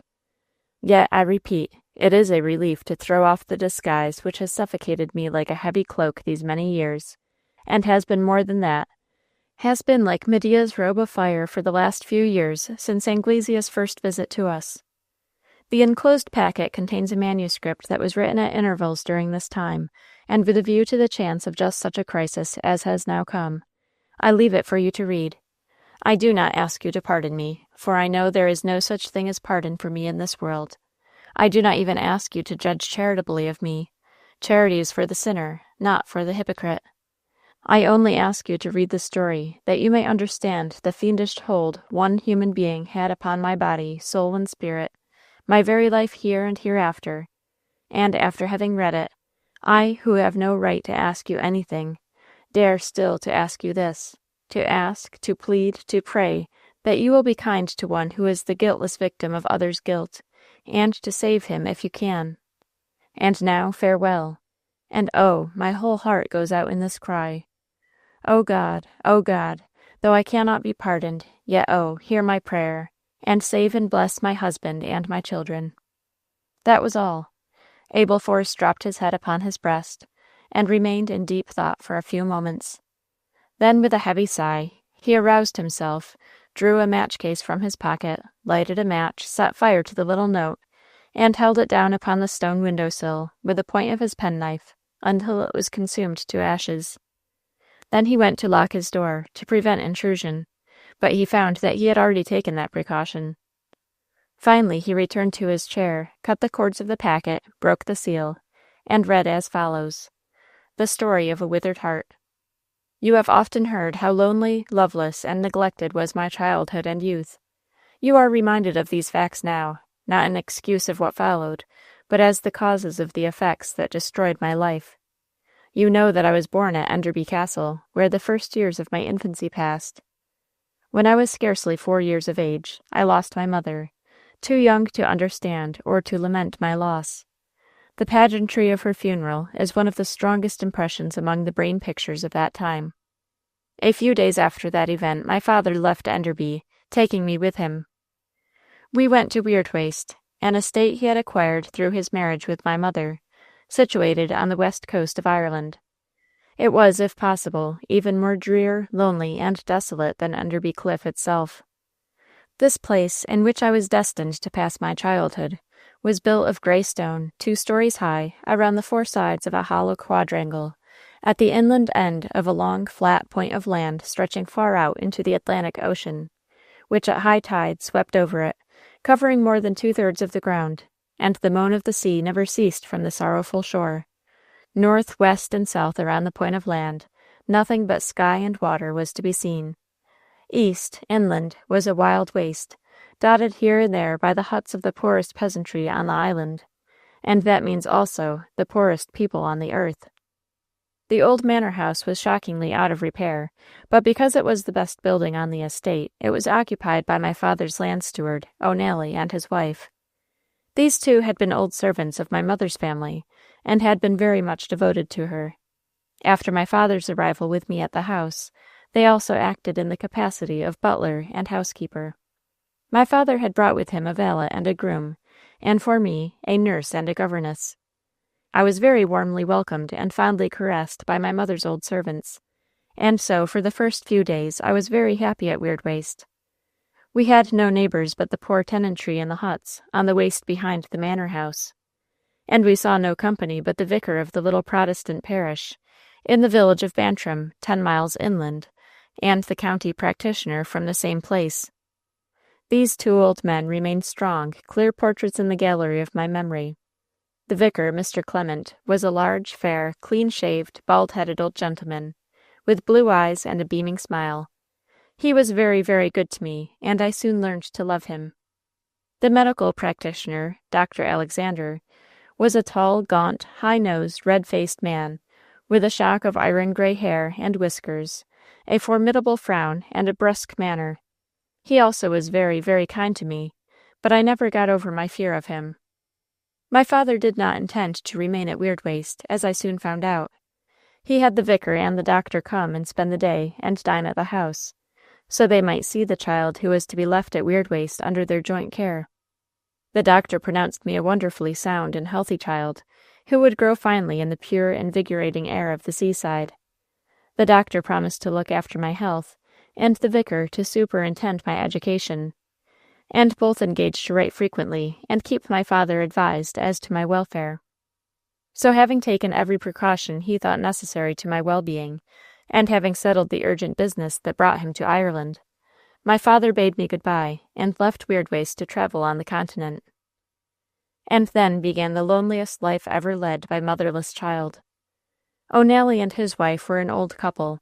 They kept 2 old servants, a woman who did the housework, and a man who did the outdoor work, and they kept an old horse and an old jaunting car. My nurse was a respectable, elderly matron. My governess, a discreet, middle-aged maiden, selected by my father especially for good qualities.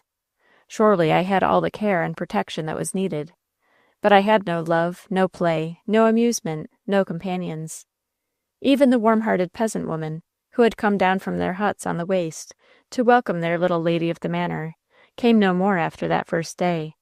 Not that they had ceased to care for me, but because the occasion of their coming had passed, and their hard work kept them all at home.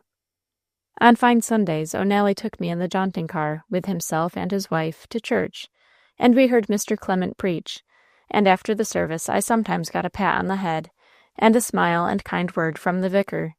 He was a widower without children, so I never was asked to his house. Once a week the county practitioner rode out to the manor house to see after my health, that he might report to my father.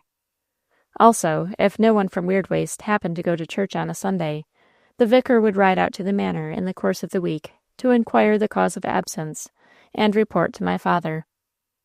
These occasional drives to church on Sundays, and semi-occasional visits from the vicar and the doctor, were the only variations in the monotony of my days, which were ordinarily passed in this way. At 7 o'clock in the morning, Nurse Barnes would wake me up, give me a bath, and dress me in such a plain black frock. I had not even the pleasure of pretty clothes. And then she would give me my breakfast, such a plain breakfast of oatmeal and milk. I had never the indulgence of cakes or sugar plums, which was all very well for me, no doubt, but which was also very dull. Then came Miss Murray with the schoolbooks, and I would sit alone with her in the schoolroom, trying to study my first reader while she sat reading or sewing, but scarcely ever speaking. Then came the noon dinner of boiled mutton and potatoes, and after that more school for an hour or two. Then a walk on the sands all around the point, if the tide was low, or if the tide were high and the cape covered with water, we took a walk on the waste behind the manor house. Sometimes I got a letter from my father, enclosed in one to the steward or to my governess. Chapter 24. A New Mother. One day I received a terrible shock. Child as I was, I felt it severely. It came so suddenly, so unexpectedly, that it felt like a thunderbolt upon me. It was a morning in November when the carrier's cart stopped at the manor house and left a box directed to me, in the care of the steward. When it was opened, it revealed a beautiful cake wrapped in many folds of silver paper. I was delighted, for I had not tasted cake for months. But oh, I did not taste it even then.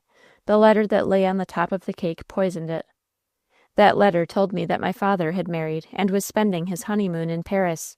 I had a stepmother, a being whom, I knew not how or why, unless perhaps from the idle talk of servants, I had learned to hate as an evil and to dread as an enemy, though it never occurred to me that my father would give me one, and yet he had married within 5 months after my mother's death.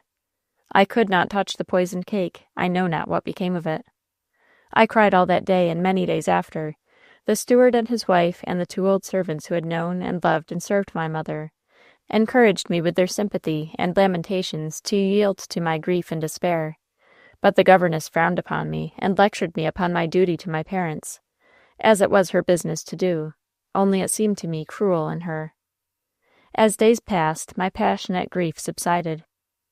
My father did not bring his bride to Weirdwaste, which was indeed no fit place to bring a fine lady, nor did he send for me to join them wherever they might be. He heard regularly from me through the doctor, the vicar, the steward, or my governess, and he seemed to be content with my condition. So the year passed away. I was thankful to my father for one thing, that he did not bring my stepmother and myself together. This was all wrong, but I did not know it then. I was unconsciously influenced by the sentiments of my own mother's own old servants who were about me, and who, whenever Miss Murray was out of sight, would commiserate with me on the subject of my stepmother, and then rejoice with me on the fact that no future heir to Enderby that might be born of the second marriage could deprive me of my inheritance to Weirdwaste, which was mine in right of my own mother. Ah me, Enderby Castle and Weirdwaste sounded well enough in the peerage, but in point of fact the united rent roll of both places did not reach over £1,000 per annum, and my father, for his rank, was a very poor man. I expected to see my father at Christmas.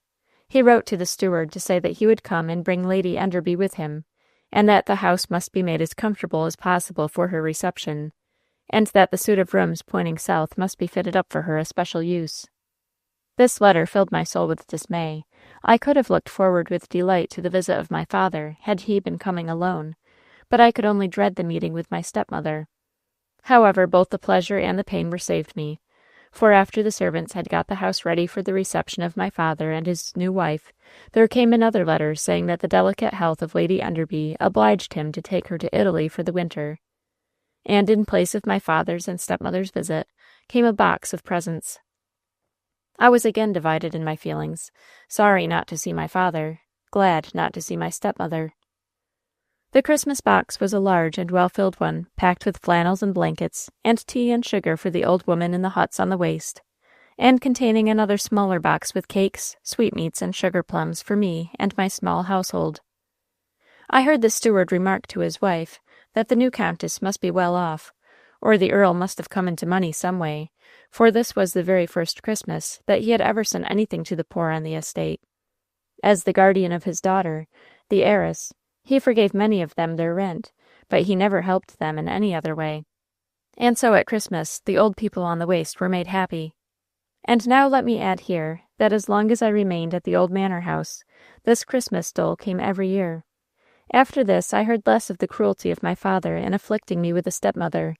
I heard even less of the wickedness of stepmothers in general, and the probable enormity of my stepmother in particular. The old people from the waste came down in crowds to the manor house on Christmas Day to thank me for the dole that had been sent to them on Christmas Eve. This was the only pleasure we had.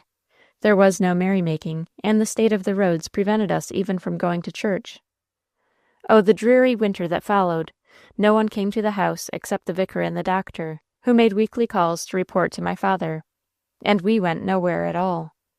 That was my first winter at Weirdwaste, and here let me add that all succeeding winters were like that. I had no companions, no amusements, no occupations except my schoolbooks and my piano. I had not even a pet bird or cat or dog. The steward and his wife were good to me, but they were engaged in their affairs. Miss Murray was faithful, but when she was not hearing my lessons, or guiding my fingers over the keys of the piano, she was busied in reading. I never knew anybody to read so much as she did. She had no other recreation.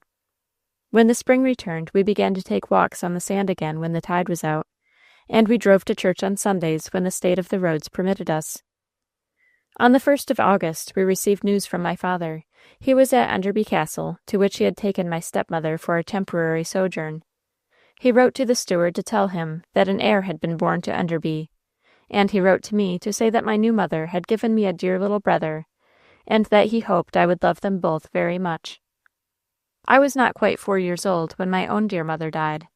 I was but a few weeks past 5 now, when I was told that I had a little brother by my father's new wife, and that I must love both. I could not do it. You will see what a sensitive and badly trained child I was, when I tell you that I fell into hysterical sobs and tears and refused to be comforted. It seemed to me that I had quite lost my father, that he had been taken away from me by the new woman and the new child. I remember crying aloud to my own mother in heaven to come and take me away, because no one cared for me on earth. Miss Murray coaxed, lectured, remonstrated, all in vain. I would not hear reason or receive consolation. The two O'Nallys and the two old servants sympathized with me, and petted me, and cried over me. They never said a word against my father or my stepmother, personally or in my presence. But I often overheard them saying it was a burning shame to neglect a child as I was neglected, that I ought to be with my father and stepmother wherever they were, etc., etc., and their words deepened in me the sense of injury I felt.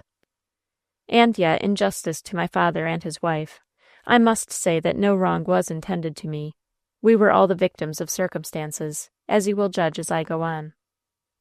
It was on this occasion that I wrote my first letter to my father, with much help from my governess.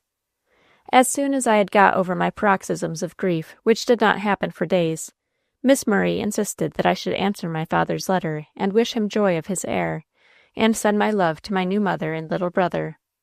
This I most positively refused to do, declaring with a new burst of tears that I did not wish him any joy in his son, that I did not love my new brother, and that I had no new mother.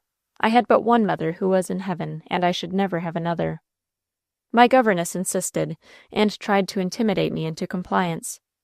Whereupon I told her that she should not wish to make me write falsehoods, and that for my part I was quite ready to be burned at the stake, like Bishop Bonner, for the truth's sake, rather than write what I did not feel and what was not true.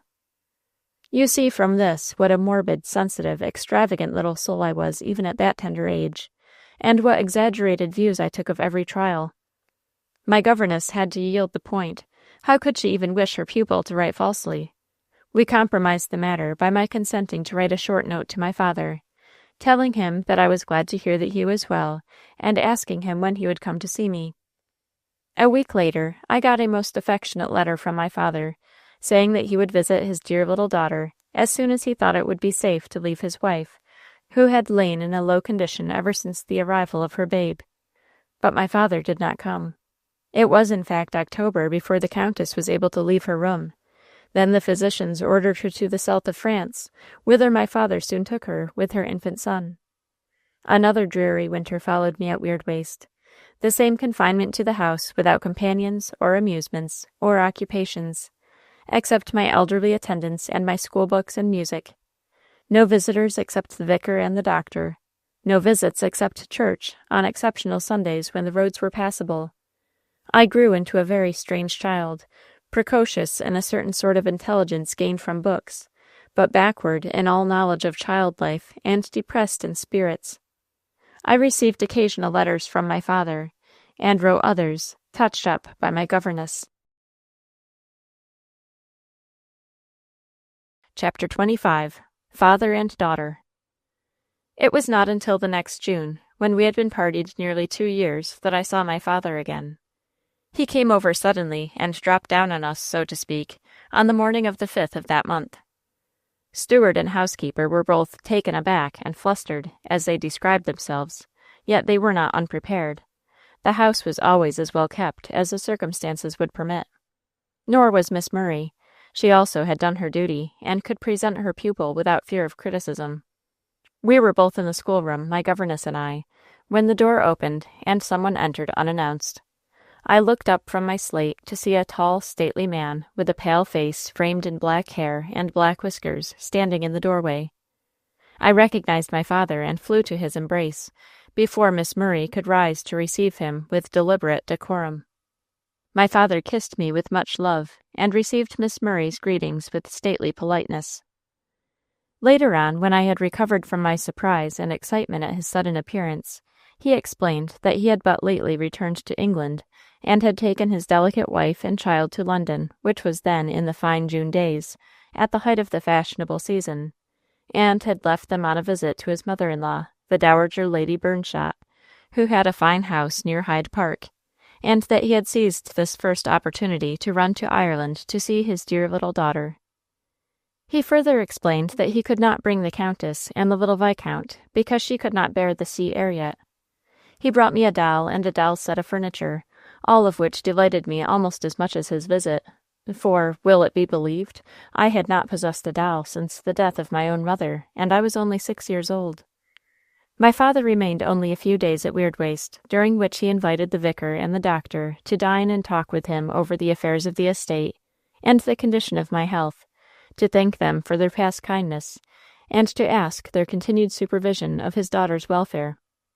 "I cannot take her with me to London at present," he said, "for we are visiting at the house of Lady Burnshot, the mother of my wife. Besides, I think, for her own sake, little Elfrida is much better here for a few years longer." The doctor and the vicar agreed with my father that I was much better off at Weirdwaste than I could be in London, and so there was no more to be said. My father took a very loving leave of me at the end of the week. After he was gone, I grieved myself sick. I loved him so dearly. I longed to go with him so ardently, but it was not to be. Why do I linger over these details? Is it because we all grow garrulous when talking or writing of our childhood? Or is it because I dread to approach the period of my life's tragedy? Or do both these causes combine to influence me?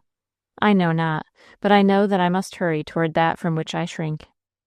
A few weeks after this, being in the heat of summer, my father came again to see me, bringing my stepmother and my little baby brother with him. He had written to apprise us of the visit, so we were all ready for him.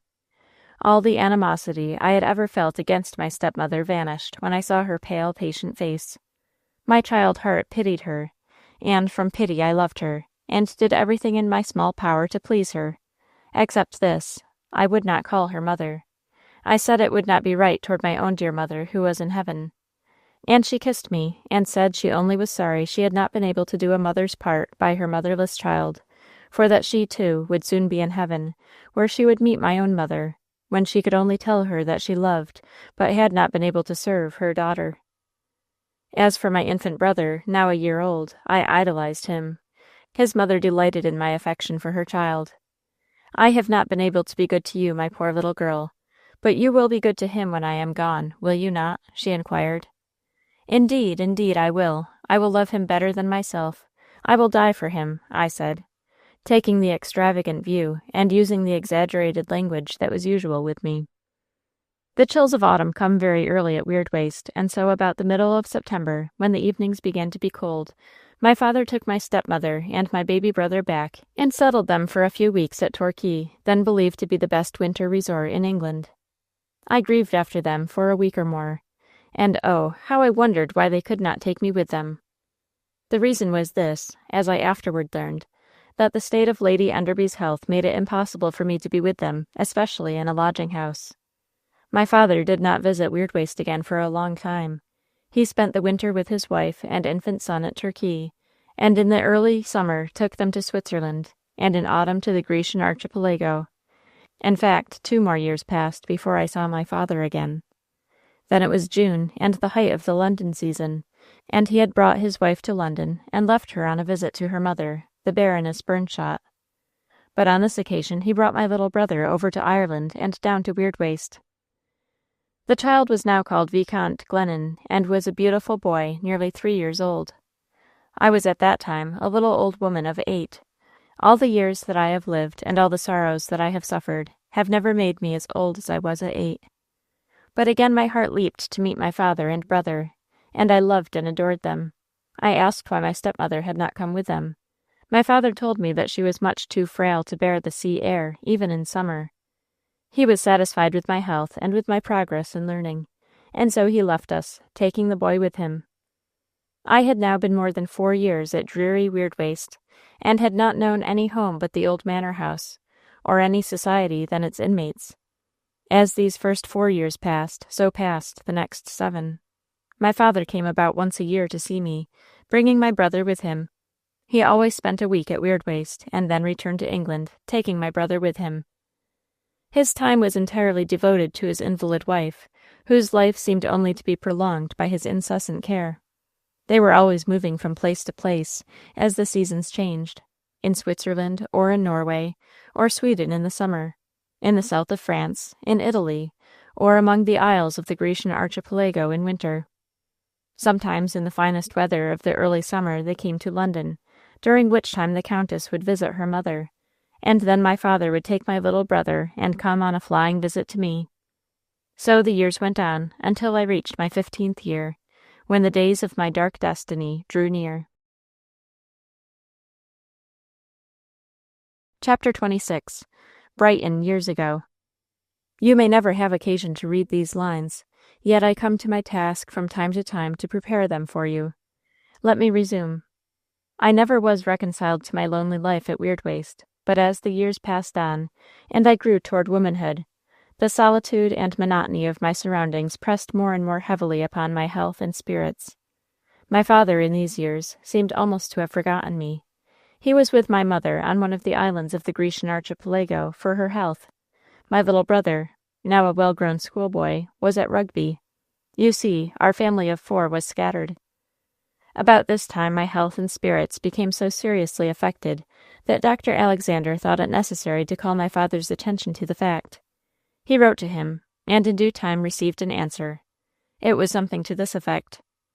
As you recommend the South Coast, you will please take the girl to Brighton, and take suitable lodgings for herself and her attendants. As she is no longer a child, she must have more advanced teachers. Miss Murray may be retained as her companion or chaperone, but a French governess must be engaged for her. I leave all this to you. Our good vicar will be able to assist you. My son will join his sister at the seaside for the midsummer holidays. Draw on me for the necessary funds.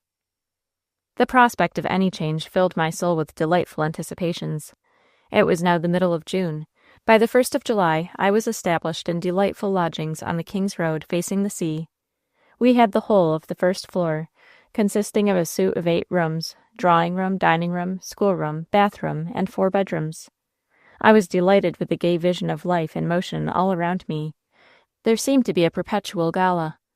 The splendor of the view from my front windows was not all the splendor of sea and sky. It was fleets of gaily decked craft, of all sizes and shapes, from the queenly yacht to the pretty little rowboats, and the pier with its bazaars of toys, trinkets, and jewelry, the bathing houses, the frolicsome children in the surf or on the sands, the brilliant crowds on the esplanade, the bands of music, the magnificent shops, with displays of sumptuous fabrics and splendid jewels, not to be surpassed in those of Paris or Constantinople. In fact, to me, who had never been in a town before, to me, coming from lonely and dreary Weirdwaste, Brighton was a dazzling, bewildering scene of light, life, gaiety, splendor, and magnificence. And if it was all this viewed only from the front windows of my lodgings, what was it, let me ask you, afterward, when my schoolboy brother and his friends came, full of high spirits, to make the most of our opportunities?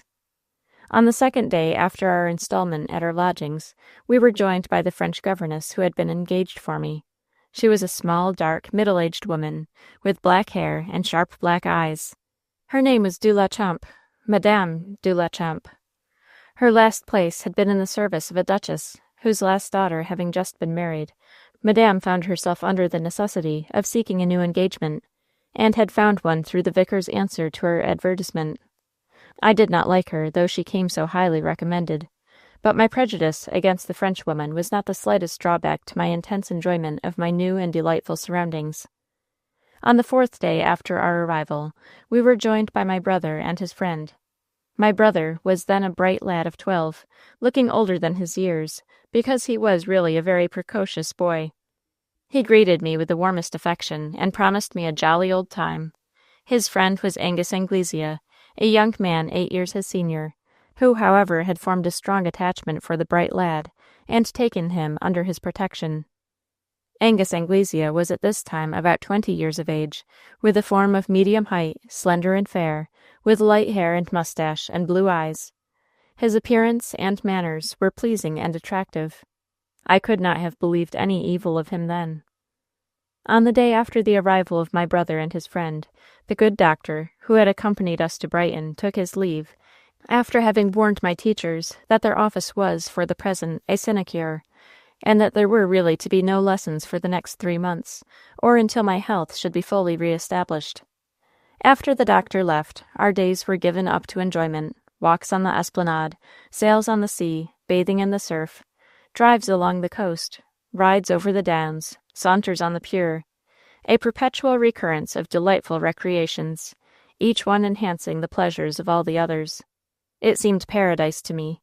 My brother lived with us, of course. Angus Anglesea had lodgings near us, and came every day to join in our amusements. The 11th Hussars were stationed at Brighton Barracks then, and the officers were often on parade. Anglesea was not at that time in the army. He received his commission afterward, but he knew a number of the officers and introduced some of them to me. My French governess or my English teacher was always at my side on these occasions. So 3 enchanting months passed. My brother's holidays were over, and he was now to go to Eton. My father's London solicitor was charged with the duty of making all the arrangements for his entrance into college. On the 15th of September he left me, with the promise to return and spend the Christmas holidays with me, for I was to winter at Brighton. Angus Anglesea remained at Brighton. Friends and neighbors of his father's in Lancashire, the Earl and Countess of Middlemore, with their only daughter, had arrived at their seaside home on Brunswick Terrace, and Anglesea had remained to see them. Even then he was reported to be engaged to the Lady Mary. Soon I heard that young Anglesea had left his lodgings and accepted the invitation of the Earl and Countess to make their house his home during his sojourn at the seaside. After this we did not see so much of young Anglesea. He came but seldom to our lodgings and never joined us in our walks on the seaside. Whenever we chanced to meet him, he was in the company of the Middlemores, either driving or walking with them. If Brighton had seemed to me the paradise of life and light, splendor and gaiety, in the summer months, when the season was at its lowest ebb, what was it, if you please, in the early autumn, when the tide of wealth and fashion set in? No words of mine can describe my impression of it, my delight in it. The bijou of a theatre and the elegant assembly rooms were opened for the season. The paradise was one panorama of brilliant crowds. It was like nothing real to my simplicity. Chapter 27. Luigi Saviola. I come now to the most fateful day of my unhappy life, the day on which Luigi Saviola was presented to me. It was in November, but it was bright and sunny on the seashore. My companion and chaperone, once my English teacher, Miss Murray, was confined to the house by a slight attack of bronchitis, which she was carefully nursing lest it should become serious. I was walking on the esplanade, attended by my French governess. At that early hour, 10 in the morning, there were but few people out besides nursemaids and children. We were sauntering along slowly, when we saw coming toward us Anglesea and another young gentleman, walking arm in arm, apparently on the most friendly and even affectionate terms. In a few minutes we met face to face. Anglesea bowed and then presented his companion, Prince Luigi Saviola. Madame de la Champe received the stranger's low bow with all the courtesy of her nation. I do not know how I received him. I wore a little round turban hat, with a little thin gray gauze mask veil over my face, which completely shaded my features, while it enabled me to look at the stranger. I know not if there be any such thing as love at first sight, for the only real lasting love of my life was of slow growth, as you know, Abel. Oh, Abel, you do know that I love you. No, I do not believe there is such a thing as real love at first sight, but I do know that there is a madness that apes it. Some fascination made me look at this Italian from behind the shield of my gray veil, while he talked with my vivacious French governess, who quickly engaged him in conversation. He was young, quite youthful indeed, and it is a very effeminate term to apply to a man, but he was beautiful, not handsome, but beautiful. He was of medium height and slender proportions, but he was perfectly elegant in form and perfectly graceful in gesture. His profile was purely, finely Grecian, his complexion pale and clear, his hair, eyebrows, and mustache of darkest brown, his eyes of darkest violet blue. Yet all this description gives but the outline of the youth's form and face. It cannot give the subtle and exquisite charm of expression which was the chief beauty of his aspect, nor can it give the lingering music of the most melodious voice that ever spoke. Are you displeased with me that I describe this stranger so minutely? I do it in cold blood, Abel, and only that you may understand and perhaps pardon the fascination he possessed over a sensitive, imaginative young recluse, such as I had been. And some instinct told me even then that this attraction was mutual, though we did not exchange a word, and he could clearly see my face. After a few moments of courteous conversation, the two young gentlemen bowed and walked on. I went home in a dream, the face and voice of the young stranger haunting my spirit. The Frenchwoman made some few favorable remarks on the manner and appearance of the young Italian, but I did not reply. I could not. I passed the day in a vision. I was like one possessed. 2 days later, young Anglesea made us the first call of many days. Madame de la Champ immediately beset him with questions about the young Italian. I said nothing, but listened with the deepest interest for his replies. This is a confession, you know, Abel, and I mean that it shall be a full one. I listened with the most eager curiosity to hear all that could be told of one who had taken complete possession of my fancy and imagination, if not of my heart. And what Anglesea told us of Luigi Saviola did but deepen the profound interest I already took in the young stranger. He told us that Saviola was of a royal race, yet of advanced republican ideas, that for the expression of his principles he was a political exile. He was wealthy, and his wealth had been confiscated.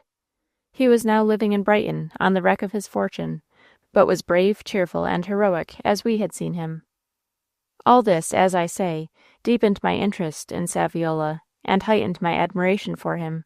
He was no longer a most charming person, but he was a hero and a martyr, a patriot and a humanitarian. And already I loved, adored, worshipped him, or believed that I did. You see, Abel, what a very foolish virgin I was. But then I was a motherless child. Anglesea was devoted to Saviola, and expressed the most profound esteem and admiration for him. He asked permission to bring the young Italian to call on us. It was an indiscreet request to make, but Anglesea was young and impulsive. It was an improper favor to grant, but my governess was vain and faithless, and had herself taken a fancy to the young Italian, so she consented that he should come. The intervening time between this day and the day of the visit was passed by me in a state of feverish anticipation. The next evening Anglesea brought Saviola. He was much more attractive than ever. He talked mostly with Madame de la Champ, but I felt that he looked mostly at me who scarcely ever uttered a word. This was the first of many calls, for some time made only in the company of his friend, and received by me only in the company of one or both of my governesses. How can I tell you the progress of that infatuation, hallucination, call it what you please, that kindled at the first meeting, and increased with every after interview? Saviola never sat by my side in those early days, never took my hand, except at meeting and parting, when, with the reverential tenderness of his race, he would raise it to his lips, bowing over it. He scarcely ever addressed me with words, but with glances. How eloquently! All the wooing was done through the passionate eyes. At first I could not look at him at all, then only very shyly, and then at length my eyes seemed irresistibly attracted to meet his, even to seek to meet his. Oh, Abel, I am telling you everything. I am unveiling my heart to you. How will you receive my confession? Will you believe that there was no conscious sense of wrongdoing at the time? But indeed there was none. Will you believe that the stranger truth that this was not love which I gave to Luigi? I did not know what love meant until I met the one love of my life, years after this lunacy.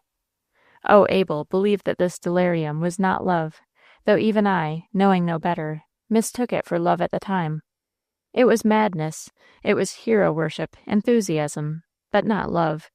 This young Italian exile, beautiful as Adonis in his person, was idealized and glorified in my vision by his history. Remember how young I was, scarcely past childhood, and remember how I had lived isolated from all society, of my own rank and age, secluded in a desolate old manor house on the Irish coast, whose very name, Weirdwaste, could not tell its dreariness, spending my solitary life in wandering by the seashore during the days, reading the old romances and poems left on the bookshelves of the old manor house, and dreaming dreams and seeing visions that seemed to have come to be realized in my present surroundings, and crystallized in the person of Saviola. O Abel, pity and pardon me if you can, for now I come to the part of my life which I shrink from approaching as a child would shrink from a fierce fire. Luigi came every day now, whether Anglesea accompanied him or not. I had learned a little Italian from Miss Murray at Weirdwaste, and now Madame de la Champ was continuing my studies in that language. Luigi found it out and begged her permission to bring me some standard Italian works, and to assist me in the translation. Madame, who looked upon me only as a child, and thought the attention of the young Italian so many tributes to her own charms, very affably consented, and so the exile became my unpaid master in Italian. The standard works he brought were all poetry, Petrarch's, Tasso's, and others' impassioned songs. These he translated for me in more ways than one, with his pen, with his tongue, and more eloquently and effectively still with his glorious eyes. As for me, I was far gone in madness before Luigi ever had the opportunity to speak one direct word of love to me. The inevitable hour came at last. I was reading Italian poetry with Luigi. Madame de la Champe sat near, working a screen in Berlin wool. Suddenly she got up and left the room to match some shade of worsted. The next instant Saviola was at my feet, and in a sudden tempest of impassioned words, he told me what his eyes had told me long ago. This was the first time we had been alone since we had met on the esplanade, and he had seized the occasion. I could not reply to him, but I did not repulse him, and he saw that I did not wish to do so. "Madame," I whispered, as I heard the Frenchwoman's approach, which had not attracted his attention. He arose at once and resumed his attitude of teacher. Madame entered. She had not been gone 2 minutes. Gradually, as the intimacy between Madame and the exile advanced, her strict surveillance over me was relaxed.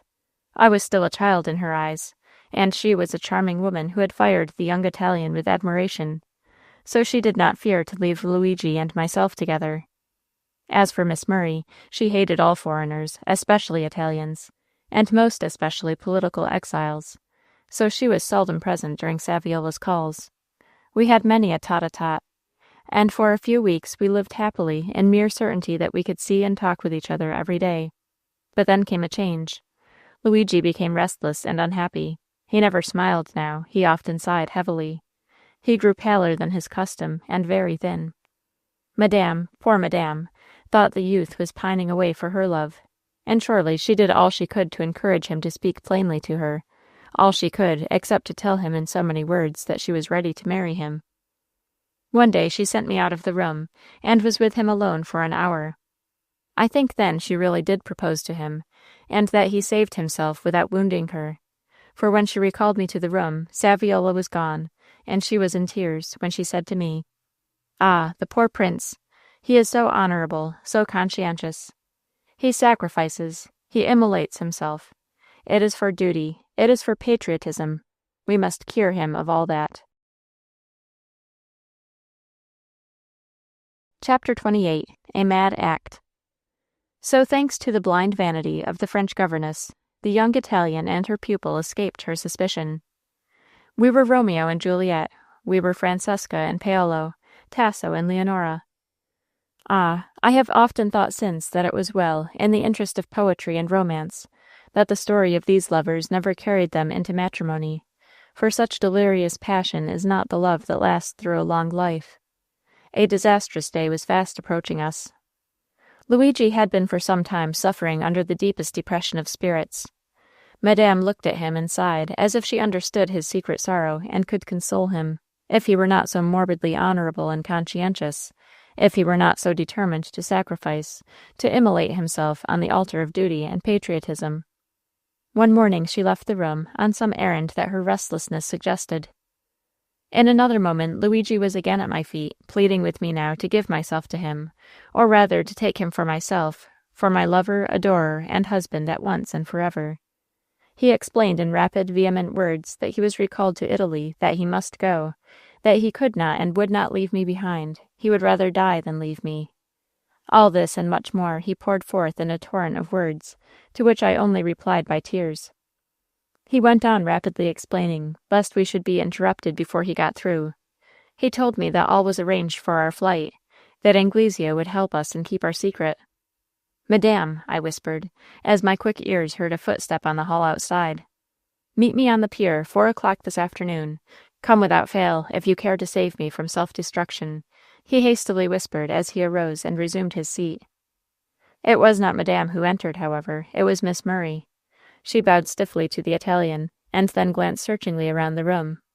Seeing no one present but Saviola and myself, realizing that we were tete-a-tete, she frowned and sharply demanded, "Where is Madame?" "She has just left the room," I replied. "Very improper, very irregular, most reprehensible. I shall write today," she said, as she sat down bolt upright on the chair nearest us. Miss Murray was a conscientious woman, and she did her duty, there was no doubt of that. But her words and her threatened action decided me. Swift as lightning through my mind sped this question: what will be the effect of her letter to my father? Something that will separate me at once and forever from Saviola? I could not for a moment endure the thought. I looked at my lover, and my look said plainly as tongue could speak, "I will meet you and go with you to Italy." And his eyes responded with equal clearness, "I understand you, and I thank and bless you." Soon after, he took a formal leave of me, and raised Miss Murray's hand to his lips and kissed it with devotional tenderness as he bowed. "He is a very perfect gentleman, as indeed, why should he not be, a man of his rank?" said the half-appeased old maiden lady. "But all the same, my dear, he is young and unmarried, and a foreigner. And what is worse still, he is a political refugee. Always suspicious characters, my dear. Always suspicious characters." "But Prince Saviola is well introduced, Miss Murray, and he is staying with the Middlemores," I ventured to advance in my lover's defense. "Very true, my dear, but that does not prevent him from being a foreigner and a political refugee," persisted Miss Murray, in her most absolute manner. "I cannot deny the fact," I admitted. And then I went to my room and packed a small handbag with the merest necessities for my journey. We still kept schoolroom hours for meals and had our dinner at 2:00. Madame drank claret and Miss Murray stout at dinner, but both equally went to sleep in their easy chairs over the drawing-room fire, while I was supposed to be busy with my exercises until the 5:00 tea. Now was my opportunity. As soon as my governesses were both asleep in their chairs, I left the room, went up to my chamber, put on my outdoor dress, took my traveling bag, and left the house. Never was there before so perfectly easy and simple a flight. I walked down the King's Road until I reached the new pier, and there at the land end I met Saviola and Anglesea waiting for me. A close carriage stood within call. Saviola was very much agitated. It was Anglesea who spoke first.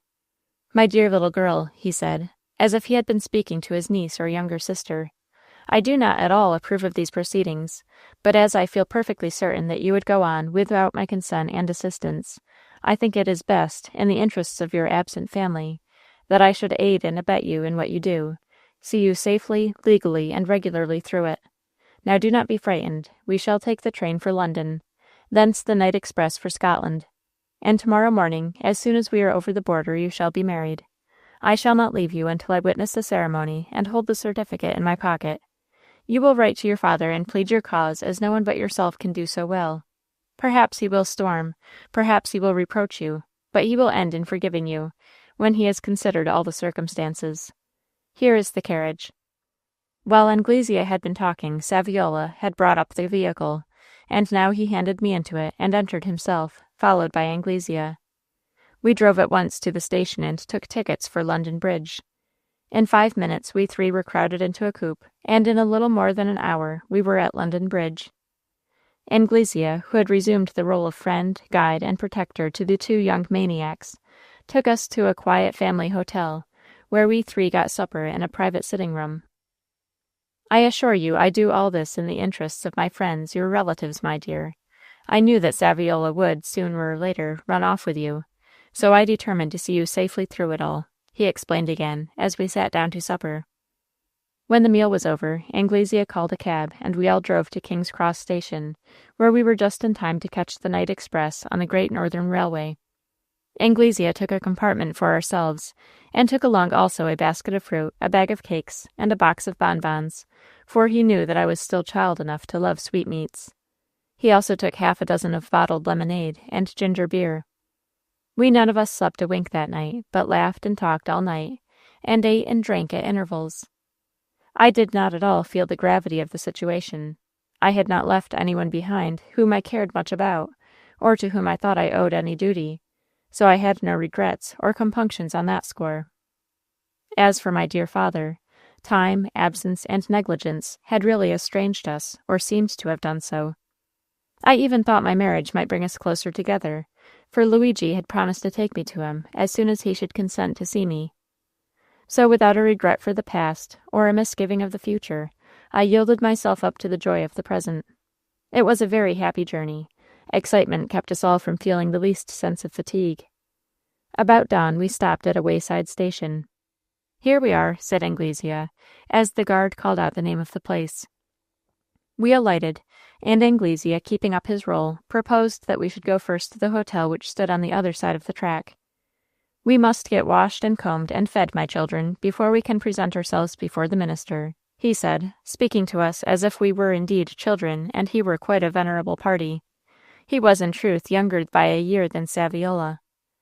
We went to the hotel, the Victoria, where 2 rooms were engaged, one for me alone and one for Anglesea and Saviola jointly. I went to mine to refresh my toilet. I had never dressed myself without the help of a maid in my life, and hardly knew how to go about it. However, I rang for the chambermaid, and with her assistance I took a bath and made a change of clothes. After this I went down and joined Anglesea and Saviola in the ladies' parlor. They took me to breakfast in the coffee-room, and soon after that we all 3 walked out in search of a minister. No marriage license was required in Scotland. We found a church with a parsonage adjoining. We all 3 passed through the gate leading into the grounds before the house, but only Anglesea went up to the door and rang the bell. A servant maid opened to the summons. Anglesea spoke to her, and both disappeared in the house, leaving the door ajar.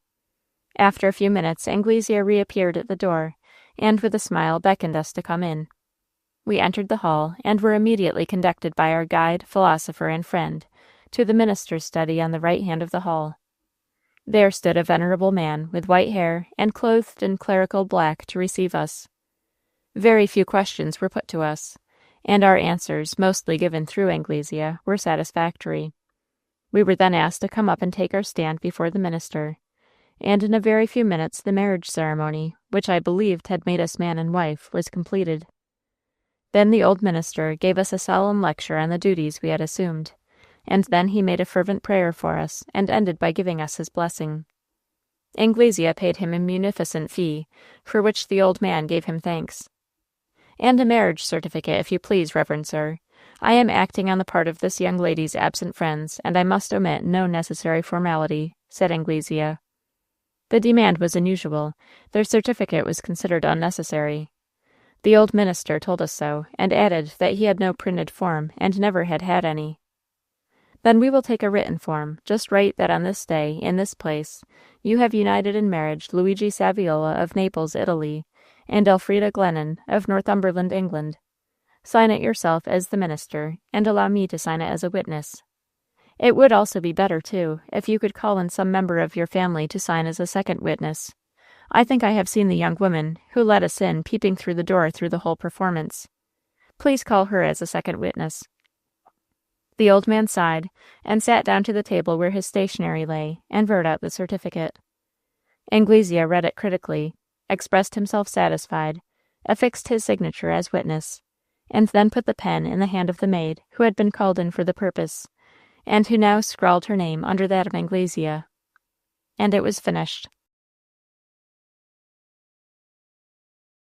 Chapter 29. After the Marriage. We took leave of the old minister, who shook hands warmly with us at parting, repeating his benediction. We returned to the hotel, where Anglesea paid the bill and reclaimed our bags. Then we went to the station, where we had to wait some little time for the London train. It came up about 9 o'clock. We entered it, and were off to London. The daylight journey was even more pleasant than our festive night ride. I, who had been so confined all my life, could see the beautiful and varied scenery, the lakes and mountains of Northumberland, the moors and forests of Yorkshire, the castles, country seats, hamlets, and farmhouses along the way, and to me all this was novel and delightful. We reached London at nightfall, and there we parted with Anglesea, who returned to Brighton to rejoin his friends the Middlemores. As we were really very tired with our 24 hours of travel without sleep, we went to the Norfolk Hotel for the night. The next day we spent in seeing some of the sights of London, which I had never seen, and which, of course, filled me with wonder and interest. Indeed, all my life since I had left Weirdwaste was marvelously changed and enlarged, even as if I were born in a new world. The next morning we took the tidal train from London Bridge and went down to Dover to meet the Calais boat.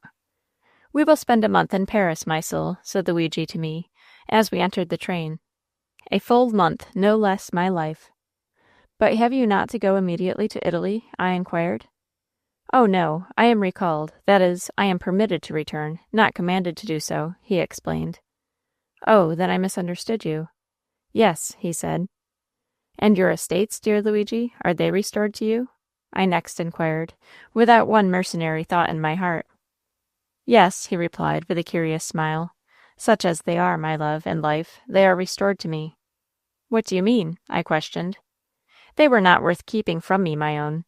Yet fear not, I am not without resources. We shall spend a gay month in Paris." And so we did.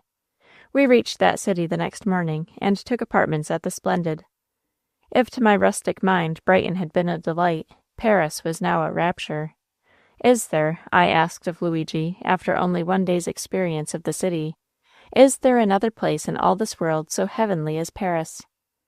He looked at me a few seconds in silence, and then replied, with more knowledge than his years could have promised, "No, my soul, there is no place on this planet so celestial or so infernal as this city."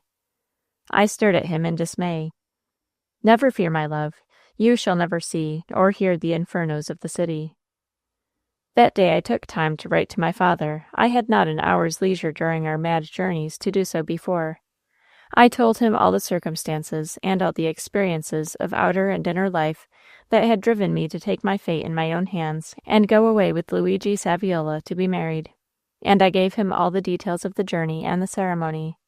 And I ended by imploring him to forgive us both and to receive us on a visit. After that act of duty, I plunged with Luigi into all the gaieties of gay Paris, and saw no sign of the infernos. Music, the drama, balls, excursions, these filled up our days for a month of mad rapture. Then, about the middle of December, we went down to Marseille and took a steamer to Naples, where we arrived in health, spirits, and safety. I had often questioned Luigi about his family, but he told me he had none to speak of. He was an only child. His father and mother were among the angels in heaven. His uncle was a priest and missionary in Brazil. His 2 aunts were nuns, one in a Benedictine convent in France, the other in an Augustine sisterhood in Spain. I had questioned him about his home. He had described to me a half-ruined and wholly uninhabitable castle situated among the forest-covered mountains of the wild Abruzzo. But oh, how I longed to go there! All my love of the historic, the romantic, the picturesque was engaged in that longing. On our landing at Naples, I proposed to go. But he told me that at this season of the year the roads were so very bad as to render the journey impracticable. He took me to the Vittoria, where we rested for a few days. Here again I wrote to my father, telling him of my first letter, which I feared had never reached him, and repeating at length the story of my marriage, and the plea for his pardon. I waited weeks for an answer before I gave up hope. Naples did not offer many sources of amusement, but we availed ourselves of all that was to be obtained. It was during our sojourn in this city that I gradually learned, what I was very unwilling to believe and very deeply distressed to know, namely, the nature of those resources of which Luigi had spoken to me. They were the gaming tables, at which he was almost always a successful player. My hero and martyr and patriot was a gambler. It was a great grief, and I never really recovered from it. He won large sums of money and lavished gifts upon me which gave me no pleasure. About the middle of February, we went to Rome for the carnival, for Lent was rather late this year. And after the week of orgies, we still remained in the Eternal City until the end of March, that I might see all its glories, and, ah me, not a few of its shames. In April we went to Venice, the city of 100 isles. I thought I had seen the most marvelous and enchanting things in the world, but here again wonder upon wonder burst upon my amazed soul. Why should I go on writing all this like the index of a guidebook? You and I have gone over Europe together. You know me, and may judge what it was to me the first time. Let me be brief now. Luigi, wherever we went, pursued his profession, and was never without revenues. I looked in vain for any sign of heroism, self-devotion, or patriotism in him. Sometimes in the cities we passed through, in the public gardens, or the parlors of hotels, I heard questions discussed which stirred my blood, questions of the rights of man and all its ramifications, questions that made my heart beat in sympathy. They never moved him, and I wondered. Once I asked him if he really had lost all interest in the welfare of the world. He shrugged his shoulders and replied that he had never felt any.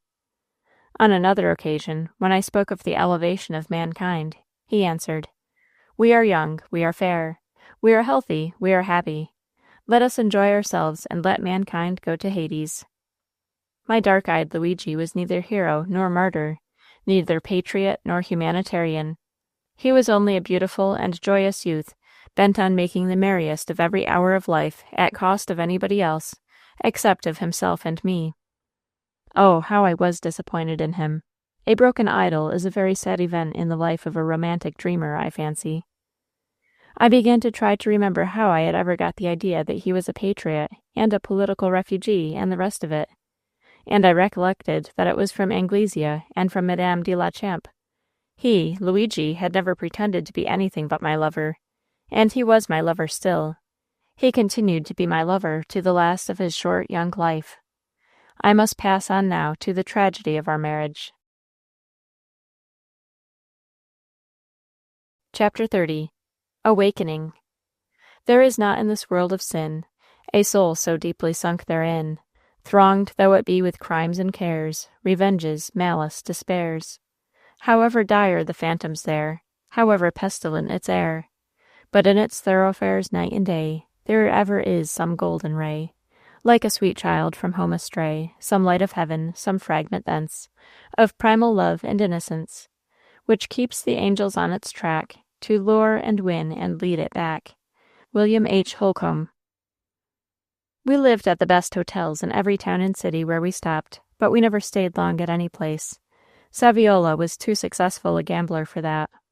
He was always kind to me, and would have loaded me with jewels and costly dress, but that I would have none of them, for my soul was troubled by the way in which he made his money, a way that he no longer tried to conceal from me. I had periodical fits of homesickness, during which I wrote to my father and to my teachers, but without in any instance receiving a reply. Then I would write again and again, with no better result.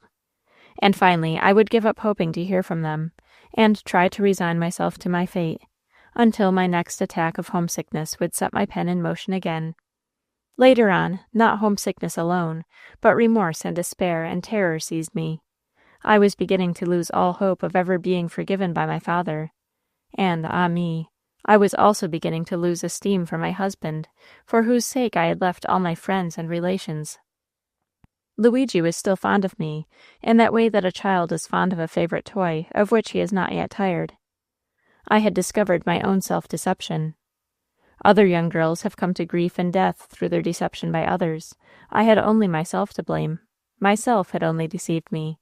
But it was bitter, oh, how bitter, to find out that the hero, martyr, patriot, and humanitarian I had imagined was only a very handsome young gambler, who was not too honest or truthful. My undeceived soul sickened at him and at myself. My very last attack of homesickness found us at Geneva, where we had an elegant suite of apartments in the Hotel Beau Rivage. Again, in one day, I wrote 5 letters to absent friends, to my father, to Miss Murray, to Madame de la Champe, to Dr. Alexander, and to the Reverend Mr. Clement. From some of these I should surely get an answer, but week after week passed, and no answer came to me. In the 2nd month after our arrival at Geneva, Saviola was suddenly called to Paris. On imperative business, he said, but I had learned to distrust. I could not accompany him. My state of health utterly precluded the idea of my traveling. He took a very affectionate leave of me, and promised to be back again in a few days. A few days is a vague term, yet I was not disturbed by that. He left me, and I never saw his face again. Just 1 week after he went away my child was born, a boy. I was very healthy, and had a rapid convalescence, notwithstanding the suspense and anxiety I was suffering on account of my father. I wrote to Luigi, to the address he had given me, and informed him of the event, but I received no reply to my letter. Yet I got better every day, and I took great comfort and delight in my child. Also, I daily expected the return of Saviola to answer my letter in person, for I remembered that he hated to write, and was therefore one of the very worst correspondents in the world. But I was disappointed. Day followed day, week succeeded week, and I neither saw nor heard from Saviola, nor received any answers to any letter written to my father and friends. I knew that my father must long have left the archipelago, but I supposed that he must have, as usual, left orders for any letters that might come for him after his departure to be forwarded to his new address. So though I had expected delay, I had not anticipated final disappointment. It was now the 1st of October, and many tourists were leaving the lake. Saviola had left me amply provided with funds, so that I had no fear of embarrassment, especially as I was very economical, only applying the ill-gotten money to my barest necessities. Besides, I had my boy, so that I was able to wait quite cheerfully the return of my husband. Ah me, it was not Saviola that I was troubled about, it was my father. At length it occurred to me to write to my father's London bankers to inquire for him, and I wondered that I had never thought of doing so before. On this occasion I received a prompt answer, which was at once encouraging and depressing, as you will see, contradictory as the statement seems. Mr. Rhodes told me that the Earl had taken the Countess to the Canaries for her ladyship's health, and that they had wintered there, but that in May they had sailed for an extensive yachting cruise, from which they were expected to return to England sometime in February. So my father could never have received any of my letters, and was therefore not the unbending, unforgiving, pitiless father I had thought him. He had probably written me many letters whose final destination was the dead letter office. I might still hope for his ready forgiveness. So far the news was encouraging. But then, on the other hand, he would not return until February. This was the depressing feature in the letter. Yet the encouraging circumstances outweighed the depressing item, so that, on the whole, I was more hopeful and more cheerful. As the days of October grew shorter and cooler, I began to be impatient to leave the place, and for this reason eager for the return of Saviola. At length I grew really despondent. It was about this time, the middle of October, that I saw in the little Geneva paper an item that startled and delighted me. It was under the head of arrivals. It was but a line. The Honorable Angus Anglesea, England, Hotel des Bergues. Without an instant's delay, I sat down and wrote a note asking him to call on me at the Beau Rivage. The thought of meeting one home face, and that the face of my brother's dear friend, Saviola's good friend, my own true friend, who had traveled with us to Scotland to see that I should be regularly married before he left me under the protection of Saviola, filled my soul with delightful anticipations. He came promptly in response to my summons. It was only noon when the waiter opened the door of the little drawing-room where I sat, and announced, "The Honorable Mr. Anglesea." I sprang up, and held out both my hands to welcome him. He raised one to his lips, bowed over it, and said, "I hope I find you well, madame." "Oh, I am so glad to see you," I exclaimed, at random. He took a seat. I sank into my easy-chair, my heart beating with excitement, with tumult, only to see the face of a friend. "I am very happy to come to you," he said. "I hope Saviola is well," he added, dubiously, as I thought. "He is always well," I replied. "He is in Paris." "You hear from him daily, of course?" "No, he is a poor correspondent. I shall not hear from him until I see him, I fear." He looked very grave, but made no comment. I hastened to ask him if he knew where my father then was. His reply confirmed the banker's news, the truth of which, by the way, I had never doubted. He said that my father was wintering in the Canaries for the sake of the Countess's health, and that Viscount Glennon, my brother, was with them. This was the reason, then, why I had never heard from my brother. Mr. Anglesea appeared preoccupied while he spoke. Then, after a short silence, he said, "Ah, madame, pray do not consider me impertinent. Believe me, I speak only in your own interests." "As you acted when you went to Scotland with us," I added. "Precisely, Madame la Princesse." "Then speak freely, Mr. Anglesea. I shall not take offense." "Then I wish to inquire when you last heard from Luigi Saviola." I hated to answer that question, to confess the many days that had elapsed since I had seen or heard from my husband. Yet I answered, "I have not heard from him since he left here for Paris 6 weeks ago." "Ah," he said very gravely. "But I expect to see him soon," I added. "Indeed!" he exclaimed in surprise. "Yes, indeed, of course, why not?" I demanded in astonishment. He was silent. "Why not?" I again demanded, uneasily. He looked grave. "What do you mean, Mr. Anglesea?" I exclaimed anxiously. "Ah, madame," he sighed, "you know so little of the world. So little of the world. Mr. Anglesea, you distress me. Has anything happened to Saviola?" Ah, madame, you were but a child when you went off to marry the Italian.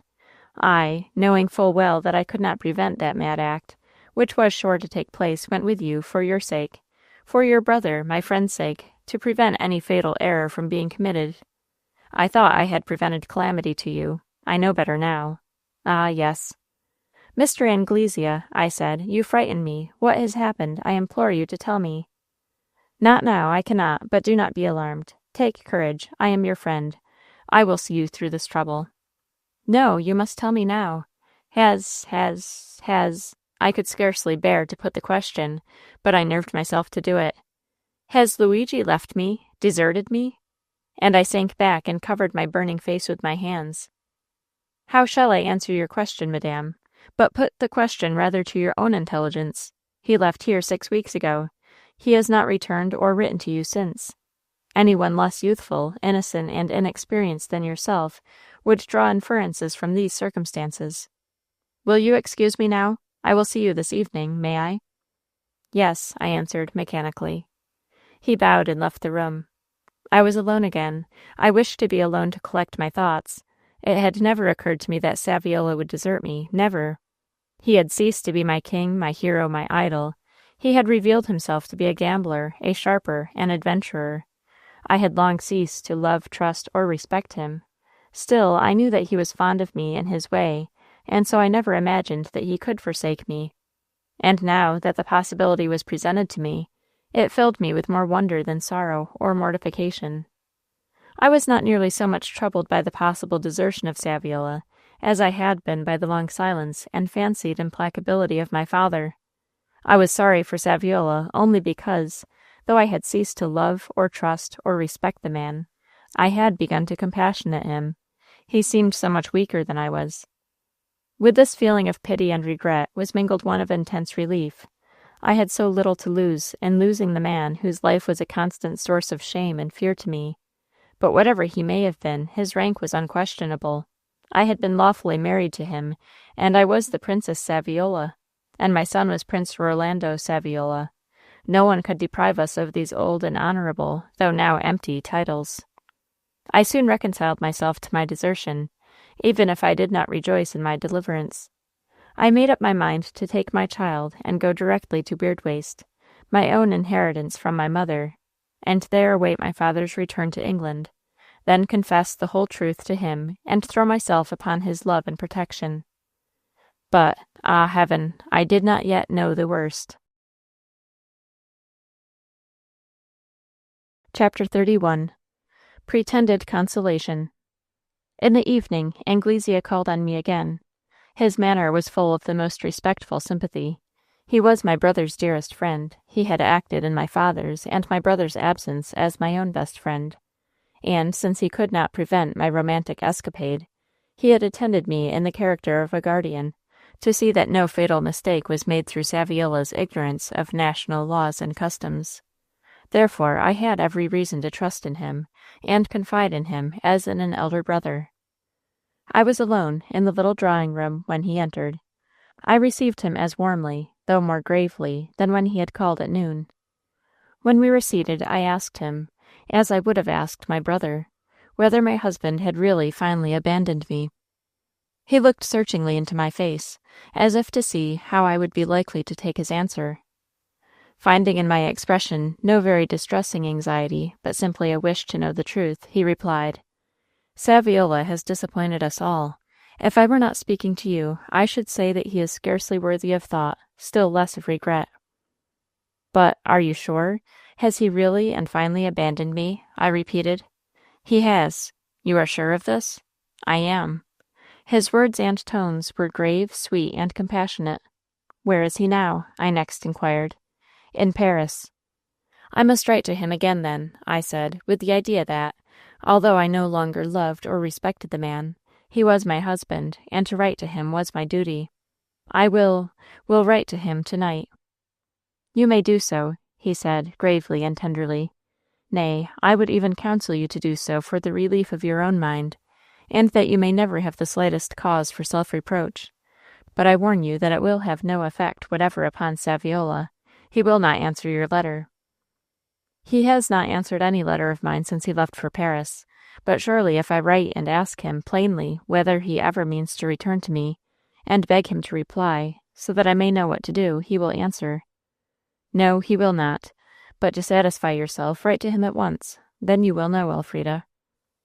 In the days when we three, Anglesea, my brother, and myself, were as intimate and familiar as the children of one house, he had followed suit with Francis and called me by my Christian name, and sometimes by its abbreviation.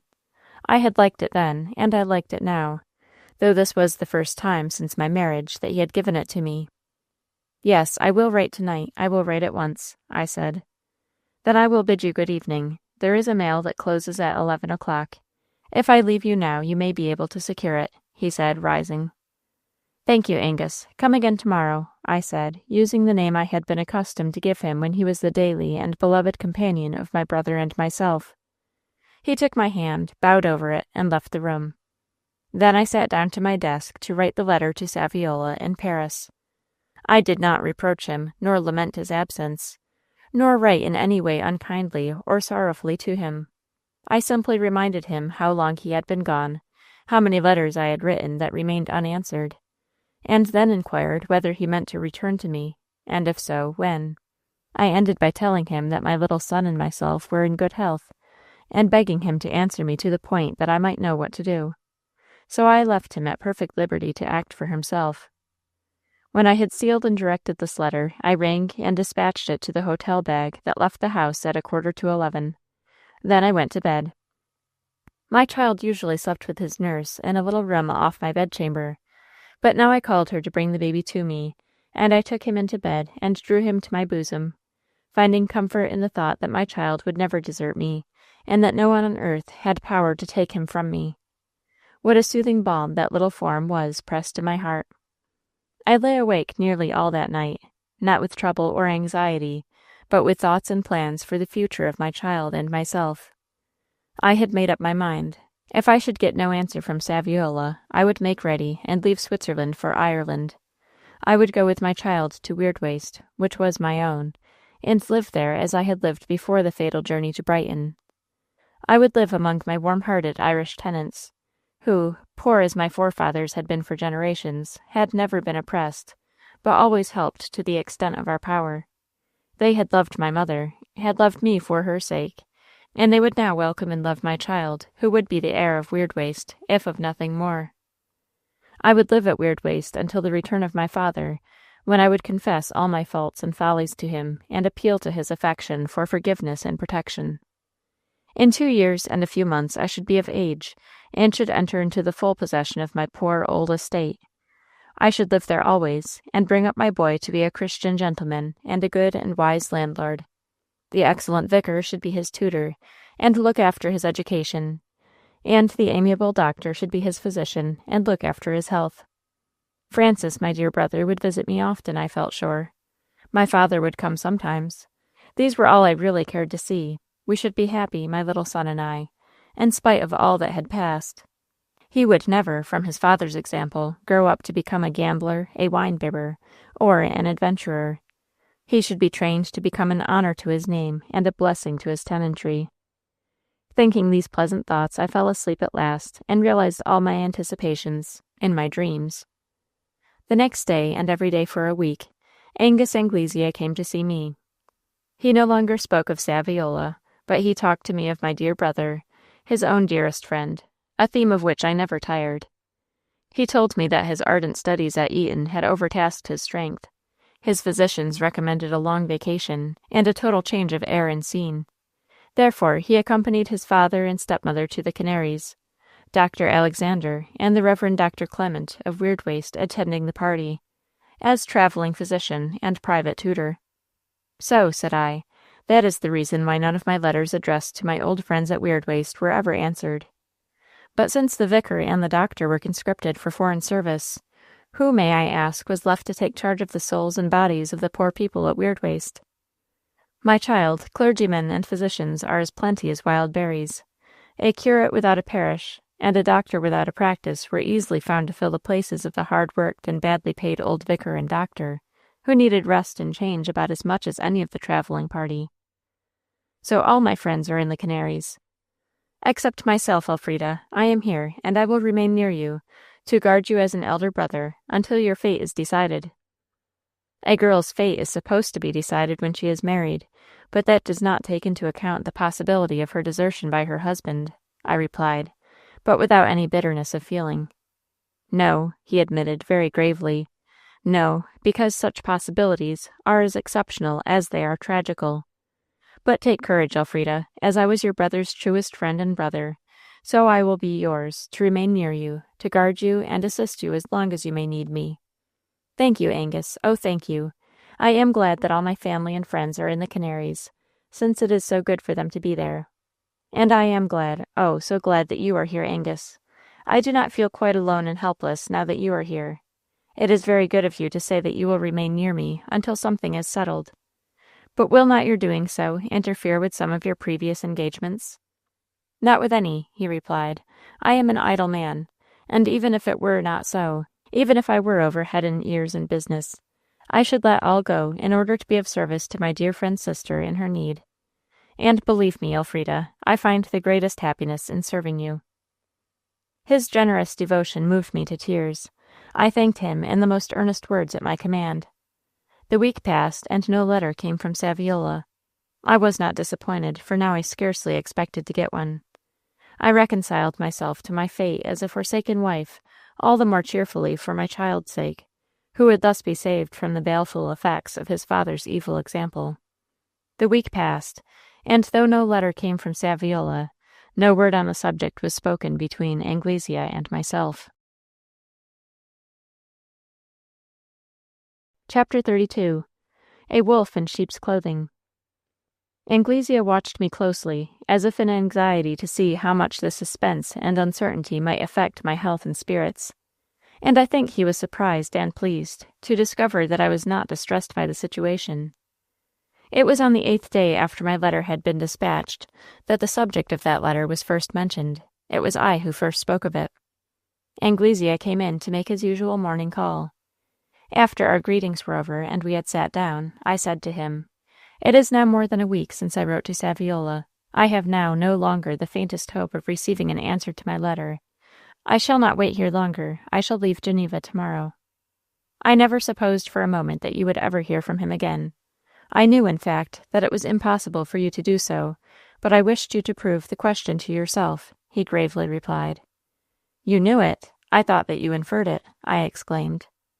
My inference amounted to moral conviction to positive knowledge. I did not answer him. I scarcely understood him. What do you propose to do, Elfrida? He inquired, gravely and tenderly taking my hand, and then adding, Whatever it may be, you see me here ready to stand by you, to counsel and assist you to the utmost of my ability. Oh, I thank you, Angus. I thank you with all my heart and soul. You are indeed a friend and brother raised up to me in the time of need. I hope I see clearly, that you are wasting no vain regrets on the man who is unworthy of your thoughts, he said, with a strange look that puzzled me, coming from him. I cannot define the look. I had never seen such a one on his face before, and it troubled me. I answered him, I am not grieving, as you see, but we will not talk of Saviola. He is my husband after all, you know. Ah, he said, in a sort of equivocal tone that again disturbed me. What shall you do now, Elfrida, after leaving Geneva, I mean? He next inquired. I shall go at once to England, cross over to Ireland, and take up my abode at Weirdwaste, where I lived so long before that fatal visit to Brighton. To Weirdwaste, he exclaimed, in some surprise. Yes, it is a poor old manor, but it is my own property and right of my mother, and I shall come into full possession of it as soon as I am of age. But to that wild, dreary, solitary home where you spent so many lonely, secluded, unhappy years, and of which you complained to your brother and myself so bitterly. Yes, it seemed all that you have described it to be to my wilful and impatient childhood and youth, when I longed to see and know the world. I have seen and known enough, and more than enough, of the world, and now my thoughts turn to Weirdwaste and its quiet life as a haven of rest. My poor Elfrida, you would wear your young heart out in such a solitude. No, I would not. I should have my child to occupy and interest me, and I shall have the poor on the estate to look after. These duties could not fill your heart, Elfrida. You would languish into melancholia or death. Listen, Elfrida, dearest Elfrida, you talked of that wild seacoast manor house as a haven of rest. It would not be so. It would be to you as a desert, a prison, an exile. See, Elfrida, here is your true haven of rest, he said, bending toward me with a look that sent all the blood rushing to my head and face. What do you mean? Where? I cried in alarm, though I did not understand his meaning. Here, he exclaimed, striking his breast, and then extending both hands toward me. Here, in my love, in my arms, in my bosom. Oh, Elfrida, accept the life's devotion of one who adores you, and who will gladly consecrate all his days to your happiness. I could no longer misunderstand him, nor could I speak for amazement and indignation. He took advantage of my silence to pour out the malabordge of his revolting passion before me. At last, with a great effort, I conquered the speechless panic into which his insults had thrown me, and my wrath and shame burst forth in strong and fiery words. I ordered him from my presence, but he did not go. I called him hard names, a snake in the grass, a wolf in sheep's clothing, a traitor, a hypocrite. He did not reply. He stood up before me and took it all, devouring me with his eyes while his tongue was silent. At length my paroxysm of violence broke down in tears, and I wept in bitter anguish. Although I am forsaken, yet still I am a wife, I said. Though my husband has left me, yet still he is my husband. These words gave him the opportunity he now wanted. I had sunk down in my chair and covered my face with my hands. He came up to me, laid his hand on the back of my chair, and dropping his voice to the lowest tones of reverential sympathy, he said these terrible words. No, Elfrida. No, my poor child. It breaks my heart to tell you the truth, that I have only recently learned to my dismay. But you must hear it sooner or later. Better to hear it kindly, tenderly told by a friend's tongue, than harshly and suddenly by a worldling's or an enemy's. No, Elfrida, you are no wife. Saviola is dead, then, I exclaimed, in an excess of excitement. No, Elfrida, that is not what I mean. You are no wife because you never have been. I lifted my head and gazed on him in dumb horror and amazement. He met my look with one of deepest sorrow and commiseration. It is false, I cried, as soon as I could speak. It is foully, cruelly false. I would to heaven it were, he sighed. I would to heaven it were. There was something in his look and tone that seemed to force truth and despair into my soul. Had my marriage ceremony been unlawful, notwithstanding Anglesia's pretended carefulness? Or what had happened? How had I been betrayed? I struggled not to believe him, not to question him, but I could not help doing both. Why do you say such? I had no words strong enough to utter my thought. He answered me as if I had done so. Because I must, Elfrida. I came to Geneva for that purpose. I came from Saviola, charged with a message to you. He ceased. Go on, I said. Go on. I was at that moment almost insane. It took all my power of self-control to keep still. I met him in Paris 2 weeks ago. He told me that he was on the eve of marriage with Mademoiselle de la Villemont, daughter of the Duc de la Villemont, but he had not the courage to write and break his connection with you, especially as such writing would be dangerous. It might bring you on to Paris to try to prevent it, which would be awkward. So he prayed me to take his farewell message to you. I will not insult you, Elfrida, by giving his message. Yes, give it. Do not spare me, I cried out in my agony. Then it was to the effect that he was obliged by circumstances to part with you, but that as soon as he could command the fortune he was to receive with Mademoiselle de la Villemont, he would make a suitable provision for you and your child. You heard him say that?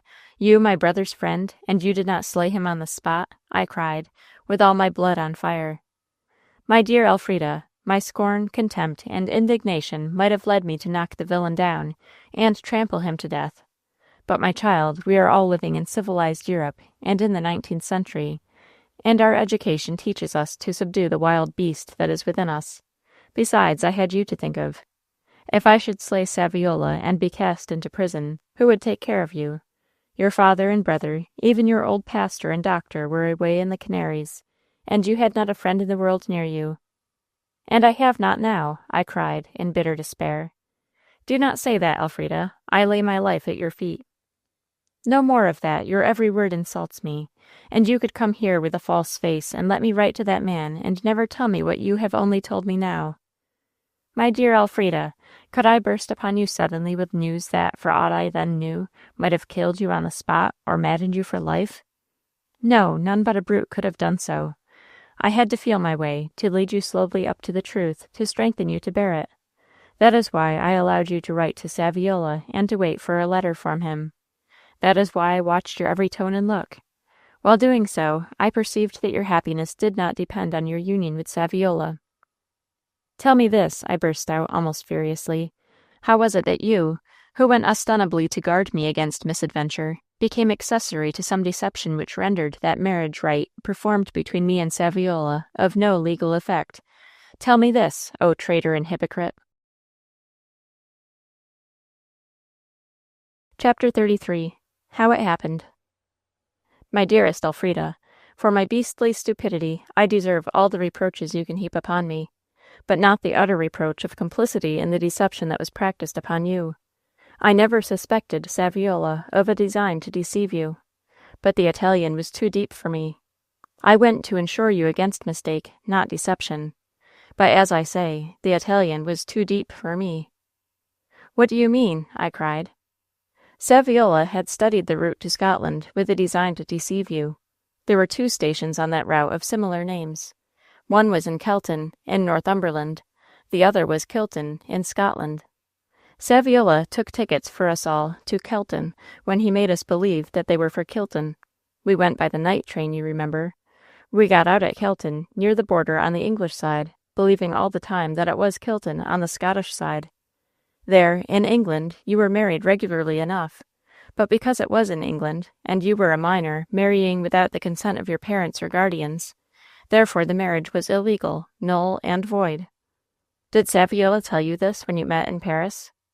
Yes, but I had discovered the fact, to my great dismay and distress before that. When and how? In September I was going up to Scotland for a week's shooting. I went by the same train that had carried us, but in the daytime. When we stopped at Kelton, I recognized the station at which we had got out, the hotel where we had stopped for breakfast, and the distant church, with the manse beside it, where the marriage ceremony had been performed. And yet I knew then, as I had not known on that fatal night, that we had not crossed the border. Then we were married in England, I wailed. Yes, to settle the point, I asked a fellow passenger how far we were from the Scottish border. He told me just 5 miles. Still, I did not then suspect Saviola of having wilfully betrayed us. I thought he had confused the 2, Kelton and Kilton, and had made a fatal mistake. And I cursed my own stupidity in not having foreseen and prevented it. I determined to seek you both out and have the mistake rectified by another and a regular marriage ceremony as soon as possible. I did not know where to find you, nor of whom to inquire for you, since your friends were all in the Canary Islands. It was by accident only that I met him in Paris and learned the truth from his own lips, as I have already told you. He ceased to speak. Overwhelmed as I was, I tried to make some little stand for my own dignity and self-respect. I said, the marriage, in spite of quibbles, was a marriage in the sight of God, if not in the sight of man. The good old minister who pronounced the nuptial benediction over 2 young people who, at that time at least, loved each other, and who were free to wed, married us as lawfully, as sacredly as all the United State and Church could have married us. Repudiated and abandoned as I may be, I am still the wife of Luigi Saviola, and I will be true to myself. Though he has sacrilegiously wedded another woman, he is still my husband, and I will be faithful to him. I had by this time recovered my self-possession, and felt some regret at the paroxysm of emotion into which I had been thrown. Elfrida, he said, this is sheer fatuity. You have no more right to call yourself the wife of Prince Saviola than you have to call yourself the consort of the Tsar. You are not a wife. You are free to accept the love and devotion that I lay at your feet. I felt my heart rising again in wrath. I did not wish again to lose my self-control. I commanded myself, and with forced calmness and some sarcasm, inquired, "Do I understand you to be offering me marriage, Mr. Anglesea?" He took his hand from the back of my chair, over which he had been leaning, and walked away with a look of petulance and annoyance. Presently he returned to my side, and said, "Dearest Elfrida, Men do not offer marriage under these circumstances. I turned and looked him straight in the face as I demanded, "What, then, is it that you do offer your friend's sister?" He winced slightly, but answered, "All that a man may offer, under the circumstances: love, devotion, protection, my heart and my fortune, the use of my country seat and town house, until, such settlements as may secure your future from want. Elfrida, hear me." And again he poured forth a torrent of insults, which pretended to be love, admiration, adoration, what you will, but which were gross insults. When he had talked himself out of breath, I only answered, "Mr. Anglesea, you have offended me beyond hope of pardon. Leave my presence at once, and never dare to enter it again." He did not go, but stood there, and recommenced his insulting suit. I went and put my hand upon the bell. "Will you leave the room, or shall I call the people of the house to put you out?" "Neither, Elfrida, you will hear me," he said. I pulled the cord, and with such an effect that a servant quickly entered the room. "Show this gentleman out," I said. The man bowed and held the door open. "Thanks, Fritz, I can find my own way. You needn't wait," said Anglesea, with cool insolence. The man bowed and withdrew. Anglesea turned to me with a smile. Quick as lightning, I formed a resolution and acted upon it. I darted through the door leading into my bedroom, closed it behind me, and shot the bolt to secure myself. I heard him laugh as I dropped breathless into a chair. "What is it, madame?" inquired the nurse, who was seated beside my sleeping baby's crib. "Nothing," I answered, and the girl, seeing that I did not mean to be questioned, became silent. Soon I heard Anglesea leave the room and walk downstairs. A little later on I rang again, and gave orders that if the gentleman who had just gone out came again, he was not to be admitted to my apartments. Then I began my preparations for leaving Geneva. I clung with all my heart and soul and strength to the conviction that my marriage was sacred. Saviola and myself were both single when we married. The venerable minister of God who united us was most solemnly in earnest when he performed the rites and gave us his benediction. We were married, and no subsequent nuptials of Saviola could affect that undeniable fact. Yet, though I felt so sure of the reality and sanctity of our marriage, I was resolved never under any circumstances to be reunited with Saviola, so long as a doubt of the fact remained on my mind. I would go, as I had planned, to Weirdwaste, and live there with my child, retaining my marriage name and title for the boy's sake as well as for my own. I made such progress with my preparations that they were completed by nightfall. Anna, my Swiss nursemaid, agreed to go with me to England and remain with me until I could supply her place, when I would pay her expenses back to Geneva. After my tea was over that evening, and as Fritz went out with the service, I told him to bring my bill, and have it include the night's lodging and the next morning's breakfast. He left to do my errand. In half an hour he returned, followed by someone with a firm footstep. I thought it was Anglesea, and flushed with indignation. "A gentleman to see you, madame," said the waiter, throwing open the door. "Did I not forbid you?" I began, but stopped suddenly and aghast. It was my father who stood before me. Chapter 34. Father and Daughter. Yes, it was my father who stood before me. He was dressed in deep mourning, and he looked older by 20 years than when I had seen him last. As I gazed on his worn face, on which there was no trace of anger, but only sorrow, I was suddenly smitten with remorse for all I had done to him, wrongs of which I never realized the enormity until now. The cry of the prodigal son rose in agony to my lips. "Father, forgive me." He opened his arms, and I threw myself within them. He folded me to his bosom in sorrow too deep for words. Yet I felt that I was forgiven as I sobbed on his shoulder. After a few minutes he lifted my head, kissed me, and led me to the sofa. When I had dropped upon the cushion, he sat down beside me, put his arm protectingly around me, and then he spoke for the first time. "It is I who need forgiveness, I who left my poor motherless little girl for long years to the care of hirelings and eye-servants, who betrayed their trust and left her an easy prey to villainy. Yes, it is I who need forgiveness, Elfrida, my child. Can you forgive me?" "Oh, father, father, do not speak so to me who sinned against you so grievously, to me who ought to be on my knees at your feet," I said. And in the excess of remorse that his patient, forgiving words inspired, I would have kneeled to him, but that he stopped me and drew me again to his bosom. We spoke no more to each other for a few moments. At last he said, in a broken voice, "Did you know your poor stepmother was dead, Elfrida?" "I thought so from your mourning dress, Papa. I am very sorry for you," I replied. "She passed away in the Canaries 5 weeks since. I have the comfort of knowing that everything which human power could do was done for her. I devoted the last 12 years of my life solely to her, going with her wherever there was any hope for benefit. And for this cause I left my poor motherless child exposed to the beasts of prey that infest this world." "Father, dear father, say nothing more of that. I am alive, and since you have forgiven me, I am almost happy again. Dear father, let us live for each other now. I will be the most loving, the most faithful, devoted daughter that ever parent had. I will live for you, father. Only for you. And for my child, my boy." "Your child, Elfrida," he said, staring at me, while a shiver passed through his frame. "Yes, the child of my willful, unfortunate marriage, dear father. I wrote and told you all about my marriage, but I fear you never got my letter." "No," he said, with a visible effort to recover from the shock he had received. "No, I heard of your marriage from other sources, and not until I returned to England, 3 weeks ago, with the remains of my wife, for interment in the vault at Enderby Castle. The news met me there. Terrible news to meet a father coming home to bury his wife. Oh, my father, can you forgive me?" I cried out at this. "I could not forgive myself, child. I never dreamed of blaming you."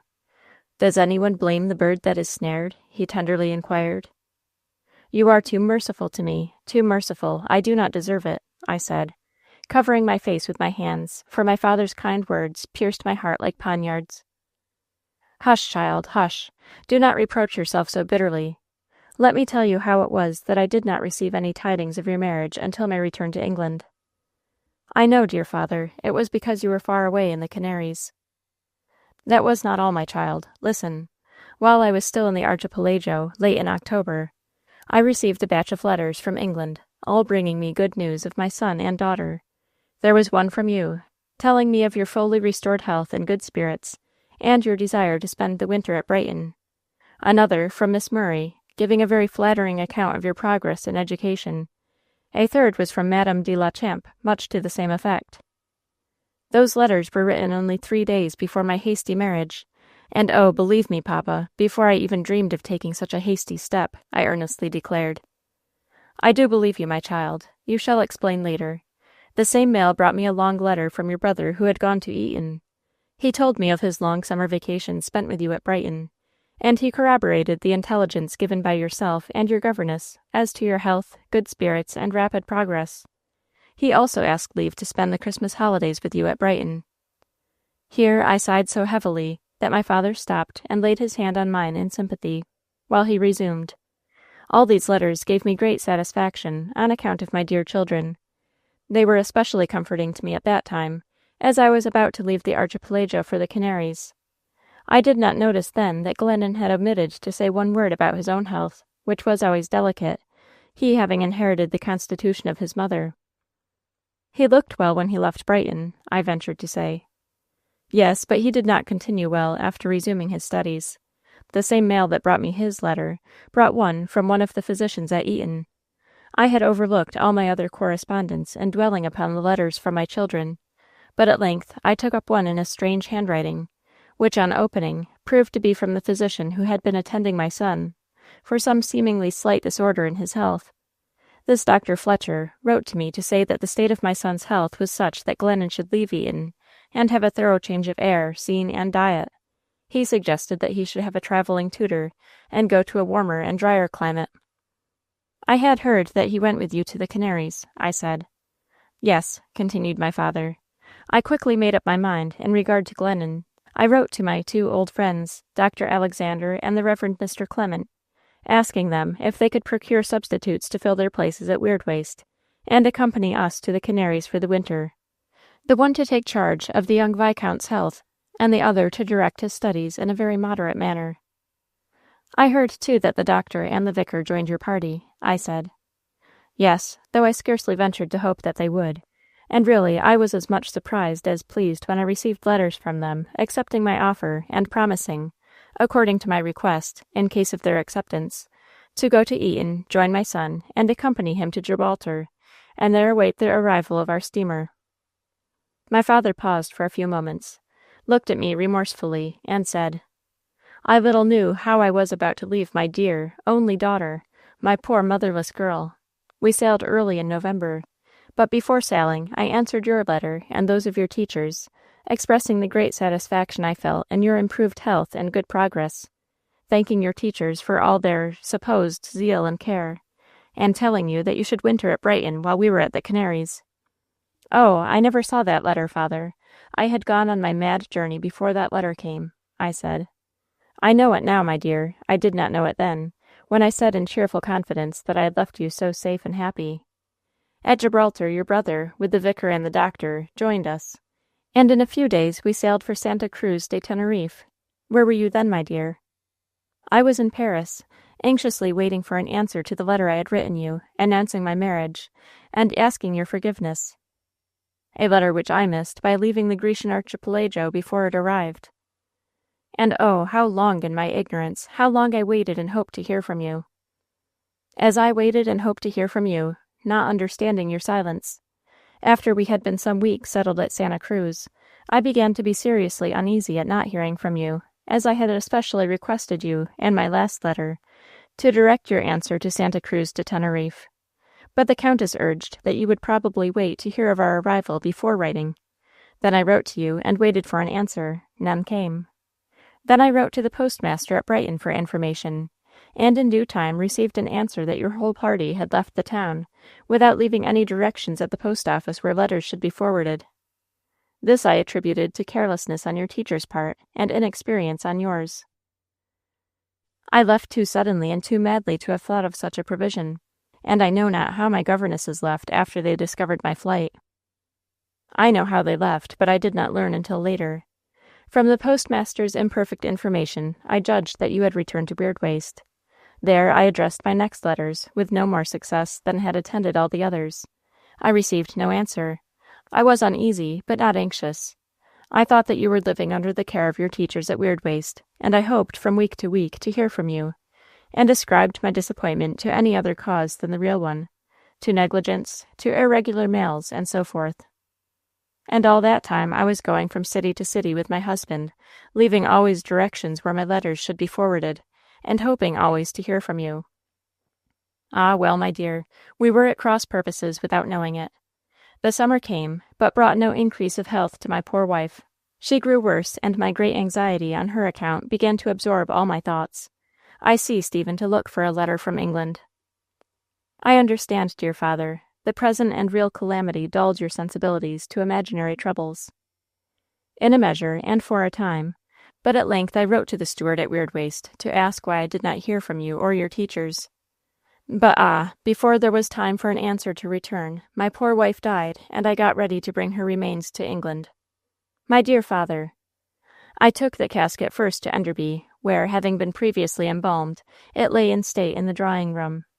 The funeral was advertised for the 8th day after the arrival of the body, and I used the interval in going quietly down to Liverpool and taking steamer to Ireland en route for Weirdwaste, to fetch my daughter on to Enderby for the funeral. It was at Weirdwaste that the news of your marriage first met me. Oh, father, but you have pardoned me, and so they knew nothing of it at Enderby? No, my dear. Consider the remoteness of each of these seats from the busy world, and their distance from each other. Enderby on the northwest coast of Northumberland, Weirdwaste on the west coast of Ireland. No, my dear, no hint of your marriage had reached Enderby, nor would it ever have reached Weirdwaste but for one circumstance. And that, my father? Was the fact of your old governess, Miss Murray, having left a portion of her effects at Weirdwaste. The old lady wrote to the steward, telling him of your sudden marriage and of the consequent cessation of her services, and requesting him to forward her effects, of which she enclosed a list, to a certain address in London. Though the steward and the housekeeper both wrote to the governess when they sent her boxes, imploring her to give them more particulars of their beloved young lady, she gave them none, merely saying in the letter in which she acknowledged the receipt of her property that you had married and had gone away. More than that, she said she knew nothing. I bowed my head in sorrow. I realized what my dear stricken father must have felt to hear such news at such a time. But I know he never, even in thought, reproached me. I made every inquiry, but could learn no more at Weirdwaste. I went back to Northumberland, to Enderby, and remained until after the funeral of my dear wife. Then I went down to Brighton to make inquiries there. I found the house where you had lodged, to which all my letters had been directed, but the landlady could tell me nothing more than that the young lady had been missed one day, and that at the end of the same week the two old ladies had given up their apartments and had gone to London, and that subsequently she had heard a report that the young lady had gone off to Scotland with the Italian to be married, but she did not know the truth of the matter. I do not know how the report could have got out except through my teachers. Of course it was through them. When I could hear no more, I went up to London to transact some business with my banker. I did not like to ask any direct questions of him concerning you, nor did I have any strong hope of hearing news of you in that quarter. Nevertheless, when our accounts had been overhauled, I did venture to remark, "My daughter has not drawn on you of late, I perceive." "Not for a year," he said. "And that reminds me," he continued, "that I had a letter from Her Highness last summer, enquiring your lordship's address. I believe it was from Geneva. I cannot lay my hands on it at this time. But, yes, I am sure it was from Geneva." "How glad I am that I wrote that letter. The banker's prompt reply was the first clue I got to your whereabouts, as the banker's news was the first clue you got to mine." "Yes, my dear, I did not ask a question, burning as I was to hear more of you. How could I ask that comparative stranger for information respecting my daughter, with whose movements I should have been perfectly familiar? I did not even know why he called you Her Highness. I left England that same afternoon, and came as fast as steam could bring me to Geneva. Here I am, but I do not even know the name of your husband." Again I dropped my head upon his breast. I had so much to tell him, besides the name of my husband, but he was waiting patiently for my reply. I gave it. Chapter 35. A Shock. Prince Luigi Saviola. He stared at me in surprise, in distress. "Prince Luigi Saviola," he echoed, without withdrawing his fixed gaze from my face. "Yes, dear father," I answered, wondering at the emotion, or rather at the panic, into which my words had thrown him. "Oh, my poor child! Oh, my dear child! And here you have been controlling and concealing your own great sorrow, to listen to me, and to sympathize with my lighter ones. Oh, my poor Elfrida! My poor, poor girl!" he breathed at last, with a voice full of distress and compassion that I felt sure he must have heard of Saviola's Parisian marriage, and was grieving over it more than I was for myself. I felt that I must try to comfort him. "Do not take it to heart, dear father," I said. "Look at me. I do not appear to be dying of despair, do I? Do not grieve for me, since I do not grieve for myself. Let us, from time to time, live for each other. You, dear, dear father, have had a great sorrow, which you bear like a Christian. I have had a humiliating disappointment and a wholesome lesson, though like much of the teachings of experience the lesson comes too late to do the pupil any good. But from this time I will forget my trouble and live for you." He was still staring at me with more wonder and amazement than before. "I had not the remotest suspicion that it was Luigi Saviola whom you had married," he murmured, as if speaking to himself. Then, after another long, speculating look at me, he inquired, "Elfrida, my darling, how came you to marry this young man? Was your act a mere whim, a childish freak, or could you have really loved him?" I saw by his whole manner that there was some afterthought in my father's mind that I did not comprehend, but I answered him.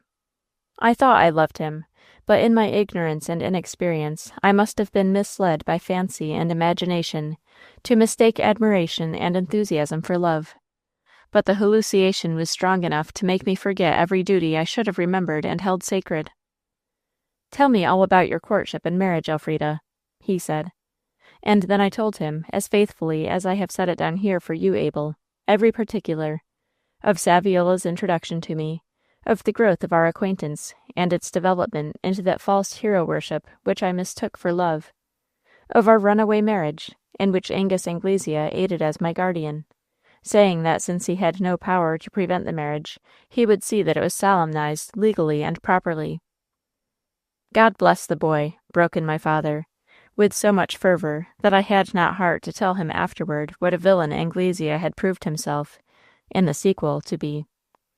Then I told him of our travels, of my letters of contrition to him, of my disappointments in not hearing from him, of the gradual opening of my eyes to the true character of my husband, of my grief, wonder, and humiliation at discovering that my imaginary hero, martyr, patriot, humanitarian, was no better than a professional gambler and adventurer.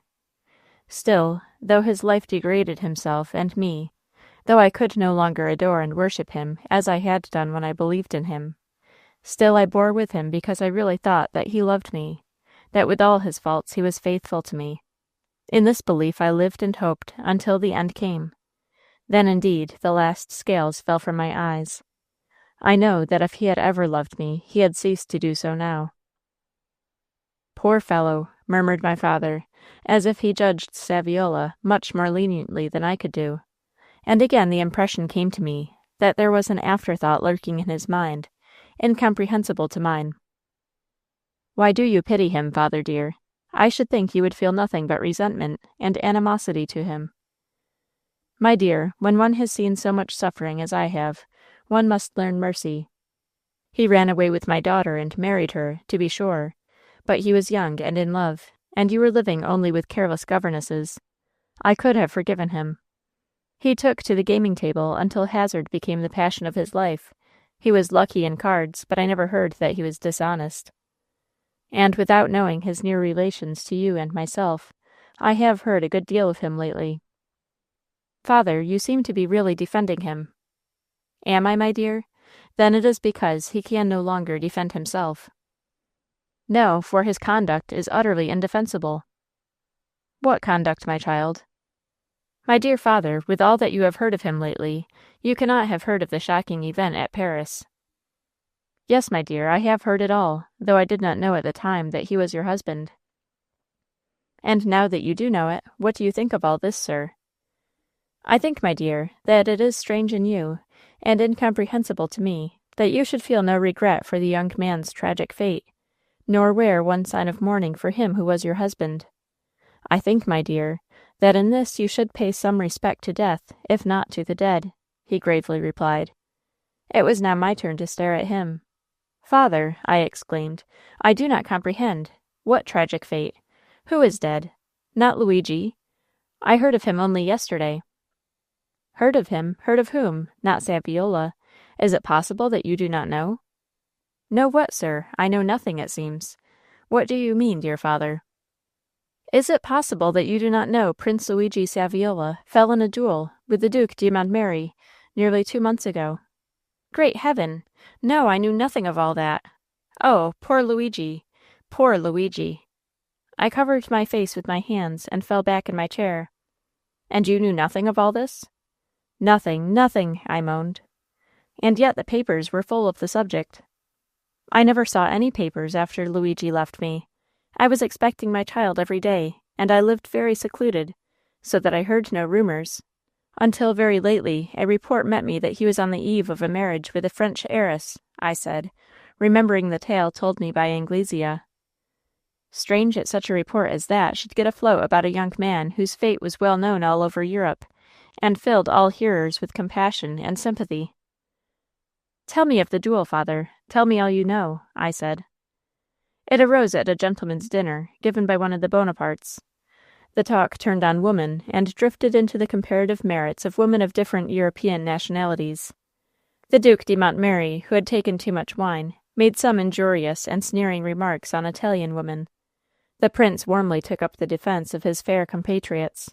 High words ensued. The quarrel ended in the challenge of Saviola by Montmeri. They met the next morning in a secluded spot in the Rouvray. Montmeri was a professional duelist and a dead shot. Saviola fell at the first fire. It was a murder, no less. When his second went to raise his head, the dying man only breathed forth 3 words, 'My poor wife,' and died. Little did I think, when I read these words, that the poor wife in question was my own daughter." "Oh, Luigi, poor Luigi, and to think that I should have listened to such cruel slanders of you, and cherished such bitter thoughts of you," I exclaimed, in sudden remorse at the remembrance of the ready credence I had given to the story of his second marriage told me by Anglesea. And you really knew nothing of this fatal duel until I told you about it? Again demanded my father. Nothing, I assure you.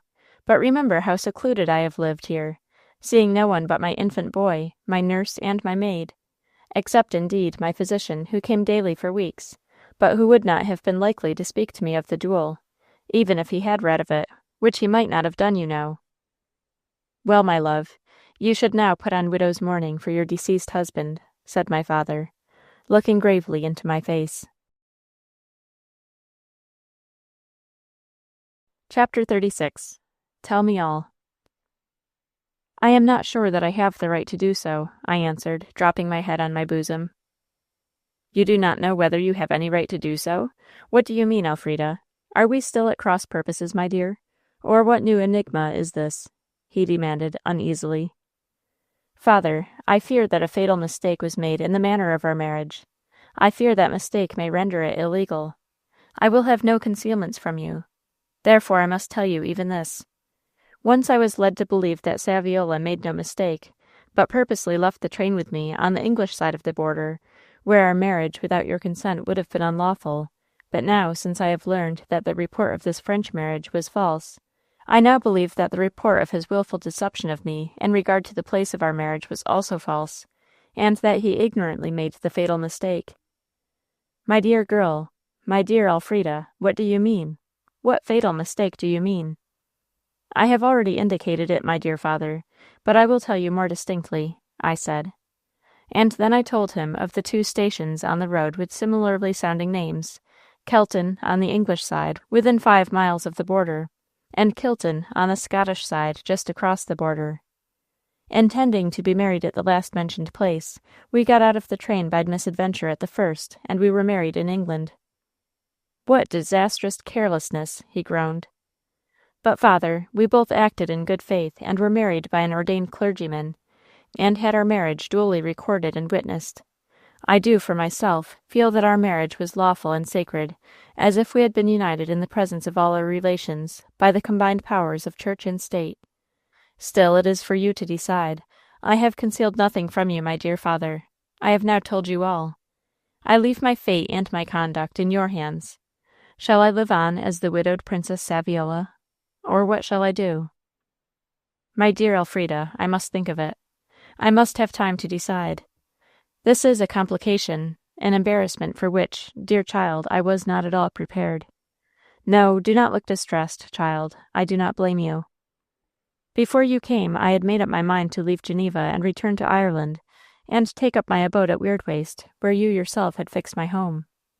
Although I believed then that my husband had repudiated the ceremony performed at Kelton, deserted me, and married a French heiress, still I had determined to stand by my marriage, to call myself by my husband's name, and to live in seclusion at Weirdwaste, and devote myself to the education of my son, and to the care of the poor. Such was the plan of life I had laid out for myself before your arrival, my dear father. Indeed, my trunks are already packed, and my hotel bill paid up to noon tomorrow. But now I place myself in your hands most gladly, and I will abide by your judgment. You could not do better, my dear. One part of your plan may be carried out at once. We will leave this place tomorrow morning for England, but not for Ireland. Not for Weirdwaste. Rather for a little place of mine to which you have never been, because in fact it was leased for 21 years, and the lease will only expire on the last day of December. You mean Myrtle Grove, on the south coast? Yes, dear. I have given orders that as soon as it is vacated, it is to be put in complete order. I intended to live there in strict seclusion. I did not know that I should have the comfort of my dear daughter's society. For the present, that will be better than Weirdwaste for you, my child. I could not but agree with my father in this view of the case. Then, as it was growing late, I rang for supper, which was promptly served in my sitting-room. I asked my father if he had engaged apartments for the night. He told me that he had not, that he had set out from the railway station to find me first, having left all his luggage in charge of his valet at the station. But he said that he would attend to the matter immediately after supper, which he did. He succeeded in procuring rooms in the same house and in the same corridor with me. Then he sent a messenger from the hotel to the station to fetch his valet with the luggage. When these arrived, he bade me good night and retired to his apartment. He had not seen my beautiful boy, nor had he asked to see him, nor had I the courage to propose to show him. Now I felt a little grieved at this neglect of my innocent child. Early the next morning we left Geneva, and traveling as fast as steam could carry us by land and sea, in due time we reached London. We put up at one of the quietest hotels at the West End. Here my father insisted that I should pay off my French maid and my Swiss nurse, and send each back to her own country. When they were gone, he said, "And now we take leave of the Princess Saviola forever, and we know only Lady Elfrida Glennon." "But my boy, dear father, my boy," I pleaded. "A proper nurse must be procured for the child without delay, some healthy young married woman living in the country, who will take the whole charge of the boy before we leave London. He is the child of a deceased son of mine, and so delicate that he must be reared in the country, and fed on fresh milk and fresh air." "And must I part with my child, O father?" I pleaded. "For a time you must, for his sake as well as for your own. What should Lady Elfrida Glennon do with the young child at Myrtle Grove?" I would have pleaded with him, but I saw at a glance that it was useless to do so. Kind, tender, gentle, yielding as my father was in most cases, yet when he once made up his mind to any course, his will was as strong as fate. Besides, I and my child were both in his power. I had no other alternative than to obey him. And finally, notwithstanding the pain I felt in parting from my boy, I could not fail to see that, under the circumstances, it was best for the child, and best for us all, that he should be put out to be nursed. I took the sole charge of the child while we were seeking for a nurse. We had many applications, but I was hard to please. At length the right woman came, a fine, fresh, young creature, with a plump form, bright eyes, rosy cheeks, a pleasant smile, and a sweet voice. She attracted me at sight. She was the wife of a young dairyman. She had one child, a week older than my boy, and she was well able to nurse twins, if heaven had sent twins to her. She was willing and anxious to take our little orphan. She invited us to go down into Kent and see for ourselves the comfort and cleanliness of the dairy farm, and the health and liveliness of her own child. We took her at her word and went home with her, only a few miles from London, and we were so well satisfied with all we found there that we concluded it would be difficult to do as well and impossible to do better anywhere else, and we left the baby with her, with a check for £25 that was to be renewed quarterly. I may here say that this young woman, Mary Chester, did her full duty by her nursling, as I found in my periodical visits to the dairy. As soon as Myrtle Grove was ready for occupation, my father took me down there. It was a comparatively small place, but a lovely, secluded home, in a deep, green, wooded glen, about 3 miles inland from the sea. Here we lived a very quiet life, seeing no one but the vicar, the Reverend Mr. Ashe of St. Agnes Church, the country practitioner, Dr. Ray, and the country lawyer, Mr. Flood, who was my father's local man of business. We were both in deep mourning for my stepmother, and that fact justified our seclusion from the world. Once my brother came down from Eton to spend the Easter holidays. He had never heard of my runaway match, and my father decided that he never should hear of it. Once a month, my father took me to the dairy farm in Kent to see his grandchild, the child of his deceased son, as he called my boy, and as the people at the dairy cottage believed him to be. And it is no falsehood, Elfrida, my dear. The lad is my grandchild, and is the child of my deceased son-in-law, he said. Our deep mourning was supposed by the dairy people to be worn for this same deceased son and brother. Looking back, I think I had never before spent so calm, peaceful, and contented a time as at Myrtle Grove. Chapter 37. The Dawn of a Brighter Day.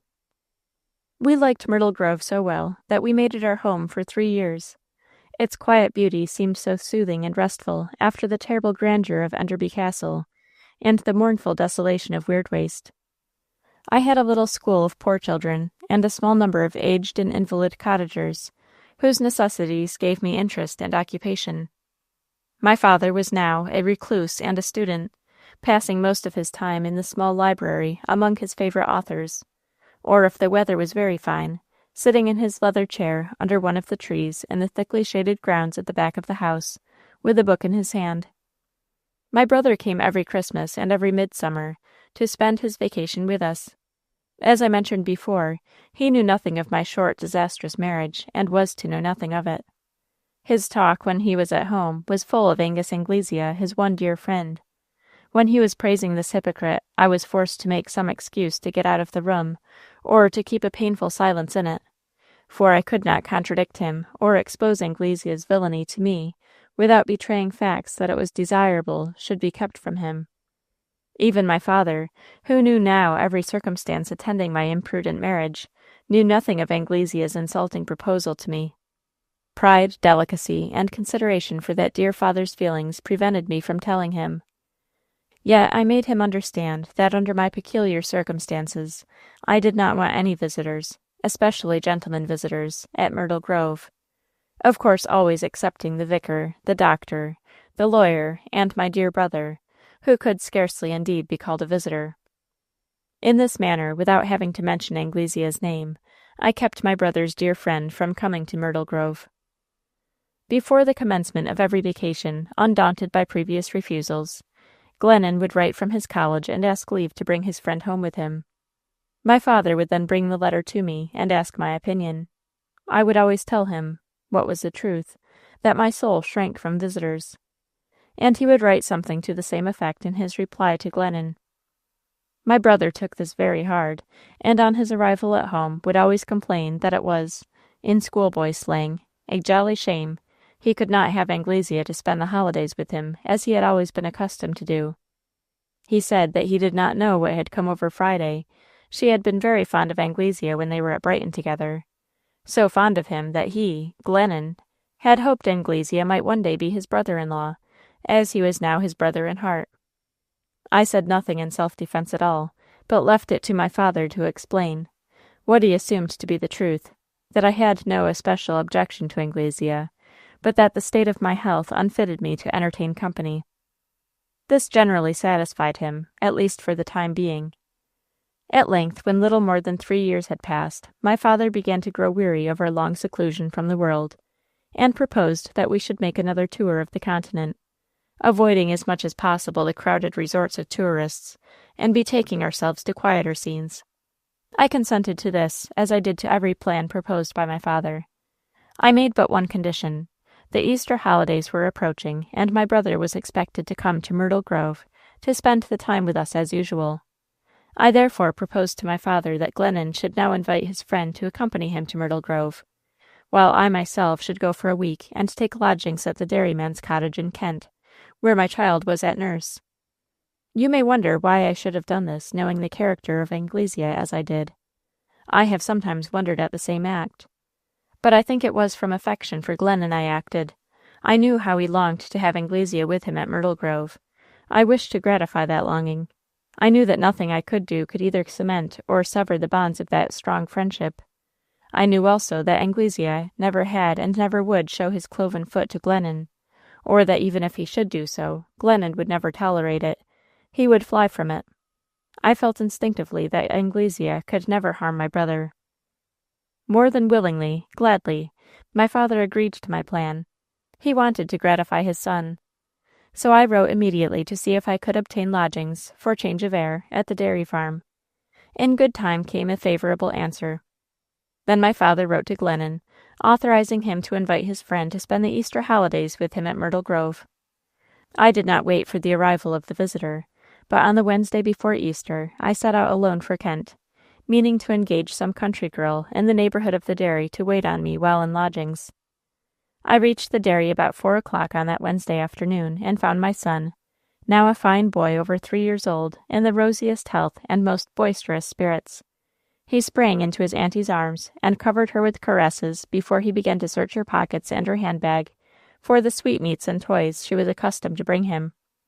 A dainty tea-table was waiting for me in a charming cottage parlor. So Mary Chester coaxed my nephew from his auntie's arms, and showed me into a clean, neat, fresh bedroom, snow-white as all delectable bedrooms were in the days before the decoration craze spread over the land. There I laid off my bonnet and washed off the railroad dust. And then I returned to the parlor, where my nephew was allowed to join me at the tea-table, sitting up in a high armchair. That night Mary Chester waited on me as a lady's maid, But the next day I procured the country girl I had been thinking of. I spent a really happy week at the dairy with my child and his foster brother. These two children were so fond of each other that it was a comfort and delight to me to think of them together. Mary Chester had no other children, and she was entirely devoted to them. John Chester, her husband, was a fine, wholesome, honest young man, bearing an excellent character in the neighborhood. We all went to the parish house together on Easter Sunday, leaving the two baby boys at home in charge of Mary Chester's grandmother, who was too infirm to sit through the long church service, but who was quite equal to the care of two children for a few hours. As Easter week drew to a close, I began to think of returning to Myrtle Grove. But I did not leave the dairy until I received a letter from my father, informing me that the visitors had departed. Then I loaded my little son, his foster brother, and his attendants with presents suited to the conditions of each. I returned heartfelt thanks to Mary Chester for her excellent care of my nephew, and paid her 6 months in advance. Finally, on the Thursday after Easter, I bade them all good-bye, and set out to return to Myrtle Grove. I found my father in excellent health, but impatient to start on our journey. I hurried my preparations, and 2 days after we left England for Germany, where it was my fate first to meet you, Abelforce, who made all the happiness of my life. Chapter 38. New Life. We avoided the highways and public resorts of travel, the grand railway lines, the great cities, the famous spas, the big hotels, and we sought out the byways, unfrequented hamlets and villages on mountain heights or in forest depths, as yet undiscovered by the eyes, unprofaned by the feet of speculators. We had seen enough of the splendor and magnificence of Europe. We wished to see some of its real working life. Yes, we wished to lose ourselves and find repose in obscurity. Yet where can one go and avoid fate? Or where, let me ask you, Abel, can we travel and not meet an American tourist? You remember the day and the place of our first meeting. It was on a glorious afternoon in July, when the sun was sinking in the west and kindling all the horizon into a conflagration. We were in a little chalet at the foot of the mountain. We had come out to view the magnificence of the sunset. The cowherd was penning his cattle, the shepherd was folding his sheep. Coming down the mountain path, we saw a solitary tourist, knapsack on back and alpenstock in hand. That was my first sight of you, Abel, a tall, athletic, black-bearded man, whom we all first took for a Tyrolesian. You came up to the door of the chalet, raised your hat to us, and asked the cottagers if you could have a night's lodging. Do you remember, Abel? Of course, you could be accommodated, roughly. We were all roughing it for the time being. So our acquaintance began. That night, you introduced yourself to us by name and nationality, Abel Force of Maryland, United States. And when my father, in return, named himself and me, your face brightened. You told him that on leaving America you had brought letters of introduction, among which was one from your late minister to St. James, addressed to the Earl of Enderby.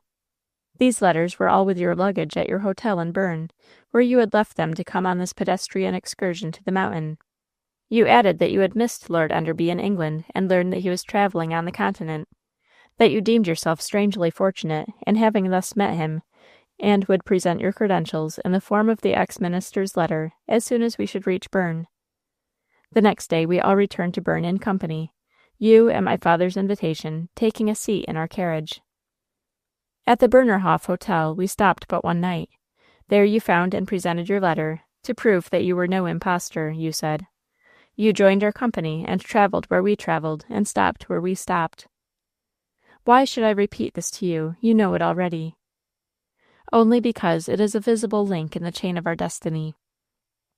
That long summer, Abel, we spent together. That long summer, every day of which drew our hearts nearer and nearer. Even my father, who was ever most reserved to all but oldest friends and nearest kin, came to love you like a son. I, feeling then for the first time all the bitter significance of my own antecedents, resisted the sweet influence that was flowing into my soul, yet resisted it in vain. You know how silently our love grew during those delightful weeks and months we lived and traveled together.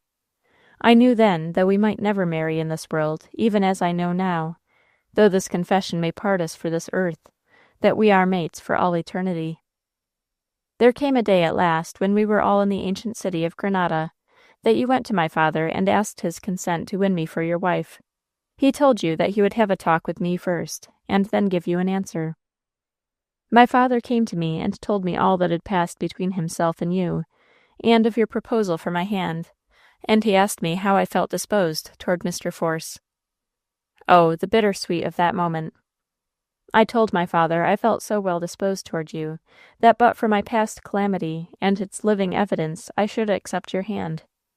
Oh, Abel, my answer did not express the 100th part of the love, the joy, and the sorrow that strove in my heart at the time. But I had to control myself and speak quietly, almost indifferently, in the presence of my father.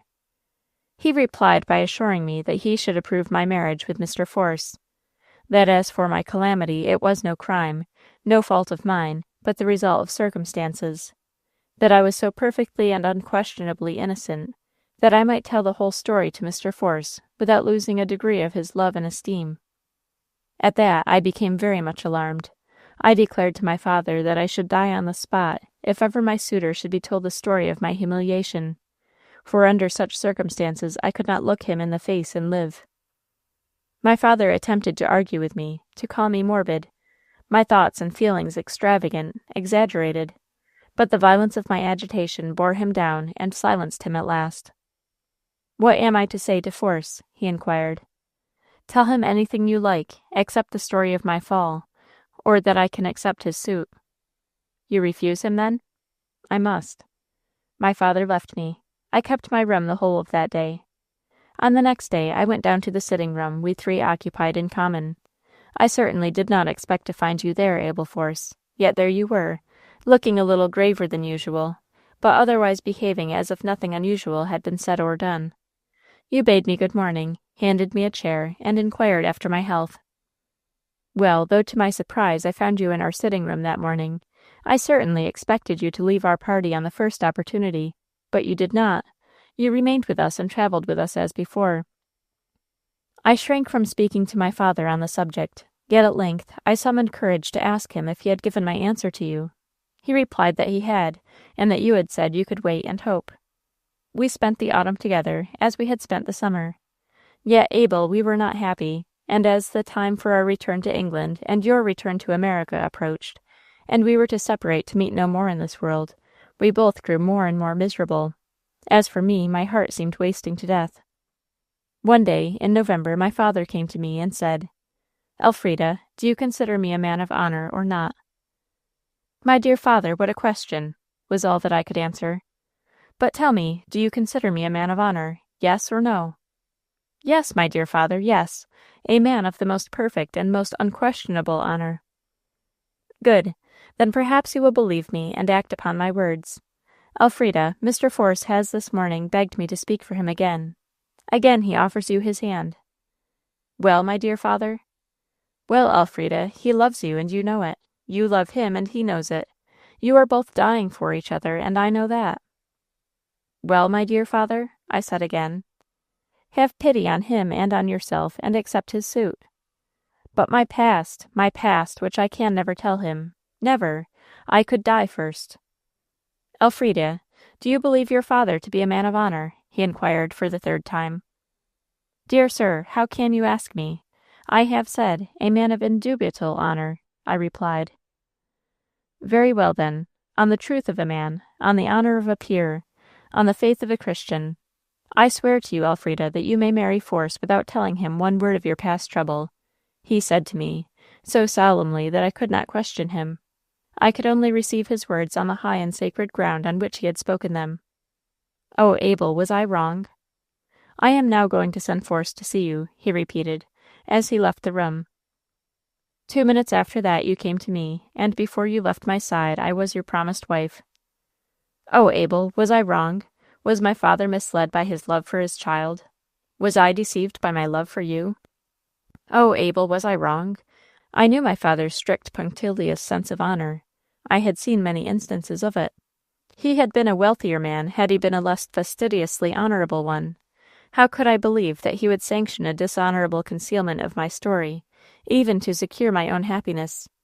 I could not believe this of my father, and yet I doubted. And this concealment never did secure my happiness, but has burdened and darkened and sickened my soul for 20 years. You remember it was arranged that we should be married at Myrtle Grove. We all went to London together. You took apartments at Langham's. We went down to Myrtle Grove, where you were to meet us a fortnight later for the wedding. And what did I do at Myrtle Grove? Prepare for my wedding? No, I passed but one day there, and then I hurried down into Kent and to the dairy farm to see my boy, whom I had not seen for many months. I carried loads of toys, pets, sweetmeats, presents of all sorts. Ah, as if gifts could compensate a child for family recognition, for mother's love. I found the boy in high health, happy in his surroundings, in his foster parents' affections, and in his foster brother's companionship. I spent nearly the whole fortnight preceding my marriage with my child in Kent. 2 days before the one appointed for the wedding, I took leave of my boy, half heartbroken at the forced separation, yet comforted with the knowledge that he at least was well and happy, and that he would be faithfully nursed by Mary Chester and carefully looked after by my father, who had promised to adopt and educate him and to bring him to see me at intervals. I returned to Myrtle Grove, having made no preparations for our marriage, which you know was a strictly private one at the parish church, with only my father to give me away, and my brother and the parish clerk for witnesses. After the wedding, you remember, we took leave of my dear father, who promised to visit us the ensuing spring, but who never kept his promise, because he died suddenly of heart disease during that winter. Chapter 39. A Clouded Honeymoon. We went down to Liverpool and sailed for America, to commence our new life on your Maryland plantation. But, oh, Abel, with a burden of sorrow and remorse on my heart and conscience, which has oppressed and darkened all my days. In the first winter of our marriage, news came to us of my father's death, and we mourned him deeply, as you know. Added to grief for his loss was anxiety for the fate of the child he had promised to adopt and educate. No news came to me of my boy. I knew not even if the quarterly payments had been kept up. When we went to Baltimore, however, to buy my mourning outfit, I took the opportunity to send a bill of exchange for £100 to Mary Chester on account, and asked her to send me news of the boy, and to direct her letter to Bryantown, to which place I intended to go, and I did go at intervals, in hope to find a letter, but none ever came. In the spring I received a terrible shock. Report came that a schooner had been wrecked on the shore, and that but one life had been saved, the life of a child who had been washed up on the sands and found there living. This child, I heard, was at the house of Miss Bayard, who was taking care of him. I went, as everybody went, from curiosity to see the little waif. There happened to be no visitor at the house when I entered Miss Bayard's parlor. She was talkative, as usual, and told me all about the wreck and rescue as it is known to you and to all that community. And she took me into the bedroom adjoining the parlor to look upon the sleeping boy. There he lay upon the clean patchwork quilt, crosswise upon the bed, his flaxen head upon the snowy pillow, a gray woolen shawl spread over him. I approached and stooped to look at his face. Heaven of heavens! Think what I must have felt on recognizing my own child. Surprise, delight, wonder, terror, all shook me in turns as I gazed.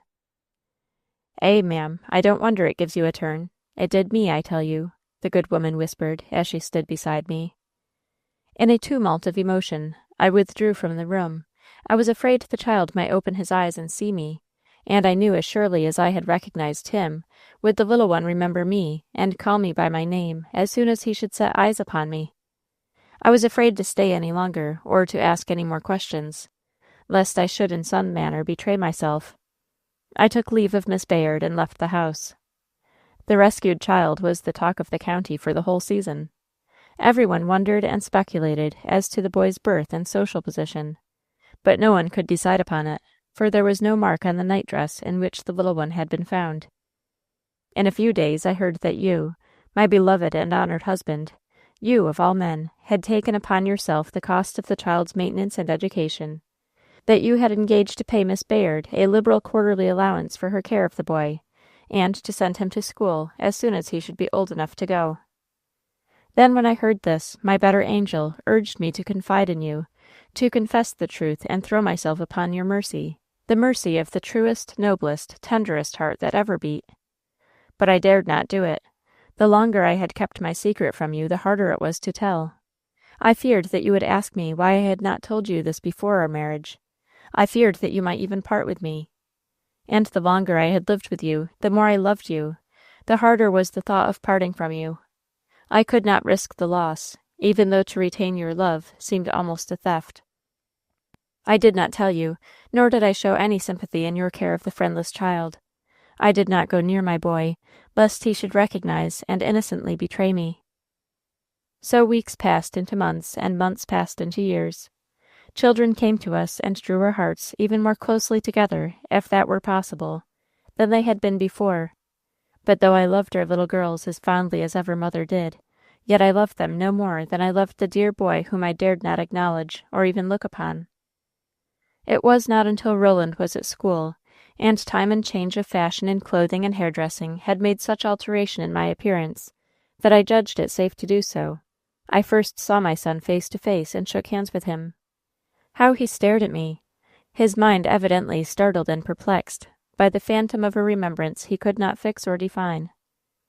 After that I saw him often and was able to befriend him, but I was often troubled by the look of perplexity in the boy's eyes when they met mine.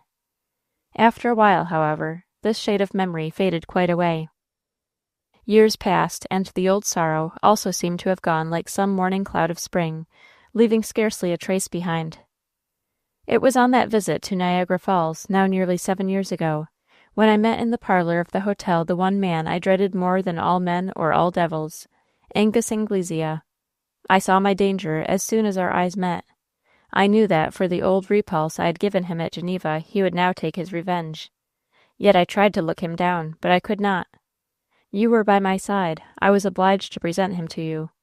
You had heard of Angus Anglesea from my father and from my brother, and had heard nothing but praise of the man from them. You gave him a warm welcome. You pressed him to come down and visit us at Mondreer. Afterward, to you alone, I protested against this visit with as much energy as I dared to use, for I could not explain to you why he ought not be our guest. But you thought me somewhat capricious, and declared that you could not withdraw an invitation once given. Then I appealed to him, to any little remnant of pride, honor, or delicacy that might remain somewhere in his depraved nature, not to accept your invitation, not to enter a house which his presence would desecrate. He laughed in my face. He told me that he had already accepted the invitation, and that he meant to make the visit. You know what followed. He came down with us to Mondreer. He cast his eyes upon our dear daughter Odalite, and on her fortune, not only on her American fortune, but on her English prospects. Ah, my poor Odalite! She was engaged to be married to her faithful lover Leonidas Force, who was expected home on the Christmas of that year, and she was as true as truth to her love. She was not for a moment fascinated by the admiration of the brilliant stranger, as people said. She sacrificed herself to save me, and in saving me, to save you and her sisters. Do you know what that snake who had entered our paradise threatened to do if he were not bought off by the hand and fortune and prospects of our daughter Odalite? He threatened to publish my secret to the whole world. Ah, how I mourned then that I had not told you the sad story before accepting your offer of marriage, and left you free to withdraw or to renew that offer. It was too late then. Every year that I had kept the story from you made it harder and more humiliating to tell. And he threatened to tell, not you, that would have been terrible enough, but to tell everybody, to tell the story in the bar-rooms of the country inns, at the gentlemen's wine parties and oyster suppers, and everywhere. He would leave our house, take up his lodgings at the Calvert, and spread the venom over the whole community. That would have been fatal. Abel, this story, as he would have told it, must have driven us all in dishonor from the neighborhood. I think it would have killed you. You are strong and brave, and could have borne much, everything but dishonor. That would have killed you. I know it would have driven me mad, and it would have blighted the lives of our children. I was nearly insane even then. Some woman in such a position would have committed suicide, but apart from its sinfulness, it would have been ineffectual in my case, as if I had died, he would still have blackmailed Odalite. Some other woman in my position would have killed Anglesea. I knew that, and I knew that if ever man deserved death at a woman's hands, he did at mine, but I was not even tempted so ruthlessly to break the sacred laws of God. Nay, let me say here, that weak, blind, and foolish as I have been, I have not only tried to keep, but I have kept those laws from my youth up. What is it, then, that I have confessed to you? Not a sin, not a fault, but a secret that I have kept from you, because I had not strength enough to tell you, or light enough to know you, or wisdom enough to confide in your wisdom. It was no sin of mine that my marriage was a deception practiced upon me, but it was a great wrong to you to keep the secret of that marriage. You know now the secret of my life, why I consented to sacrifice Odalite to that man, from whom she was saved as by a miracle. Is it a mockery to ask you to pardon this lifelong secret, Abel? I know that you will pardon as freely as God pardons. But when you have seen these lines, you may never afterward see me. Heaven knows. I have written the foregoing confession to put it away, lest death take me unaware, leaving me no time to tell the true story as I only can tell it. Washington, April 18th, 18 blank. The time has come. I have learned some facts. The villain who spoiled my life, and would have spoiled my daughter's life, was not Angus Anglesea, my brother's dearest friend, college mate, and fellow officer, but an impostor bearing his likeness and wearing his name, and now waiting trial as a pirate and a slaver, and having for his mate and fellow prisoner one whom you have known and cared for as Roland Bayard, but who is really Roland Glennon, my son. No, I cannot meet you. When you have read these lines, you will see me no more. Chapter 40. A Startling Encounter. When Abel Force had finished reading this manuscript, he sat with it in his hand, thoughtfully gazing at the paper, and almost involuntarily listening for any sound from the adjoining room, where his life lay in a very precarious condition. At last he folded up the parcel and put it into his breast pocket, muttering to himself that he must keep it out of sight until he could get an opportunity to burn it. Then he softly left the room, and went and tapped gently at the door of his wife's chamber. The nurse opened the door. "How is Mrs. Force?" he inquired. "She is sleeping under the influence of an opiate. The doctor thinks that if she sleeps well through the night, she will be very much better tomorrow morning." "Thank heaven." The nurse softly closed the door, and Mr. Force returned to the little room, where he lighted the gas, for it was growing dark, made some little improvements in his toilet, for it was dinner time, and then hurried downstairs, for he had eaten nothing since breakfast. He opened the parlor door and was surprised to find a group of many people gathered around his own party. Wynette sprang out from them all to meet him. "Oh, papa, I have not seen you since early this morning. Where have you been? We had all begun to fear that you were a mysterious disappearance." "My dear, I have been closely engaged all day. Who are those with you?" inquired Mr. Force. Who? Who but your old friends and neighbors, Mrs. Dorothy Hedge, Miss Susanna Grandier, and Mr. Samuel Grandier. Come and speak to them." "They here? Why, how did they find us out?" "Joshua found them and brought them here, else they never would have found us out. And yet people say that dogs have no souls." Mr. Force hurried to meet the friends from St. Mary's and warmly shook hands with them all. "We are so sorry to hear that Mrs. Force is indisposed," said Mrs. Hedge, when these greetings were over. "She has had a severe nervous shock. Such strokes must be epidemic among those who live amid war's alarms, you know, Mrs. Hedge." "Yes, of course, but all war's alarms are not disastrous. What a glorious deed young Leonidas Force has done. I congratulate you on your nephew, Mr. Force." "Thank you, madame. Will you take my arm down to dinner? There is the gong." The whole party arose and went down into the dining room, and took their places at the table. The party filled up a large one.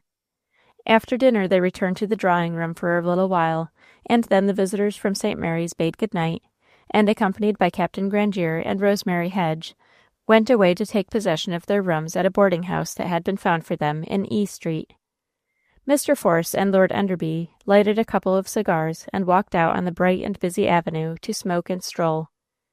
Between the gas lamps and the illuminated shop windows, the scene was almost as light as day, and with its crowd of pedestrians as noisy as a fair. Up and down they strolled and smoked, until, tired of being jolted, or as the Earl put it, walked over, they turned up the west side of 15th Street, where the sidewalk was brilliantly lighted, yet almost vacant of passengers. Here they walked and talked in the cool of the evening, unconscious of a dark figure approaching them from the north end of the street, whose advent was to have the most important effect on the destinies of several of our friends. They were going to meet the form that was approaching them. Both looked up carelessly, and saw a tall, soldierly-looking man, who, coming up, held out his hand with an exclamation of surprise and pleasure. "Enderby!" The Earl stared for a second, and then seized the offered hand, crying with delight, "Anglesea! When did you arrive?" This question was put in the same words, at the same time by both. "But 3 days since," answered Lord Enderby. "Only this afternoon," replied General Anglesea. "I have come to America to see your sister." "Let me present you to my brother-in-law, Mr. Force of Mondreer, Maryland. Mr. Force, General Anglesea, late of the East Indian service. The real Simon Pure, you understand, Abel." The two gentlemen, thus introduced, bowed deeply. "You say you have come over to see my sister?" inquired the Earl. "Yes, on very important business.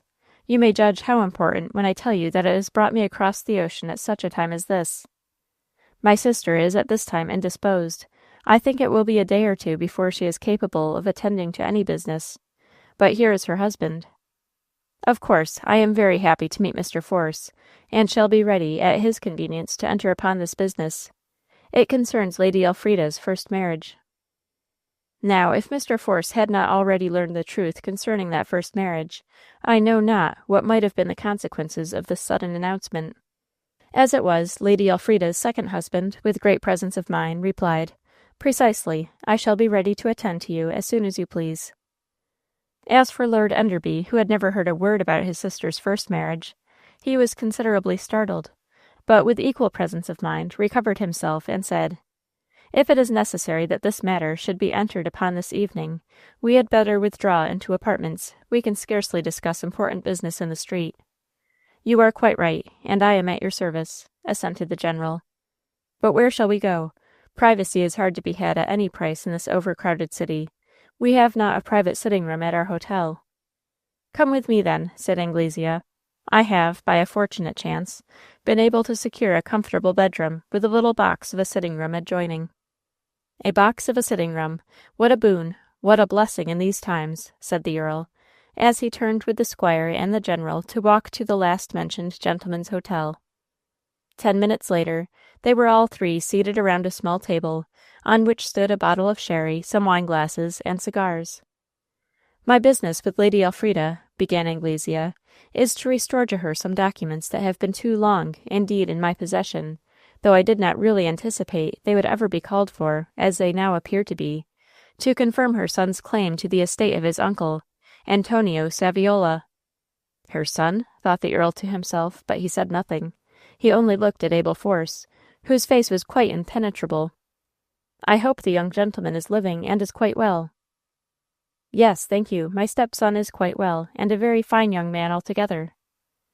The Earl looked from one to the other. Here was a revelation. His sister had been twice married, and she had a living son by her first marriage, and Abel Force knew this, and he himself had never even suspected such a thing. Why had not he, her brother, her only living relative beside her husband and children, been told of this first marriage? Did his father know it, and conspire to keep the secret from him too? Did Anglesea also know it from the first, and confederate with all the other conspirators to keep the secret from him, the son, the brother, the bosom friend? It was very hard on him, the injured Earl reflected. In the meantime, the general had taken out from a rolled morocco case a few parchments, which he spread upon the table, pushing all the glasses together to make room. Then, missing some papers from among the others, he arose, and went into the adjoining chamber to look for it. Lord Enderby seized the opportunity afforded by his temporary absence to stoop and whisper to the squire, "This sudden news of my sister's first marriage has fallen like a thunderbolt upon me." "Has it?" inquired the squire, with forced calmness. "I should think so. I had never dreamed of such a thing. Why was it kept a secret from me? Did my father know it?" "Certainly." "My father knew it, Anglesea knew it, you knew it. Why was it kept secret from me?" "My dear Enderby, because it seemed to your father necessary that it should be kept so," soothingly replied the squire. "Was the marriage a discreditable one, then?" "No, it was not." "Then why, in the name of heaven, could it not have been announced?" My dear Enderby, secrecy is not always wrong and foolish. It is sometimes wise and right. It was so in this instance. And I may further promise to satisfy you of this in a few hours. When you married my sister, did you know that she had been married before, and that she had a living son by that first marriage? Most certainly I did, said Mr. Force, with emphasis. And yet I swear that I remember, she signed her name to her marriage register with you, Elfrida Glennon. Hush, here comes Anglesea, said the squire, as the general entered the room. Chapter 41. The Other Side. You are, of course, aware, said the latter, sitting down at the table and beginning to arrange his papers before him. You are, of course, aware of my own intimate connection with the very youthful marriage of my friends, Lady Elfrida Glennon and Prince Luigi Saviola. Mr. Force, thoroughly informed of that circumstance, could bow acquiescence. This assent was supposed to answer also for Lord Enderby, who, however, knew nothing about it, and the general continued. You know that at that time I was a very young man, scarcely having attained my majority. I had a warm friendship for, and a youthful sympathy with, the young lovers. Yet I would have dissuaded Saviola from the hasty marriage if I could have done so. But who can turn an Italian lover from his love chase? Seeing that I could do nothing to prevent the marriage that was sure to come off, sooner or later, for her father was in the East, and her brother was at Eton, and a minor, and she herself only in the care of 2 teachers, for whom she had neither love nor esteem, I determined to do a brother's or a father's part by her, at least so far as going with the mad pair and seeing that the marriage ceremony was duly and lawfully performed in Scotland. But you have heard all this before, and I am wasting time, perhaps, in trying to excuse myself. Your course in that affair needs no excuse, but rather the gratitude of all who are interested in Lady Elfrida, said Mr. Force. I thank you, sir. I did indeed act in the interest of the young lady. I went to Scotland with the young pair, and saw them properly married, in the parlour of the manse, by the minister, at Kilton, Dumfries, North Britain, and, in addition to the certificate given to the bride, I took a duplicate, duly signed and witnessed, because I thought it just possible the young lady might mislay or lose her lines. You are sure that the place at which you stopped for the marriage was Kilton, in Scotland, and not Kelton, a few miles south in England? Inquired Mr. Force. Anglesea lifted his eyes from the paper in his hand and looked at the questioner with surprise. They are so near together on the same line, and the sound of the names are so similar, that the mistake might easily have been made on a night journey, Mr. Force explained. It might, but it was not. Here is the certificate. Will you examine it? Said the general, laying the document before the squire. Sure enough, there was the printed heading, Parish of Kilton, Dumfries, N.B., and then followed the date and the record of the marriage between Luigi Saviola of Naples, Italy, and Elfrida Glennon of Northumberland, England, signed by the minister and attested by 2 witnesses. Abel Force heaved so deep a sigh of relief that Lord Enderby bent toward him and inquired, What is the matter? Why were you so anxious about this point? I will tell you later. I will explain everything later. For the present, let us listen to the facts. I wish to put one question to you, Anglesea, and in the name of our lifelong friendship, why did you never inform me of my sister's marriage? Because, my dear fellow, I was in honor bound to keep the secret until the parties concerned announced their marriage. As I heard nothing about it from you or your father, I was restrained from mentioning the subject. I see, assented the Earl. I should not have brought up the matter now, had not the death of Saviola, and the marriage of his widow, absolved me from my implied pledge of secrecy, and very important considerations constrained me to cross the ocean to seek out Lady Elfrida, and to speak of her first marriage, of which I was the principal witness. I thank you, both on the part of Lady Elfrida and myself, for the great interest you have felt, and the great trouble you have taken in her cause, said Abel Force so earnestly that Lord Enderby muttered to himself, I wonder what in the deuce has come over the squire, but I shall know presently, perhaps. I must explain these considerations, continued the general. I was at Naples last year, where I renewed my acquaintance with the aged prince, Antonio Saviola, whom I had known years before. We met at the house of a mutual friend. He invited me to dine tete-a-tete with him on the next day, and to come early, as he wished to converse with me on a subject near. I accepted the invitation and went. "Pardon," said the Earl, "what relation was Prince Antonio to Luigi Saviola?" "He was the granduncle of Luigi, who was his next of kin. When I reached the Palazzo Saviola, I was at once ushered into the presence of the prince, who received me in his library with much cordiality. He entered at once upon the subject in his mind by saying, 'You were the attendant of my grandnephew Luigi, on the occasion of his marriage with the only daughter of an English earl?' 'Yes, sir,' I answered, a little surprised that he should know the fact. 'So I was informed by a letter from my nephew soon after the occurrence. You were also his second in the fatal duel in Paris, about a year later, in which my nephew lost his life?' 'No, Prince, I was not in Paris at the time of that unhappy meeting,' I answered. 'Then I have been misinformed upon that point, but there is no question of your having been a witness to his marriage?' 'No question at all, Prince. I was present in the interests of the lady, taking the place of her father or brother, one of whom should have been there to give her away.' 'Precisely. That is how I understood from Luigi your presence at this Montague and Capulet marriage. I have lost sight of the widow entirely. I last heard of her at Geneva. In a letter written to me by my unhappy nephew on the night before his duel, he told me that his wife was at the Beau Rivage, Geneva, expecting the birth of a child, that if he should survive the meeting of the next day he would hurry to her side. If he should fall, he recommended her to my sympathy and compassion. This letter found me prostrate with typhoid fever, and did not meet my eyes for weeks after it was written. My nephew was dead and buried. His widow had left Geneva, accompanied by her father and her infant. All my efforts to find them proved fruitless, and at last I gave up inquiry. Only lately have I become again interested in the subject. The reason is this. I am very aged, near 90. My sons and grandsons have all gone before me to the better land. The last, Vittorio, departed some months since. I have no heirs, unless it happens that the posthumous child of Luigi proves to be a son, and is now living. It is to ascertain this point that I have called you here today. I could tell him nothing about the child, of whom I had never heard, but I offered to go to Geneva in person and search the church register of the year and month in which the child of Luigi and Elfrida was born, and ascertain whether that child were son or daughter.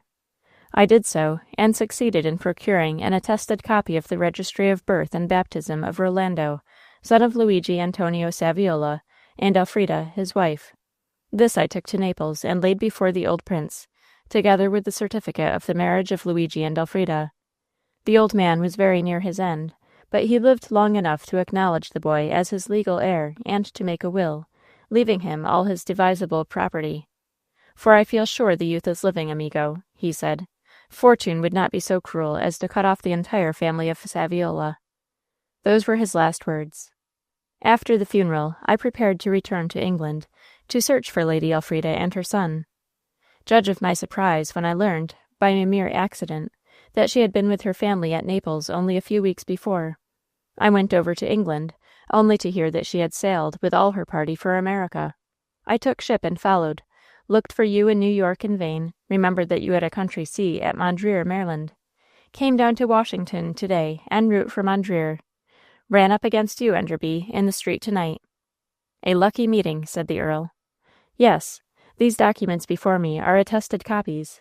The first of the certificates of the marriage between Luigi Saviola and Elfrida Glennon, the second of the registry of baptism of Rolando, their son, the third of the last will and testament of Antonio Saviola. These will establish the claim of the young man, who you say is alive and well, to the estate of his late uncle. When may I bring them to Lady Elfrida?" "Tomorrow, if you please," replied Mr. Force. The Earl and the squire arose, and with renewed thanks bade the general good night. Chapter 42. The Earl's Discovery. The church bells were chiming 12, midnight, as the Earl and the squire walked along the now almost deserted avenue toward their hotel. "I had no idea it was so late," said the Earl. "Nor I," assented the squire. "Force. Well? Will you tell me now, as we walk along, why my sister's first marriage was kept a secret from me during all these years? Why, even my chum in college, my fellow soldier in camp, never once mentioned the matter to me?" "He has explained that in his case it was because no one spoke of it to him, and it was not his cue to be the first to allude to it. But why? Why was all this mystery about a marriage that was honorable enough in itself? Because there was a fatal misapprehension. I call it fatal, on account of the years of untold misery it entailed upon more than one. Explain. You remember, and can now at last appreciate, the dreary loneliness and isolation of your sister's childhood and early youth at Weirdwaste? Oh, yes, yes. And the bewildering change that Brighton and a princely lover must have been to the hitherto solitary recluse of Weirdwaste? Yes, yes. The fear of having to return to that desolation must have been as strong a motive as love itself in inducing her to fly to Scotland with her lover. Most probably. She had neither father, nor brother, nor any relative near her, no one but governesses and servants. Ah, my poor father never meant to be unkind, but it was cruel to leave her in that isolation. She found it so, and she listened to the pleadings of her lover, whom her imagination had elevated into a hero, martyr, patriot, and humanitarian, when in fact he was only a political refugee, on account of some hot-headed revolutionary utterances he had given. Yes, I heard of Saviola's exile while at Brighton, but I never met the man. I think your friend Anglesea had not met him at the time you were in Brighton. He first met Saviola at Lord Middlemore's, on Brunswick Terrace. You seem to be well informed on all points of this affair, Force. Pretty well, said the squire, but to proceed.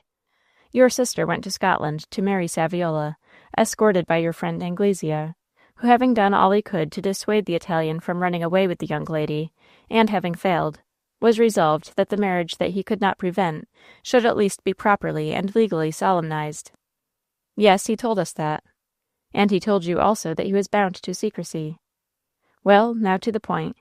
When the newly married pair parted from Anglesea on the day of their marriage, they never saw him again. No? No. You heard Anglesea relate how the old Prince Antonio Saviola supposed him, Anglesea, to have acted as second to Luigi Saviola on the occasion of his fatal duel with the Duke de Montmeri, and how he, Anglesea, had denied all knowledge of the tragedy? Yes, I did hear, and I remember that Anglesea was at that very time at college with me. Well then, Enderby, listen. If the bona fide Anglesea did not officiate as Luigi Saviola's second in that duel, his double, Burne Stukely, did. What? Yes, Anglesea's bête noire, evil genius, material counterpart, Burne Stukely, did. He personated Anglesea in Paris on the dueling ground, and at the death of Saviola, and in the apartments of Saviola's widow. Ah, what new infamy is this of which you tell me? I shall have to prosecute that villain, if he should escape the law here, exclaimed the Earl. He will not escape the law here, but to proceed. Yes, yes. Stukely received the last dying messages from the lips of Saviola, and some little time afterward took them to his widow in Geneva. There, passing himself off for Anglesea, undetected, unsuspected by her, he delivered his credentials and won her confidence. But when he saw the beautiful young widow, he dared to think of her in a manner that should have brought down upon him severe chastisement. How? What? Demanded the Earl, in an excited voice. Calm yourself, Enderby. Be patient, my friend. Here is our hotel. Shall we go in? No, no, I cannot go indoors now. Let us walk here, where the night air cools my head. Unless you are tired, Force. No, I am not tired. We will walk on a little way. Well, go on. With an artful delicacy, with sham sympathy, he approached the subject, and told Saviola's widow that she was, in fact, no widow at all, that her marriage with the late prince was null and void from the first, because it had been celebrated at Kelton, in Cumberland, England, instead of at Kilton, in Blankshire, Scotland. He manufactured plenty of false evidence to prove his falsehood to be truth, and then... What? He insulted the lady with the offer of his heart and...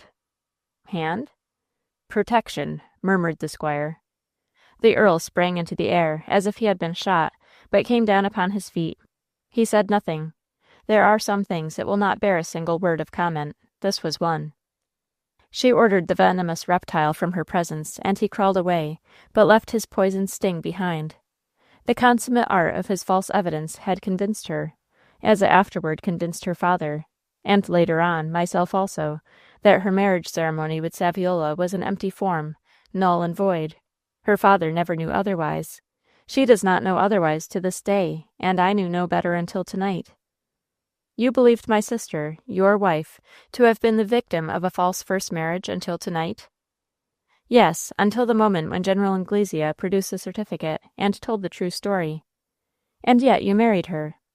Yes, thank heaven, I was permitted to marry her, and she has been the light of my life, said the squire fervently, with this cloud overshadowing her. Enderby, every one of us has something to bear. This secret and its evil consequences have been our cross. We have had no other. We have loved each other truly, and we have been happy in our married life, notwithstanding our cross. Force, you are a noble fellow. But now about her son. Where is he? Well, said the squire, smiling and hesitating, he is a very fine young man, a prisoner of war at present, but he shall be free tomorrow. Not Roland Bayard? Yes, Roland Bayard, as fine a young man as breathes. Then, after his mother, he is my heir. Yes, Anglesea has proved his legal right to be called so. Force, does the boy know of his parentage? No, his birth was a mystery to him, as it was to everyone except me and his mother. He believes himself to be the son of Burne Stukely, and that is the reason why his tongue has been tied, so that he will not give the evidence that will clear himself and go near to hang Stukely. I see. But he shall give it tomorrow and be set at liberty. I shall see to that. Here we are again at the door of our hotel. Shall we go in? Or have you anything else to ask me? Questioned the squire. No, nothing else tonight. Let us go in. The two gentlemen entered the house, got their chamber keys from the sleepy watchman, and went upstairs. The public parlors were dark and deserted. The gas burned low in the halls. The Earl and the squire bade each other good night and separated, and went off to their several apartments. Mr. Force climbed another flight of stairs to seek the little room he had occupied since his wife's illness. He paused at the door of her sick chamber and knocked lightly. The night nurse answered the summons. How is Mrs. Force this evening? He inquired. She is better, sir, and she is sleeping nicely, replied the woman. Thank heaven. Good night, said the squire, as he turned away and entered his own little room. He retired to bed, too happy to sleep until near morning, when at length he sank to rest. Chapter 43. Husband and Wife. It was late in the morning when Abel Force was awakened by a gentle tapping at his chamber door. Who is there? He inquired, as he hastily arose, thrust his feet into slippers, drew on his dressing gown, and opened the door. It is I, Papa, said Wynette, in a cheerful voice, and with a bright smile, that at once dispelled the squire's fears for his wife, which had been aroused by the summons. How is your mother? He inquired. She is better, Papa. She is awake now. Dr. Bolton says that we may see her, but only one at a time. I thought you would like to be the first, so I came to call you. I did not know that you were still asleep. It is late, you see. Yes, it is late, but I was up nearly all night. Thank heaven that your mother is better. Come in, Wynette. Hadn't I better leave you to dress, Papa? Presently, but I wish to send a line by you to your mother before I go to her. I will dress while you take it. Wynette entered the room, closed the door, and sat down on the side of the little bed to wait for the line. Mr. Force went to the small stand and wrote, Dearest dear, I have read your paper, and I love you as ever, more than ever, if that were possible. For love is deepened and sanctified by sympathy with all that you have suffered. Send me word by our Wynette if you feel well enough to see me. I am longing to be with you. He folded the paper and gave it to his daughter, saying, Go in to see your mother, and when you have kissed and embraced her, give her this note and wait until she reads it. Then bring me any message that she may send. Wynette took the missive, wondering a little why her father should send it, and left the room to deliver it. But Mr. Force had acted with prudent foresight. He feared that, in his wife's nervous and enfeebled condition, the sudden sight of him in her room, while she was yet in doubt about his feelings toward her, might have a disastrous effect upon her health. Therefore he had sent the short, loving message as a preparation for his visit. He dressed himself in a great hurry and waited for the return of Wynette. She came while he was drawing on his coat. Mamma wants you to come at once and see her alone. She has sent out the nurse. How did you find her, Wynette? Oh, she is better. All right, I should think, except that she is very weak and as white as chalk. She cried when she read your note, Papa. Why did she cry, Papa? What was in your note? She cried from nervousness, my dear. There was nothing in my note to distress her. I expressed the sympathy I felt, and asked her if she was able to see me," replied the squire, truthfully as far as the words went, yet evasively. "Oh," said Wynette, and she was perfectly satisfied. "I am going to see her now," said the squire, as he passed out of his own little room and went to his wife's chamber. He opened the door and passed in. The window shutters were open, but the white shades were down and the lace curtains drawn, so that the chamber was filled with a soft, dim, white light that showed the low French bed and the fair form upon it. As Mr. Force approached his wife, she put up her hands and covered her face. "Elfrida," he said, in low and tender tones. "Oh, how can I look you in the face?" she murmured. "How can I kiss you, dear, unless you take away your hands?" he said, gently removing them and pressing his lips to hers. "Oh, Abel, if I could leave my bed, I should be at your feet. It is on my knees that I should receive your forgiveness," she moaned. "My dearest," he whispered, kissing her again. "My dearest, I do not offer you forgiveness, for you have done me no wrong." Oh, yes, I had a shameful secret, and I kept it from you, and married you. My love! No, no, my selfish feeling was not worthy of the name of love, yet what else can I call it? Whatever it was, it blinded me to honor and duty, and drew me on to marry you, with that shameful secret in my heart," she moaned. "Dear wife, you are very morbid. Your secret was not a shameful one, and it was never kept from me," he answered, caressingly. "What, Abel? What are you telling me?" she inquired, starting up in bed. "Lie down again, calm yourself, and keep very quiet, Elfrida. I have much to tell you, and I will tell you all. Confession for confession, my dear." "The idea that you should have anything to confess! It is impossible, Abel," she said, as she sank back on her pillow and lay quietly, as he had told her to do. "Yes, Elfrida, confession for confession, for I knew your secret when we were married, but I never let you suspect that I knew it." "How?" she breathed in wonder. "Your father told me when I asked him for your hand.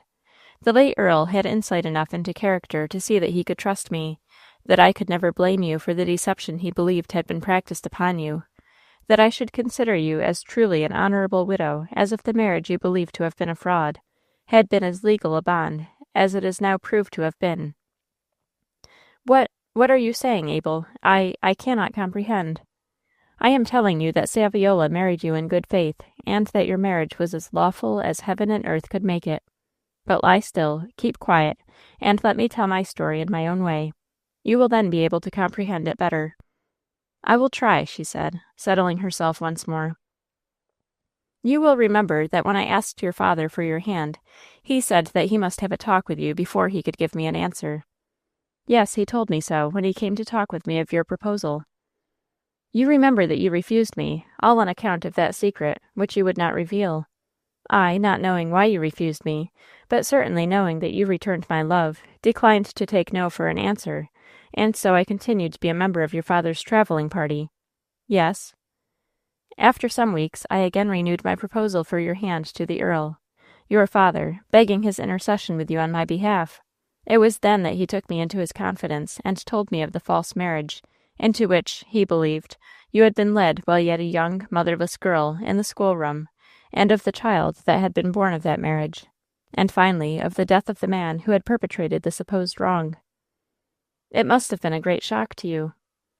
"A shock that was without the least blame to you, my darling wife, so that when I recovered from it I told your father that you were in my eyes a blameless widow, and that I should be the proudest and happiest man alive if I could be blessed with your love and honored with your hand." "Oh, Abel, generous soul!" "He then told me where the difficulty lay, that you imagined yourself so injured by the wrong which had been done you, or which you believed had been done you, that you could never bring yourself either to reveal it to me, or to marry me without having revealed it." "No, I could not. I could have died, or lived in misery sooner." "So your father told me, but I was a young man, in love, my dearest, and therefore ready with expedients. I said to the Earl, 'I see a way out of all this.' He replied, 'Tell me, for I see none.' I answered, 'You have told me these antecedents, and your most fastidious sense of honor is satisfied. I know the secret, and still pray for the honor of your daughter's hand, as I believe I have already the blessing of her love.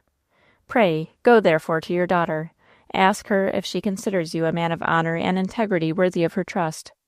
Of course she will earnestly, and with wonder and indignation at such a question, assure you that she does. You will then please tell her of my renewed proposals, and assure her, in turn, that on your honor as a peer, and your faith as a Christian, she may accept my hand without revealing her secret, and without detriment to her conscience." The Earl remained plunged in thought for a few minutes, and then replied, "I believe you have found a way out of the labyrinth. I will do as you request upon one condition." I asked him what it was. He answered, "That you never tell my daughter that you knew her secret. She is so morbid on that point, I believe she would die if she thought you knew it." I promised. And Elfrida, darling, you know the rest. We married, each having a secret from the other. Yours the secret of your first marriage, mine the secret of the forbidden knowledge of that marriage. Did I not say that I should offer confession for confession? Chapter 44. Love Stronger Than Fate. Oh, Abel, what did you think of me all that time? I thought you were the loveliest, yet the most morbid woman upon one point on the face of the earth. Often when I looked at you and saw you preoccupied and very sorrowful, I wished that you would be brave enough to tell me your trouble, and so relieve your heart and find rest in my sympathy. But you never took courage to speak of it, and I was bound by my promise to the late Earl never to reveal my knowledge, unless you should first trust me with your secret. You have done so at last, and enabled me to make my confession also. And oh, Abel, you educated my son. Our son. I adopted him when I married his mother. Oh, Abel, noble heart. Hush, dear, I am but an honest and well-meaning man. At least I hope I am that much.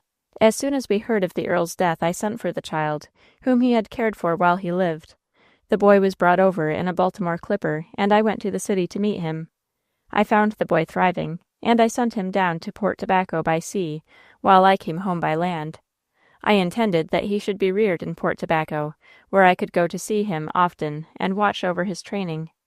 It was a stormy season, and I, traveling by the shorter land route, reached home fully a week before the tempest-tossed and battered carrier pigeon was driven upon our shores and wrecked with the loss of all on board, except the child alone, who was strangely saved.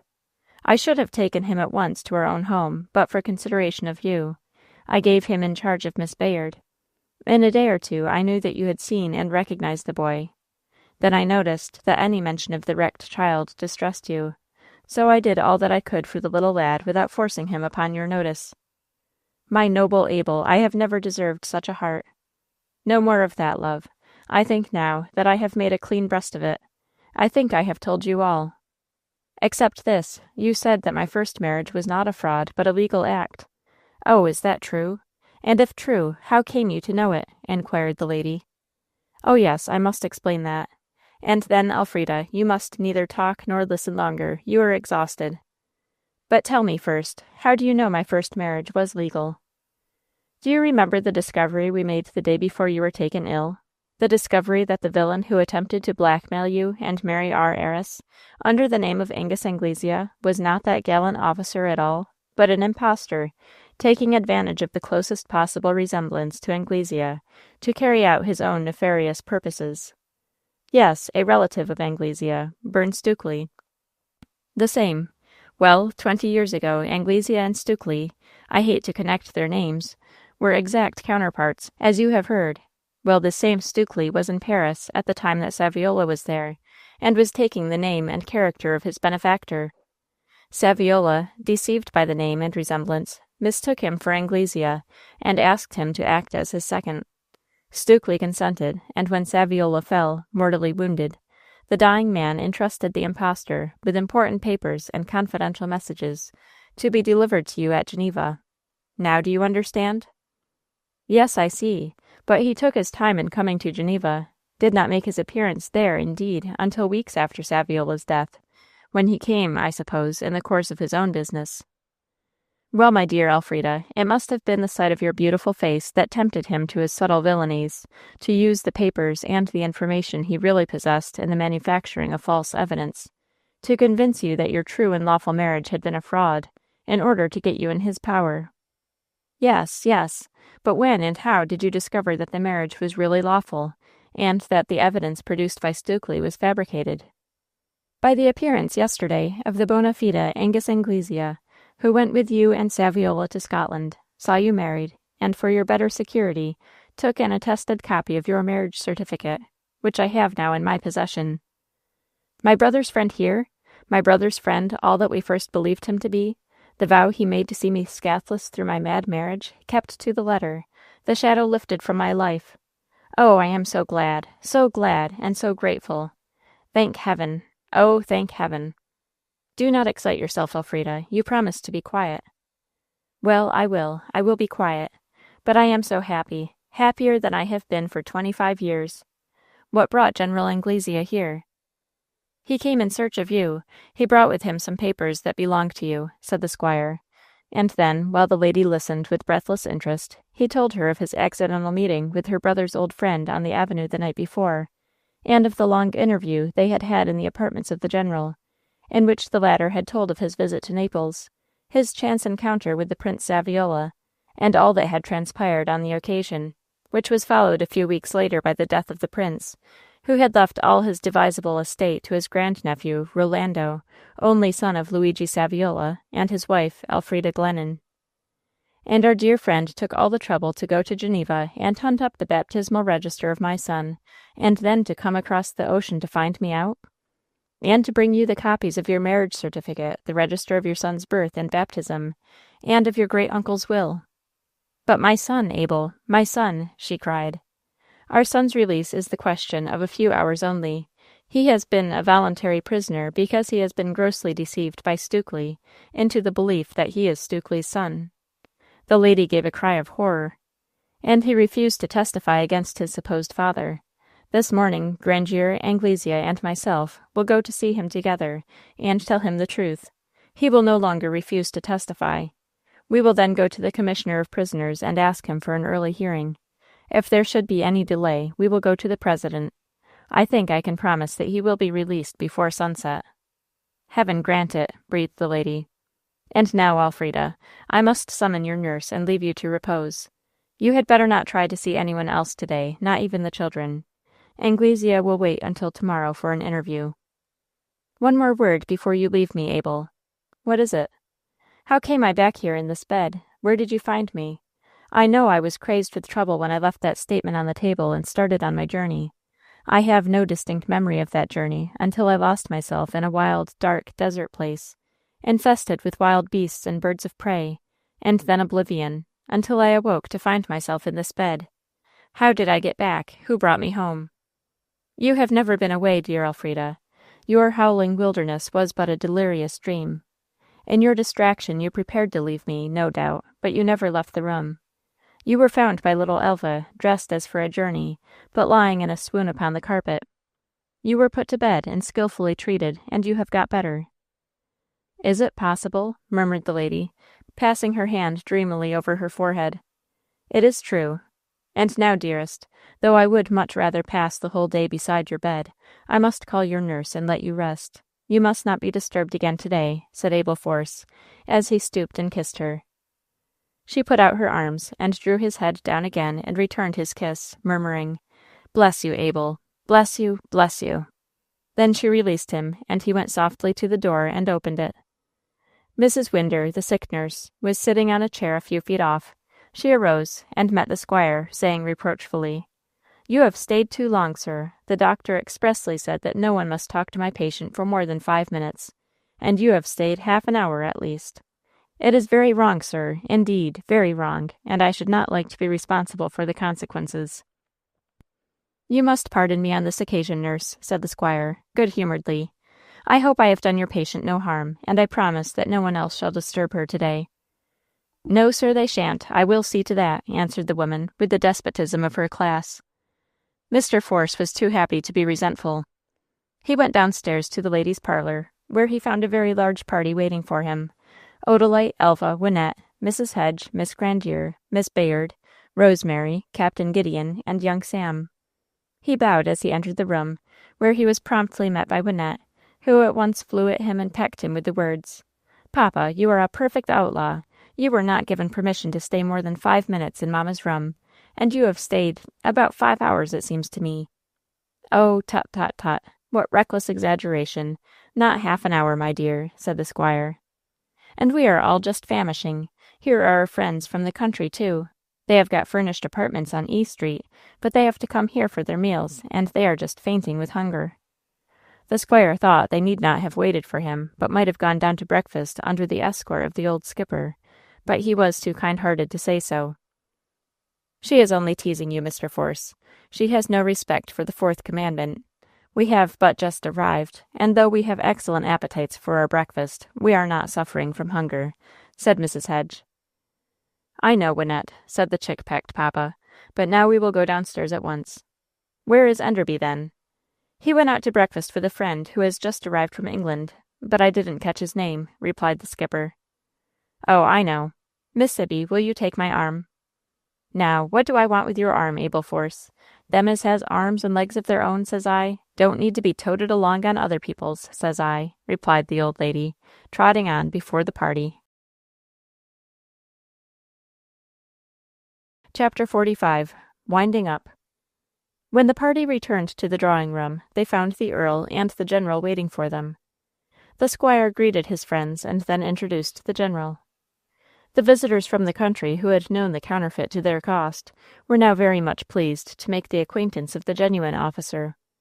Presently, taking Anglesea aside, Mr. Force said to him, I have had a long interview this morning with my invalid wife. There has been a full explanation between us, but the excitement of such a conversation has exhausted her, and nurse and doctor forbid any more talk today, and enjoin absolute repose. Tomorrow she will see you. In the meantime, will you be so good, if you have no objection, to go with Captain Grandier and myself to one of our military prisons? You need not fear anything unwholesome. The place is a miracle of cleanliness. A veteran of the East Indian Army need not fear the sight of a military prison, laughed the Earl. But what may be the object of our visit?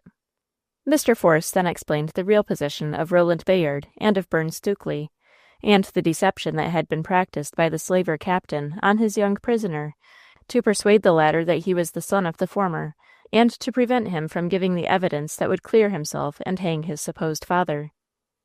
It is to abuse the young fellow of this false impression, and to prove to him his real parentage, that I wish you to accompany us to the prison, General, concluded Mr. Force. Of course, I will do all that with much pleasure. So my estimable relative Stukely has wound up his career by turning pirate and slaver in these war times. Well, something of the sort might have been expected of him, and his extradition has been demanded by the British government, I hear. These last words fell on the ear of Captain Grandier, who immediately answered, Yes, and when they get him, they'll hang him, for they don't mince matters with such scoundrels as we do. But Force, he added, turning to the squire, an article in this morning's paper, while it confirms the report about Stukely, denies that the extradition of Craven Cloud, or any other than the slaver captain, has been demanded. And that is plausible, too, for what time had they to hear of Craven Cloud, who has only passed a few weeks on board of the slaver by which he was taken prisoner? And who is Craven Cloud? Demanded the General. Craven Cloud is the name our poor Roland took in his dire misery to save his own name from unmerited dishonor, and to save his friends from the knowledge of his possible fate. I am glad that he is not included in this demand of your government. So am I, for his extradition would have involved painful delays in getting his rights. Mr. Force then rang the bell and ordered a carriage, if one could be procured, to be at the door in 20 minutes. Then he went up to Rosemary Hedge, took her hand, and said, Dear little faithful heart, we are all going to get Roland out of prison. It may take us all day, for there may be lots of red tape to disentangle, but we expect to bring him back with us. Rosemary smiled gratefully.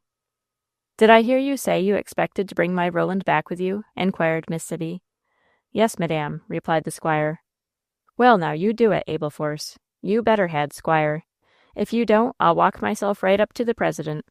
I won't go to any of your secretaries, nor commissioners, nor any other understrappers. I'll walk myself right up to the president of these United States, and I'll demand of him why a brave and honorable young man, who is the adopted nephew of a descendant of the great Duke of England, is kept in prison. If you go to anyone, says I, go to headquarters, says I. What does she mean by the Duke of England? Inquired the General, in a low voice. Oh, she means a Duke of England, that is, Thomas, 4th Duke of Norfolk, one of whose younger sons came over to Maryland with Leonard Calvert in 1633, and from whom Miss Bayard's mother was really descended, a fact which she never forgets or allows anyone else to forget. A long decline, you will say, but my dear General, there are people descended from your English aristocracy who are working on our roads or pining in our prisons, as there are also people descending from your English peasantry who are filling the highest places in our social and national life. The waves of rank rise and fall like those of the ocean. Here we go, up, up, up, and here we go, down, down, downy, murmured Wynette, who, standing nearest the speakers, had overheard with her sharp ears the low-toned words of this conversation. The carriage was now announced, and the three gentlemen left the room to go upon their visit to Roland in the old Capitol prison, putting the ladies under the care of Sam Grandier. Young Sam, too gallant to leave them, yet with his ruling passion strong, under all circumstances, proposed to take them to the agricultural college, and also to the agricultural grounds and conservatories.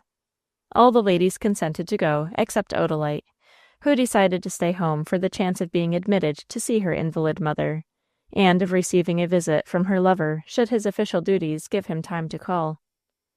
But Lee found no opportunity to visit his sweetheart that day, and Odalite remained alone, unsummoned even by her mother, who, jealously guarded by her nurse, was kept in a state of complete quietude. She did not go down to lunch because she disliked to enter alone the public dining room, crowded as it was at all times with officers, soldiers, and civilians. She remained in the ladies' parlor, ate a few crackers, read a few newspapers, went occasionally to her mother's door to inquire after the patient, and hearing that she was resting quietly, returned to her parlor and her reading. So passed the day. It was late in the afternoon when Sam Grandier and his party returned from their sightseeing excursion. The ladies were hungry and fatigued, and anxious to get something to eat, and then go to their rooms and lie down. But Sam was full of the wonders of agriculture, horticulture, and floriculture, to which he had been introduced that day. If I was to be condemned for my sins to live in the city, which heaven in mercy forbid, and was allowed to choose the place of my punishment, it would be the agricultural college. I could stand that better than any other place, he said. And this was high praise coming from such a quarter. When they had all lunched, the Grandiers and Hedges returned to their lodgings in E Street to rest before dinner. They always went and came under protest, declaring that to sleep in one house and eat in another seemed to them so disorderly as to border on indecency. But Wynette always quoted Sancho Panza, reminding them that travelers must be content, especially in wartime. It was dark when at length the three gentlemen returned to the hotel, with Lieutenant Force and Roland Bayard in their company. As they entered the parlor, Odalite sprang up with a little cry of joy, given no less to the released prisoner than to her betrothed lover. "Is it all over? Is Roland quite free now?" she inquired, after she had shaken hands with both the young men. "Well, no, not quite over, for Roland is detained here in Washington as a witness. Perhaps he will have to go to England as a witness. Find seats, gentlemen. I will tell you all about it, Odalite," said Mr. Force. When they were all seated, the squire continued. "We went from here to the old Capitol prison to see this knight, who is going to sacrifice himself upon a hallucination. Never mind that, you will understand by and by. Our friend here was enabled to give Roland the true history of his birth and parentage, being fully acquainted with all the facts and furnished with documents to prove them." "And who then is he, Roland?" inquired Odalite, with affectionate interest. "Stay, my dear, not now. I cannot inform you just yet. You shall know his position presently. Now I wish to tell you how we released Roland. First, we told his own story, and convinced him that he owed no duty to the impostor who had deceived him. Then we went to the Commissioner of Prisoners, without much success. Then to the Secretary of War, without much more. Finally to the President, who, after hearing what we had to say, signed an order for Roland's release on parole." "But why not release in full?" inquired the young lady. "Because, my dear, there must be an investigation, and that takes time. However, he is practically free." Chapter 46. Revelations. The ladies' parlor of the Blank Hotel in the city of Washington consisted of several rooms thrown into one by arches draped with curtains. It was the habit of the guests to collect in family or social groups in the several compartments of the saloon, where each circle could enjoy some privacy apart from the stranger inmates. On this warm evening in May, all the Forces, except the mother, all the Grandiers who were in Washington, the Hedges, Miss Bayard, Roland, General Anglesea, and the Earl of Enderby, were assembled in the rear alcove, at a safe distance from any other guests who might be in the parlor. For still greater privacy, the curtains of the arch had been lowered, and for coolness, the sashes of the bay window at the back had been raised. They thus enjoyed something like the seclusion of a domestic drawing-room. There was a gay group at the other extremity of the saloon, and the sound, but not the sense of their talk and laughter sometimes reached our party in the rear alcove. But nothing that was spoken among the latter could possibly reach the ears of the former. The alcove was in pleasant shade this summer evening. Someone had asked leave of the others and then had lowered the gas, to decrease the heat, as well as to subdue the light.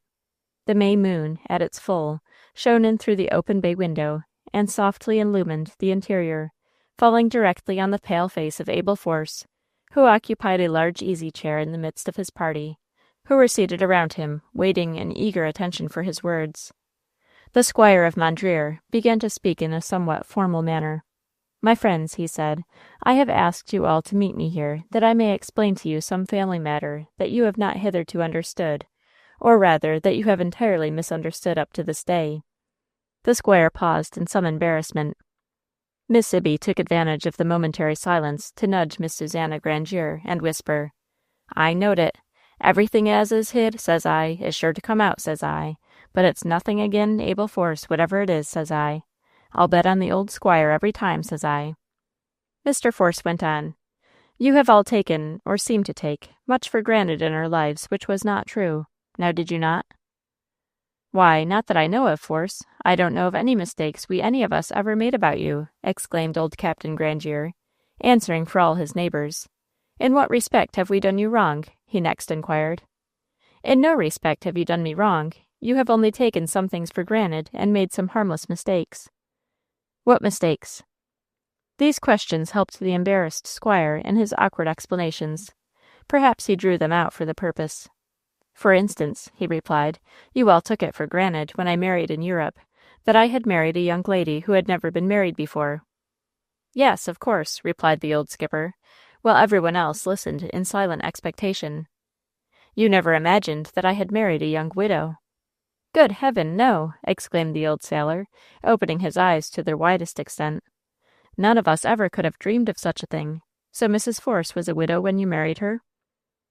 "Yes, the widow of the late Prince Luigi Saviola, of Naples." "Good gracious! And you never let on a word about it to any of us." "There was no occasion. The way did not open to make such an announcement without apparent egotism," replied the squire, discreetly, but not very convincingly. "I confess I do not see where the egotism would have been," said Miss Susanna Grandier. "There may be a difference of opinion on that head," said Abel Force. "I could not go up and down the country proclaiming aloud to all and sundry of my farmer neighbors that I had married the widow of the late Prince Luigi Saviola, nor should I even mention the fact here among my old friends this evening, but that new developments of circumstances have made it necessary to do so. Needs must when the devil drives, says I. Not that Abel Force has anything to do with the devil, says I. No, indeed. I bet on Abel Force every time, says I," muttered Miss Sibby, aside to Mrs. Hedge. "Now, squire, speak right up. Tell us all about it. You look as if you couldn't come to the point. You have got something more to tell us besides that you married a beautiful young widow. Out with it, squire. We are all friends here," heartily exclaimed old Gideon Grandier. Thus backed up and encouraged, the embarrassed and hesitating master of Mondreer took heart of grace, and told the story of his wife's first marriage. Not the whole story by a long deal. He suppressed much that did not concern his neighbors to be told, and would not have edified them to hear. For instance, he never hinted a word about the runaway marriage of the fascinating Italian exile with the too romantic young schoolgirl. He merely told of the marriage of Prince Luigi Saviola of Naples with the Lady Elfrida Glennon, only daughter of the Earl of Enderby, of their travels over the continent, and the birth of their only son at Geneva. He breathed no syllable of the fatal duel in which the prince had fallen, but told them that he had died suddenly while on a visit to Paris, and that soon after his death his widow had returned to the protection of her father, in whose company he, Abel Force, had first met her in Switzerland, and that he had been so charmed with her that he had won her affections, and that he had married her some months later in England. At this point of the story, Abel Force paused for a few moments, and then said, "It would be too long and tedious a tale to tell you how we both became separated from our only son, that is, my wife's son by her first marriage, and my son by adoption and by affection, the young man whom you have known as Roland Bayard, but who, in truth, is no other than Rolando Saviola, the only son of the late Prince Luigi Saviola and of the Lady Elfrida, his wife. Enough that lately has come over from Europe this gentleman, General Anglesea, the long-time friend of my wife's family, who was present at her marriage with the prince, who was present also at the death of the lately deceased, aged Prince Antonio Saviola, and is the appointed executor of his will. General Anglesea has come to America in search of the heir, and has found him in the person of the young man, whom, as I have said, you have known so long as Roland Bayard." As Mr. Force concluded his narrative, a silence of astonishment fell on the circle. "And now," put in the Earl, "I hope all our friends understood the position of my nephew here." Old Captain Grandier started up and seized Roland's hand and shook it heartily. Little Rosemary slipped her slender fingers in those of the Earl and whispered, "Didn't I tell you Roland was of patrician birth? Didn't I tell you he looked like you? I am not the least surprised." The Earl caressed the little hand that was resting in his, but made no reply in words. "Yes, for all that I knew it all along, and am not surprised, I do feel as if I was hearing it all read out of a romance by the evening fire in Aunt Sukey's old room in the farmhouse," added Rosemary dreamily. Lee followed the example of Captain Grandier, went up and shook Roland by the hand, whispering, "I am heartily glad of your good fortune, old fellow, heartily glad. Not that any fortune, good or ill, could affect my friendship for you." "It is not likely," smiled Roland. "If you did not lose faith in me when I was in the role of the pirate captain's mate, surely no amount of adversity could turn you against me. And as for prosperity, I know, Lee, that mine gives you unselfish joy." All now in turn shook hands with Roland and wished him well. The young man cordially responded to all this sympathetic pleasure. Mr. Force's friends were not quite satisfied. All was not cleared up to their contentment. They wished to know how it happened that Roland had been separated from his parents in his infancy. But the mystery, which has been revealed to the reader, was never made clear to them, though subsequently various reports got into circulation concerning the lost child, the most popular of which, originating no one knew how, was that Roland had been stolen by gypsies. This romance came finally to be received as the truth. It was late that night when the party separated and retired to rest. Chapter 47. Mother and Son. The recovery of Elfrida Force was very rapid. When she awoke from sleep on the morning after her interview with her husband, she felt so free from pain and weariness, so refreshed in mind and body, that she wished to get up and dress and go down into the drawing-room to join her family circle. This the nurse dissuaded her from doing, but advised her to put on a wrapper, sit in an easy chair, and receive any friends she might wish to see in her own room. The first one she asked for was her husband. Abel Force came quickly, dismissed the attendant from the room, and sat down beside her, holding her hand in his own a few moments before either spoke. The squire was the first to break the eloquent silence. "Dearest, you will be glad to hear that our Roland is at liberty, is fully exonerated." "Thank heaven," breathed the mother. "The morning's papers give us the information that Stukely will be yielded up to the British authorities, and will leave Washington today for New York, to sail on the Scotia on Saturday for Liverpool." "Thank heaven," again breathed Elfrida Force. "I have had an explanation with our friends and neighbors, have told them all that they need to know, and nothing more," continued the squire. For the first time since his entrance, the lady looked uneasy. "Do not distress yourself, my dear. I will tell you all that I said, and how I said it," he added. And then he repeated, nearly word for word, all that had passed in the alcove of the ladies' parlor on the preceding night. "Oh, Abel, how well you have managed to shield me, unworthy that I am, from all reproach," she murmured, in a tremulous voice. "Nay, dear, do not speak so of yourself. If I have tried to lift the burdens and dispel the shadows from about you, it is because it would have been unjust for you to suffer from them.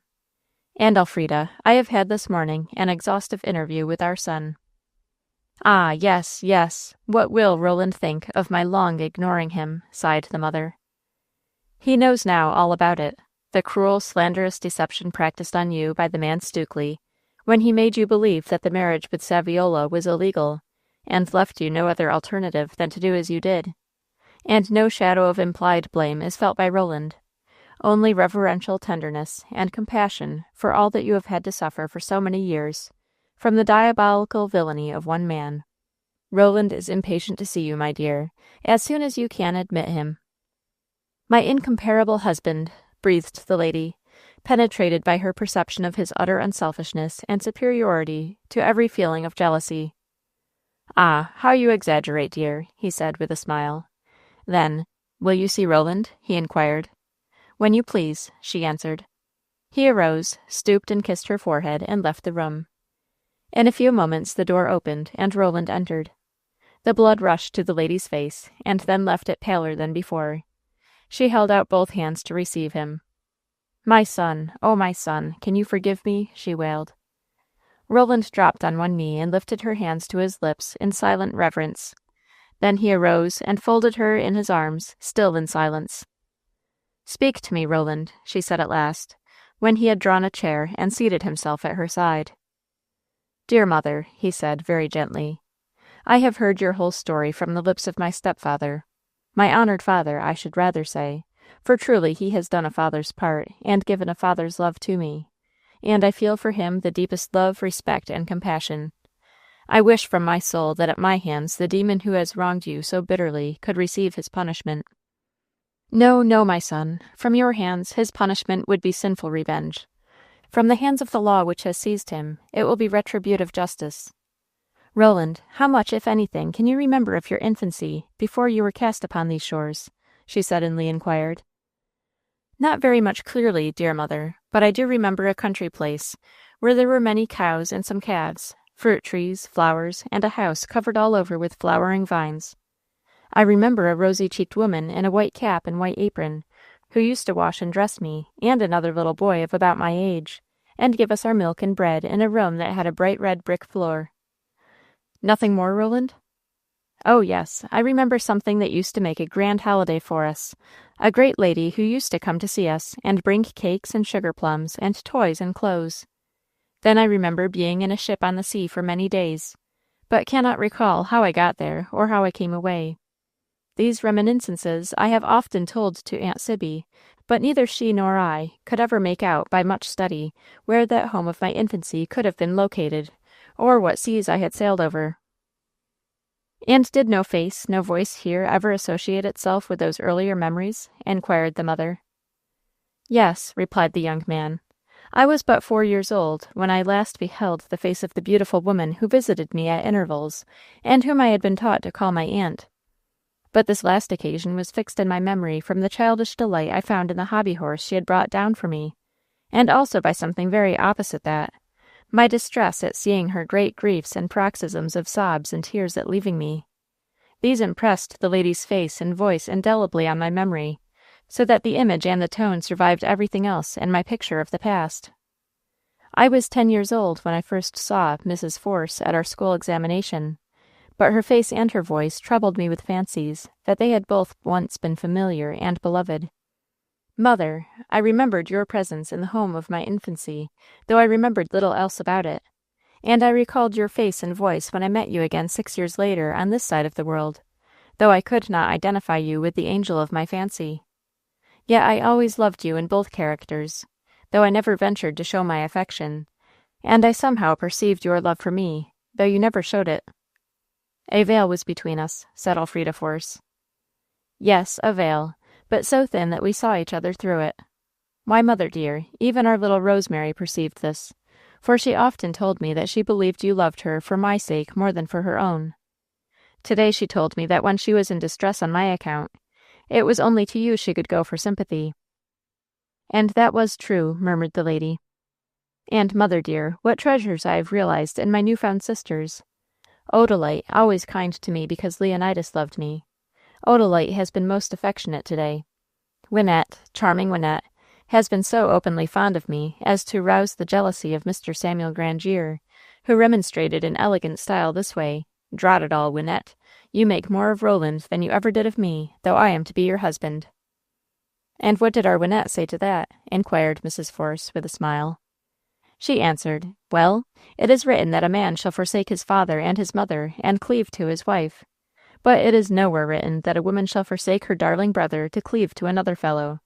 And she hugged me tighter and kissed me closer than before. "And little Elva?" inquired the lady. "Sweet Elva, tender, loving Elva. She could not ever have been sweeter, kinder, tenderer to me than she has always been. Elva is the sweetest of all my sweet sisters." "She is a dear child," breathed the lady. Then, after a little pause, "And Rosemary?" she inquired. "Mother, with your consent, and I am sure we shall have your consent, Rosemary will be my wife. Dear, true-hearted little mite, she would have given herself to me, even if I had been nothing more than a little skipper's mate, under the ban of suspected piracy. Her love for me was so warm, her faith in me so true. I am glad that I have the rank and wealth to offer her which will make me acceptable to her relations. But, mother dear, General Anglesea is waiting to speak to you." "Then go and bring him in, and Roland, you need not retire," said the lady. Chapter 48. The Meeting of Old Friends. Angus Anglesea entered the room, ushered in by Roland and followed by Mr. Force. Mrs. Force arose from her chair to meet her old friend, who took her hand and bowed over it respectfully. "I am very glad to see you after so many years," said Mrs. Force, as Roland drew forward a chair for the visitor. "I wish with all my heart and soul that our meeting had been earlier.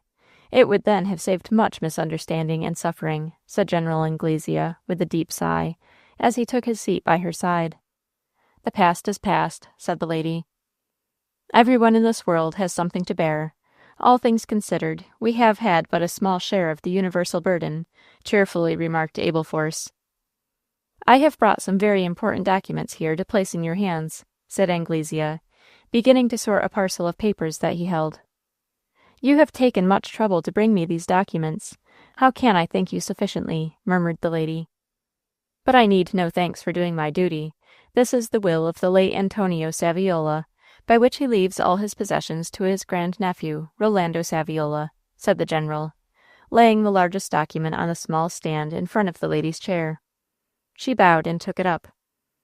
"This is the certificate of your marriage with Luigi Saviola, and this is a certificate of the baptism of your son.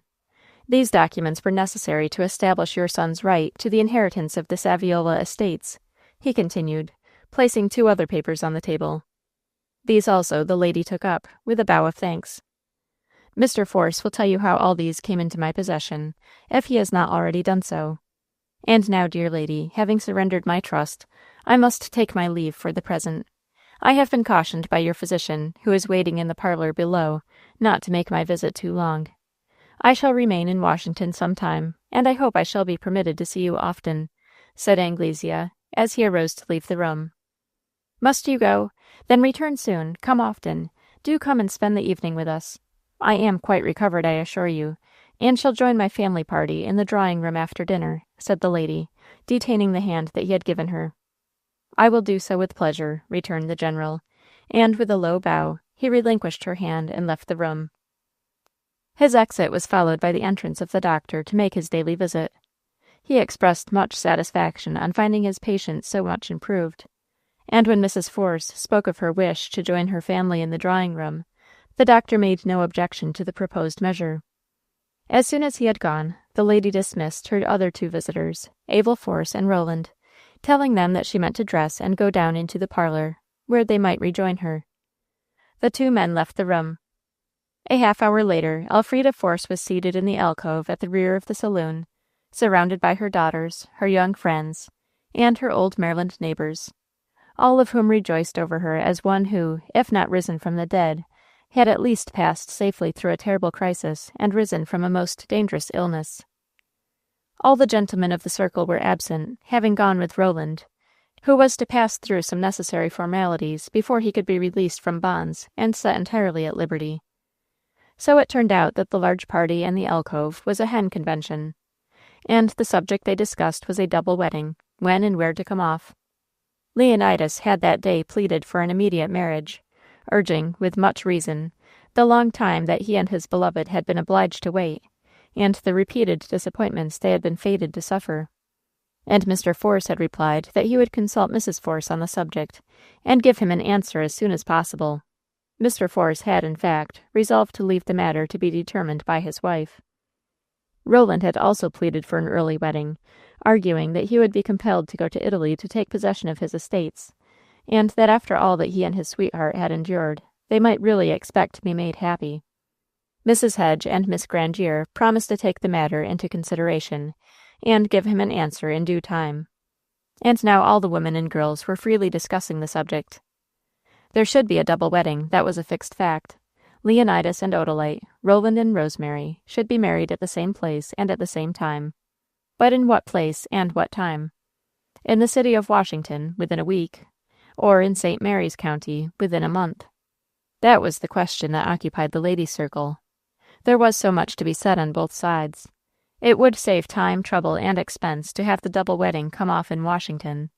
But then, as Roland and Rosemary were to sail for Europe immediately after their marriage, it seemed a pity that they should not look once more upon old scenes and meet once more old friends before their departure. You see, the matter resolved itself at length into a question of convenience or of sentiment. And inasmuch as it was a convention of women who sat upon the subject, the decision may be anticipated as given in the favor of sentiment. The weddings, therefore, were to be celebrated with great pomp at All Faith Church, Mondreer and Oldfield, in St. Mary's County. That is to say, the double marriage ceremony was settled to be performed at All Faith Church, the wedding breakfast to be served for both parties at Mondreer, and the evening reception to be held at Oldfield. After which Leonidas and Odalite would depart to spend their honeymoon at their own little estate of Greenbushes, and Roland and Rosemary would leave for New York en route for Europe. The ladies had settled this quite to their satisfaction before the gentlemen all returned with the good news that all formalities had been duly observed, and now Roland was a free man, without the smallest suspicion of a blemish on his honor. "And now," said Abelforce, "we may all go down into Maryland as soon as we please, and show Enderby and Anglesea what our country life is like, for they have both promised to be our guests for a season." "That will be delightful, and I am rejoiced to hear it," said Mrs. Force, very cordially, at which the two invited guests bowed. Later on that evening, when Elfrida Force found herself alone with her husband in their chamber, she said, "We cannot go down to Mondreer in less than a week. I must write tomorrow to have the house prepared for the reception of our visitors. And while that work is going on, I must do some shopping here for the two girls. You know they cannot be married without clothes." "Without clothes? Good Lord, no!" exclaimed the squire, and he gave in immediately. The next day Mrs. Force wrote to her housekeeper at Mondreer, addressing that worthy woman as Mrs. Anglesea, lest with her true name on the envelope the missive might not reach her, or if it did, might offend her, but addressing her so for the last time. For after announcing the advent of her family and visitors at Mondreer, and instructing the housekeeper in regard to the preparations to be made for their accommodation, Mrs. Force wrote briefly of the facts which had come to light concerning the impostor who had called himself Colonel Angus Anglesea, but who was really Burne Stukely, an ex-midshipman in the Royal Navy, long an adventurer, and lately a pirate. She suppressed only one fact, the existence of Stukely's wife and family at Angleton, and this she kept in mercy to the deceived woman, since there could be no good come of revealing it. She ended by advising the Californian to drop the name Anglesea, to which the man who had given it to her had no sort of right, and to take back that of her late husband, who had had every claim on her love and faith. She counseled her to do this the more especially as the real Angus Anglesea was to be one of their visitors at Mondreer. Having dispatched this letter by the morning's mail, Mrs. Force ordered a carriage, and in company with Mrs. Hedge, Odalite, and Rosemary, drove out to purchase wedding finery for the two brides-elect. 2 days later, all the Grandiers, together with Mrs. Hedge, Rosemary, and Miss Sibby Bayard, left Washington for St. Mary's, partly on account of the expense and inconvenience of sleeping in lodging-houses and eating at hotel restaurants, and partly as an advance guard to go before and prepare the way for the wedding parties. Mr. and Mrs. Force, with their family and guests, expected to follow in about 10 days, or as soon as the wedding outfit for the two brides could be completed, for the lady had undertaken the supervision of that part of the program. Young Sam Grandier had pleaded hard to be allowed to marry Wynette at the same time that Leonidas was to marry Odalite, and Roland Rosemary. And neither Mr. nor Mrs. Force raised any objection. But Wynette herself resisted the proposal in a characteristic way. "No," she said, "we must not think of marrying or giving in marriage, while our countrymen are falling in battle or dying in hospitals by thousands and tens of thousands, many also perishing for want of help, and not hands enough at leisure from business or from pleasure to give it. No, I suppose it is necessary that these others should marry for good reasons, but you and I must wait for better times, Sam, because as soon as the double wedding is over and the two happy pairs gone, Elva and I intend to return to Washington and go to work in the hospitals." "In the hospitals? What can you two do?" had been Sam's amazed exclamation and incredulous question. "We may not be first-rate nurses, but we can help the nurses. We can obey orders, step lightly, speak softly, fetch and carry, and do any work we are put to do, and we mean to do it." "And your father and mother mean to let you?" "Of course they do. That is what we all came home from Europe for. And Papa and Mamma mean to offer their services too." "Well, if it were not for you and your parents, Wynette, I should say that you were all the biggest fools in the world, and that each one of you was the biggest fool of all the rest," exclaimed the provoked lover. "And if it were not you, who couldn't hit me back because you are a man and I am a girl, I should box your ears soundly for saying that, Mr. Samuel Grandier." "Oh, I shouldn't mind that," said Sam with a laugh. And the honest young pair parted good friends, Sam going to escort his relations on their journey to St. Mary's. Chapter 49. A Double Wedding at Allfaith. "It's a habit he gives hisself, ol' mistis. Nuffin' tall but a cussed, infunnily habit he gives himself, and he ought to be broke of it, if it breaks his neck. He to have de daring impudence to take a rale gemman's name, and to go paradin' up and down de yeth, and round de world, a deceivin' of young dames'n like Miss Odalie and old widdies like you, de owdacious willin'. What you reckon dey'll do wid 'em, old mistis?" Such were the comments, and such was the question of Luce, after hearing the letter of Mrs. Force, which the housekeeper of Mondreer, with her usually perfect openness, had read aloud to the colored cook. "What yer reckon dey gwine to do wid dat funnily willin', ol' mistis?" again demanded Luce, seeing that the other woman was studying the letter in silence. "They'll hang him, that's what they'll do with him. He's been sent to England, in chains, I hope, and they'll hang him. By all accounts they don't fool with such people as we do. They hang 'em. And now, Luce, don't you ever dare to call me by that devil's name again. And if anybody else ever does call me so, I'll sue 'em for slander and put the damages as high as the law allows," exclaimed the old housekeeper. "All yite, old mistis. I won't call yer dat. But what must I call yer?" "Call me Mrs. Wright. Wright is my right name, and I shall always write it so, for all of that marriage right between me and that yonder beat." "Just so, old mistis. I'll 'member. It was my dear old man's name, and I ought never to have changed it. And I never will again, so help me. And now, Luce, you and me has got to stir our stumps and make this house jam, for there's not only 2 weddings, and Lord knows one wedding make fuss enough in a house, but there's a whole raft of foreign company coming to stay. I taught as there was only 2 strange gemmen." "Well, but one's a lord, and t'other a lion, and them two's as much as a regiment. So look alive, nigger, and put your best foot first before the foreigners," said the housekeeper with vim. While active preparations were in progress at Mondreer, all the Grandiers, with Mrs. Hedge, little Rosemary, and Miss Sibby Bayard, returned to the neighborhood. The sensational news they brought from Washington spread like wildfire through the county, and the capture of the Kitty by the Argent, the taking of the Argent by the Eagle, the detection of the true character of the adventurer, whom they have known and lionized as Colonel Angus Anglesea, the discovery of Roland Bayard's parentage, the approaching marriage of Leonidas with Odalite, and of Roland with Rosemary, formed the topics of conversations at all the tea-tables and in all the bar-rooms for many miles around. In the height of all this gossip, the Forces, with their 2 foreign guests, returned to Mondreer. They immediately became the objects of daily, yes, hourly calls. Every acquaintance of the family, high and low, rich and poor, came to welcome them back to Mondreer, and all were received with courtesy. Invitations were sent out broadcast for the double wedding to be celebrated at All Faith Church on the 1st of the ensuing June. When that day dawned at length, the sun arose in a sky as bright and blue, and shone upon a world as green and fresh as ever blessed the bridals of youth and beauty. At a very early hour the church was filled with the nearest friends of the wedding parties, while scores of invited guests, who could not press into the building for want of space, sat in their carriages that filled the grove. At 10 o'clock the venerable clergyman appeared in the chancel, robed in his white surplice, and attended by his curate and clerk.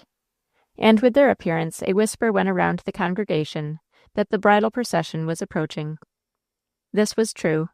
A moment later the doors were noiselessly thrown open, and the ushers entered, standing on the right and on the left. Then the bride, Odylight, appeared, leaning on the arm of her father. Her dress on this occasion was very plain and simple, a white silk, trained, and a long white tulle veil, with a very slender wreath of orange buds.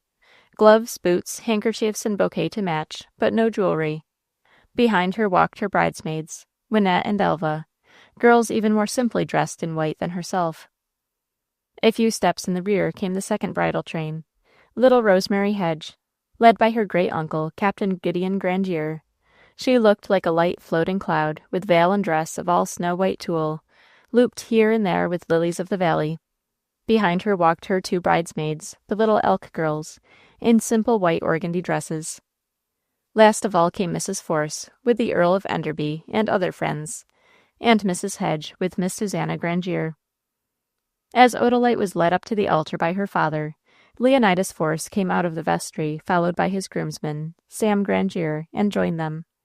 The circle immediately arranged itself before the altar, the friends of the pair standing behind and on the right and the left. The venerable rector opened his book, and the rites commenced. Odylight was a palace bride that ever willingly gave her hand to her chosen bridegroom. But then the shadow of the past overclouded her spirit. Leonidas perceived this, and pressed her hand in silent sympathy and reassuring tenderness. The rites went on to the end, the benediction was given, and the bride and groom were warmly congratulated. Then the newly married pair with their attendants withdrew to the rear to make way for the second wedding. Old Captain Grandier led his niece, Rosemary Hedge, up to the altar, followed by her bridesmaids. There they were met by Roland Saviola and his groomsman, Ned Grandier. They formed before the altar, their friends and relatives standing behind and on either side. Again the rector advanced and opened his book, and amid the deep silence commenced the solemn rites. When they were ended, and the blessing was bestowed, the bride kissed, and the bridegroom shaken by the hand, both the wedding parties withdrew to the vestry to register the marriages. After this they made very slow progress out of the church, their way being impeded by their acquaintances, who left the pews to offer their congratulations.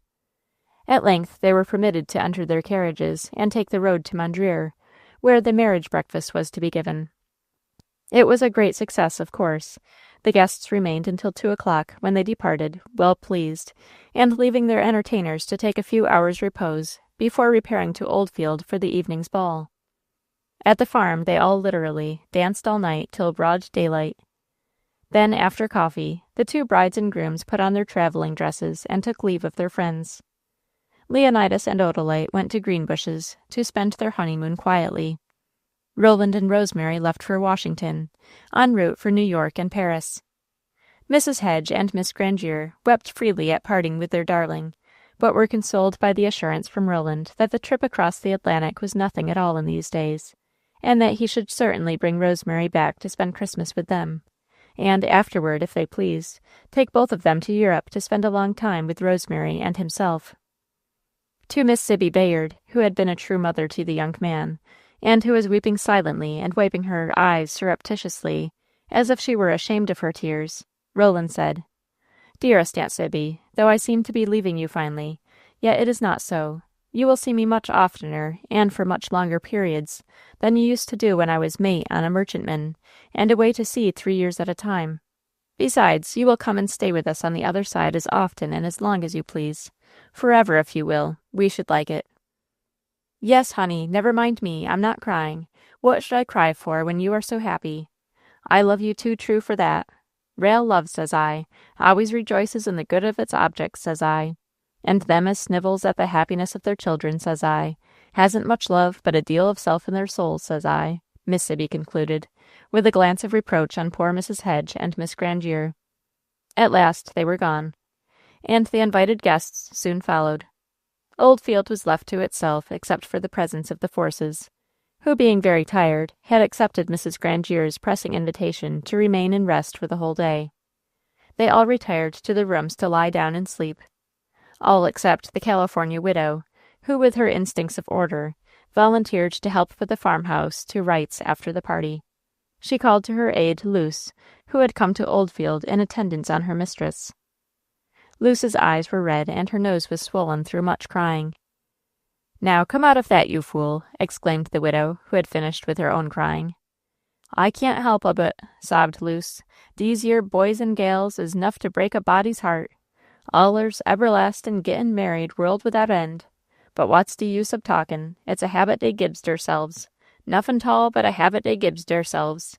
And dey'll never be broke of it. Never. Oh, hush, Luce. Look up, woman. There is a good omen. The sun is rising." End of When Shadows Die by EDEN Southworth.